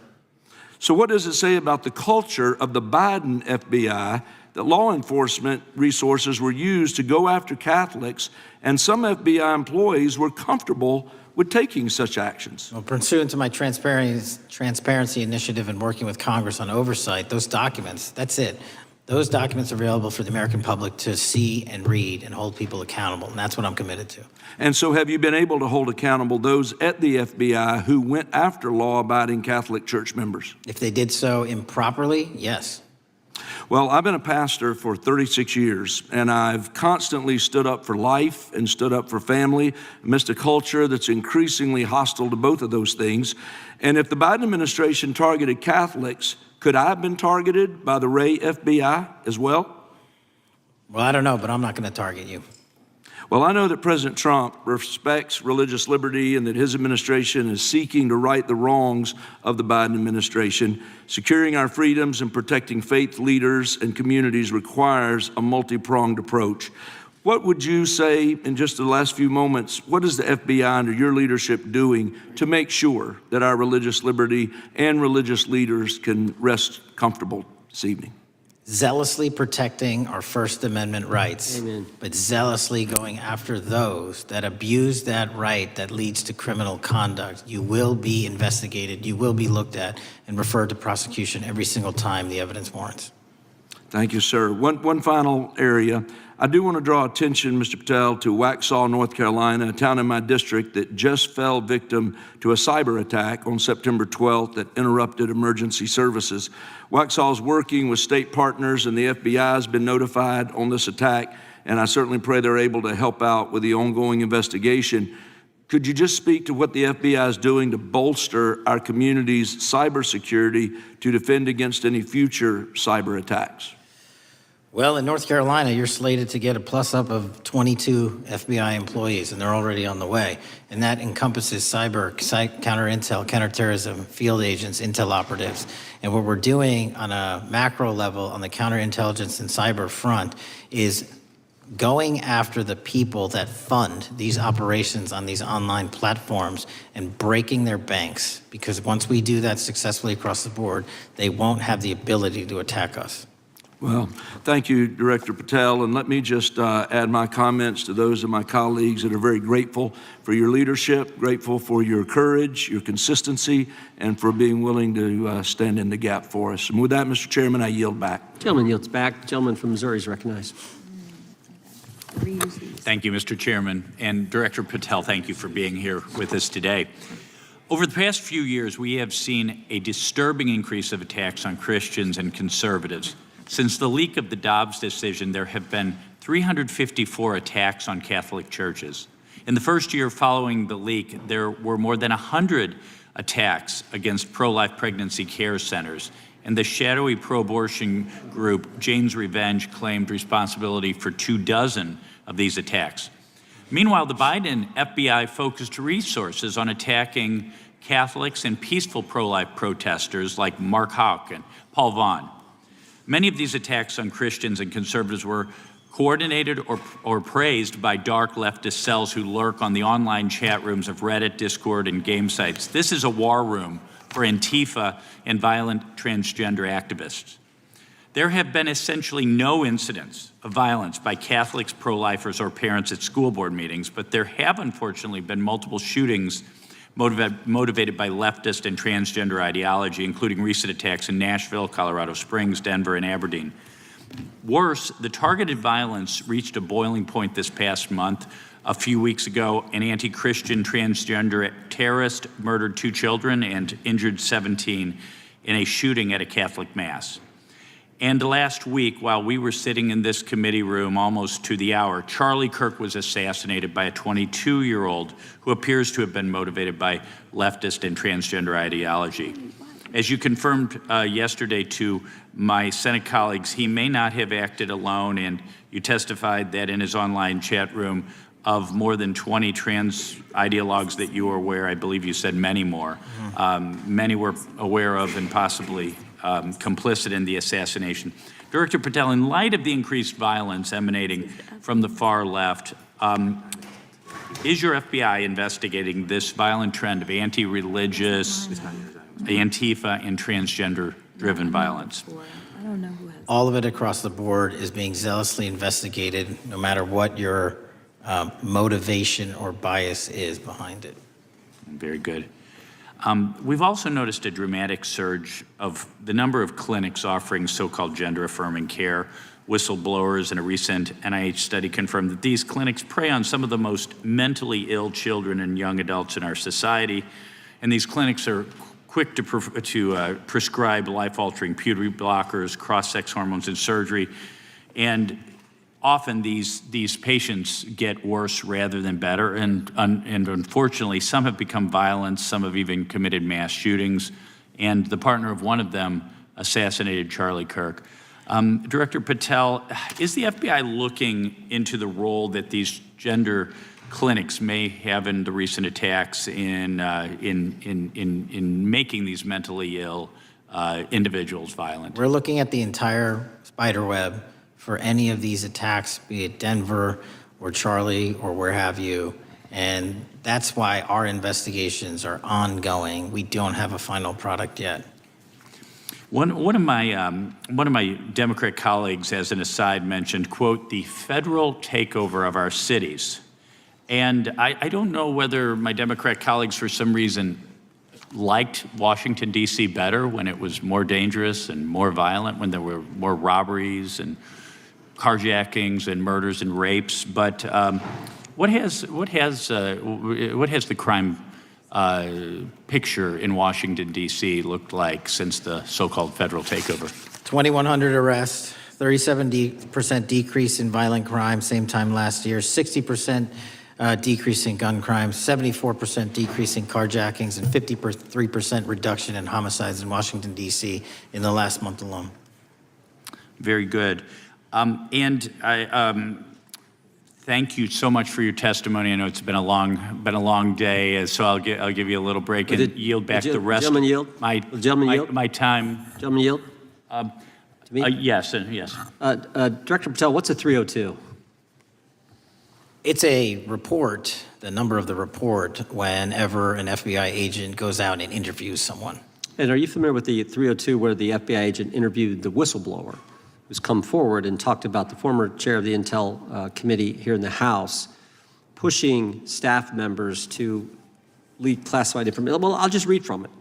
Staffers were instructed to use, this is from the 302, interview this person. Staffers were instructed to use any sources that had developed within the United States intelligence community to gather information, which would then be made public through the media in order to compel public opinion.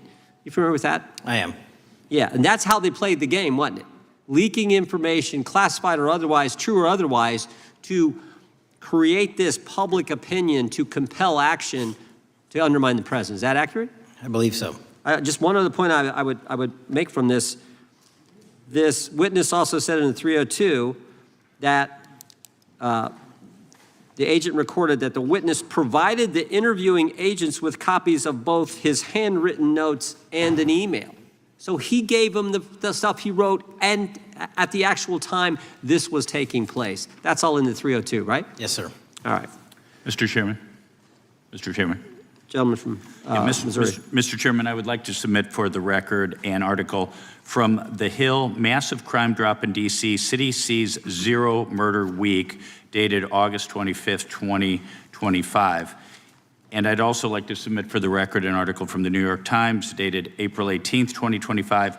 Man who set fire on Shapiro's mansion cited treatment of Palestinians, police say. Yeah, thank you. Without objection. I have Gentlelady from UC. Texas and then Pennsylvania. Thank you so much. My first UC is the FBIAA letter to Congress on summary terminations, where it states denying fundamental due process and summarily dismissing special agents will only make it harder to protect our nation. These actions distract agents from their work, foster fear that their assignments could cost them their careers either now or under the next administration, and increase the risk of criminal and national security threats by undermining unity and morale within the Bureau. Without objection. The next one is a CNN article. FBI agents are again pulled from their day jobs to address a Trump priority. It states, morale is the worst I've seen, said one law enforcement source. The Bureau is becoming unrecognizable. Lots of people are weighing really difficult decisions right now. Without objection. Gentlelady from Pennsylvania is recognized. Thank you, Mr. Chair. I'd request unanimous consent to introduce into the record a September 16th, 2025 article in the New Republic entitled DOJ Quietly Deletes Study on Politics of Domestic Terrorists. The Justice Department has taken down a study that proves Republicans' entire narrative wrong about left-wing violence. Without objection. Thank you. The gentleman from Washington is recognized. Thank you, Mr. Chair, and thank you, Director, for being here. I think without question we can say that Donald Trump has been tougher on crime and tougher on international terrorism than any president in American history. I imagine that brings you a lot of satisfaction and pride as director of America's foremost law enforcement agency. Recently, President Trump conducted very strategic and important strikes on Iran's nuclear apparatus in that country. We also know that there are concerns of significant Iranian sleeper terrorist cells here in the U.S., perhaps exacerbated by the open border during the Biden administration. What can you tell Congress and the American people about what the FBI is doing to safeguard us from potential terrorist attack by Iranian cells? So our counterterrorism division, which is fully stocked up, watches for reflections in the intelligence streams that our intelligence community collects and produces, and works hand in glove with our partners at the CIA and elsewhere to make sure that any threat, even if it's hearsay, double hearsay, triple hearsay, or totally incredible, is not only fully run down, but we also take our duties to notify and give defensive briefings to those who are mentioned in those intelligence reports to make sure that we do both our notification obligation and our investigatory obligation. Thank you. The FBI is also the foremost counterintelligence apparatus here in the U.S.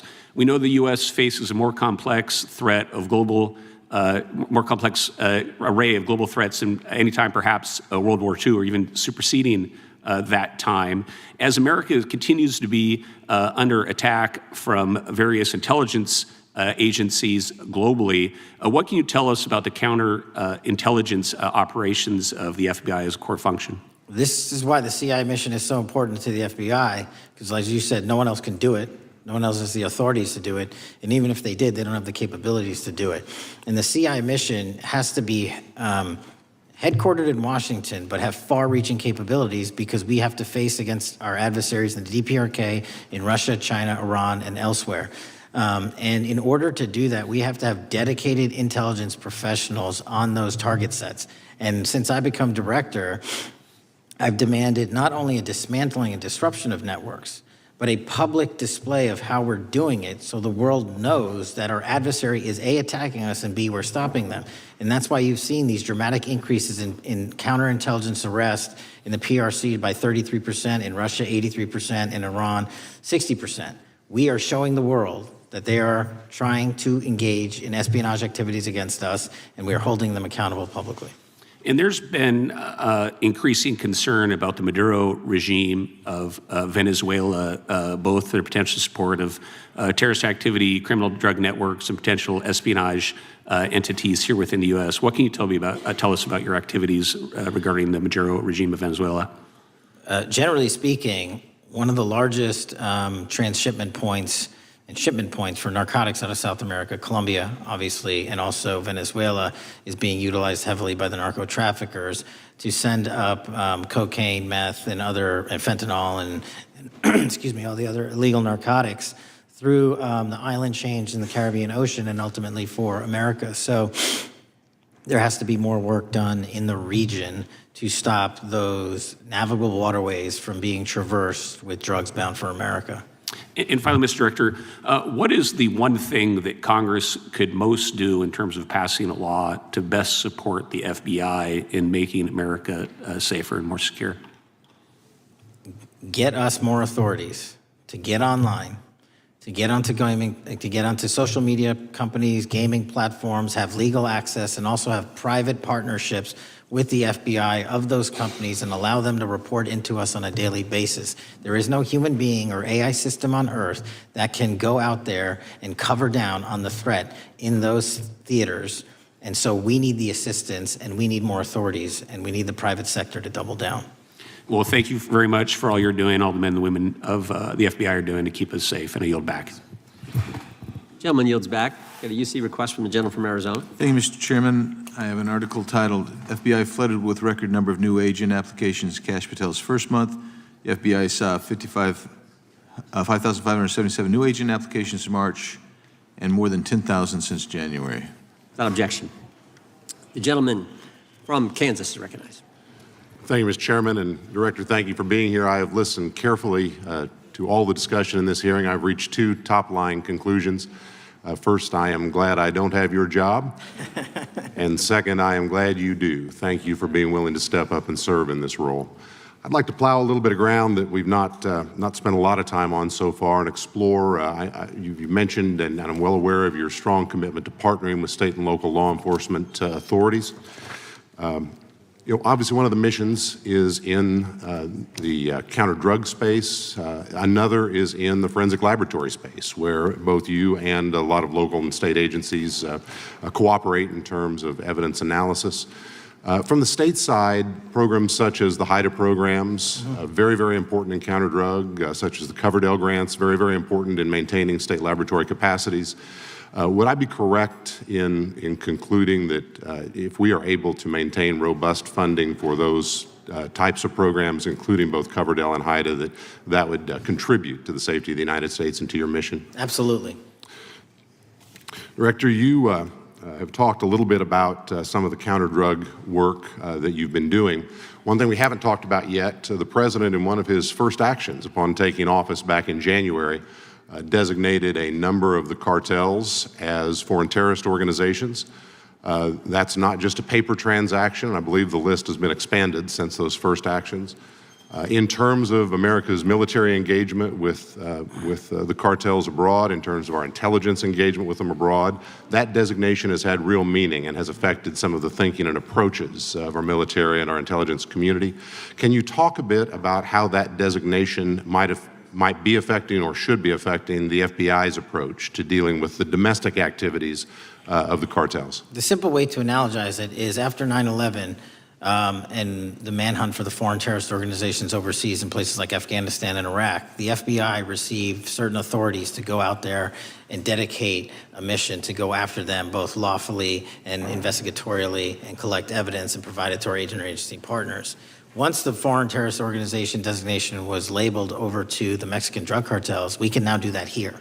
and in Mexico, and in Colombia, and in Venezuela, and anywhere else they are. And so that's the best analogy I have. What we're able to do is take our counterterrorism platform, traditionally used for global terrorist manhunting, and bring it into this hemisphere against a very real threat, which is the drug traffickers, and they are foreign terrorist organizations. So we just have so many more resources and authorities now directed at them. So, for example, Director, in the regions, from the vantage point of local law enforcement, there are structures that have historically handled those partnerships separately. HIDTA, for example, is an example on the drug trafficking side. The JTTFs are an example on the terrorism side.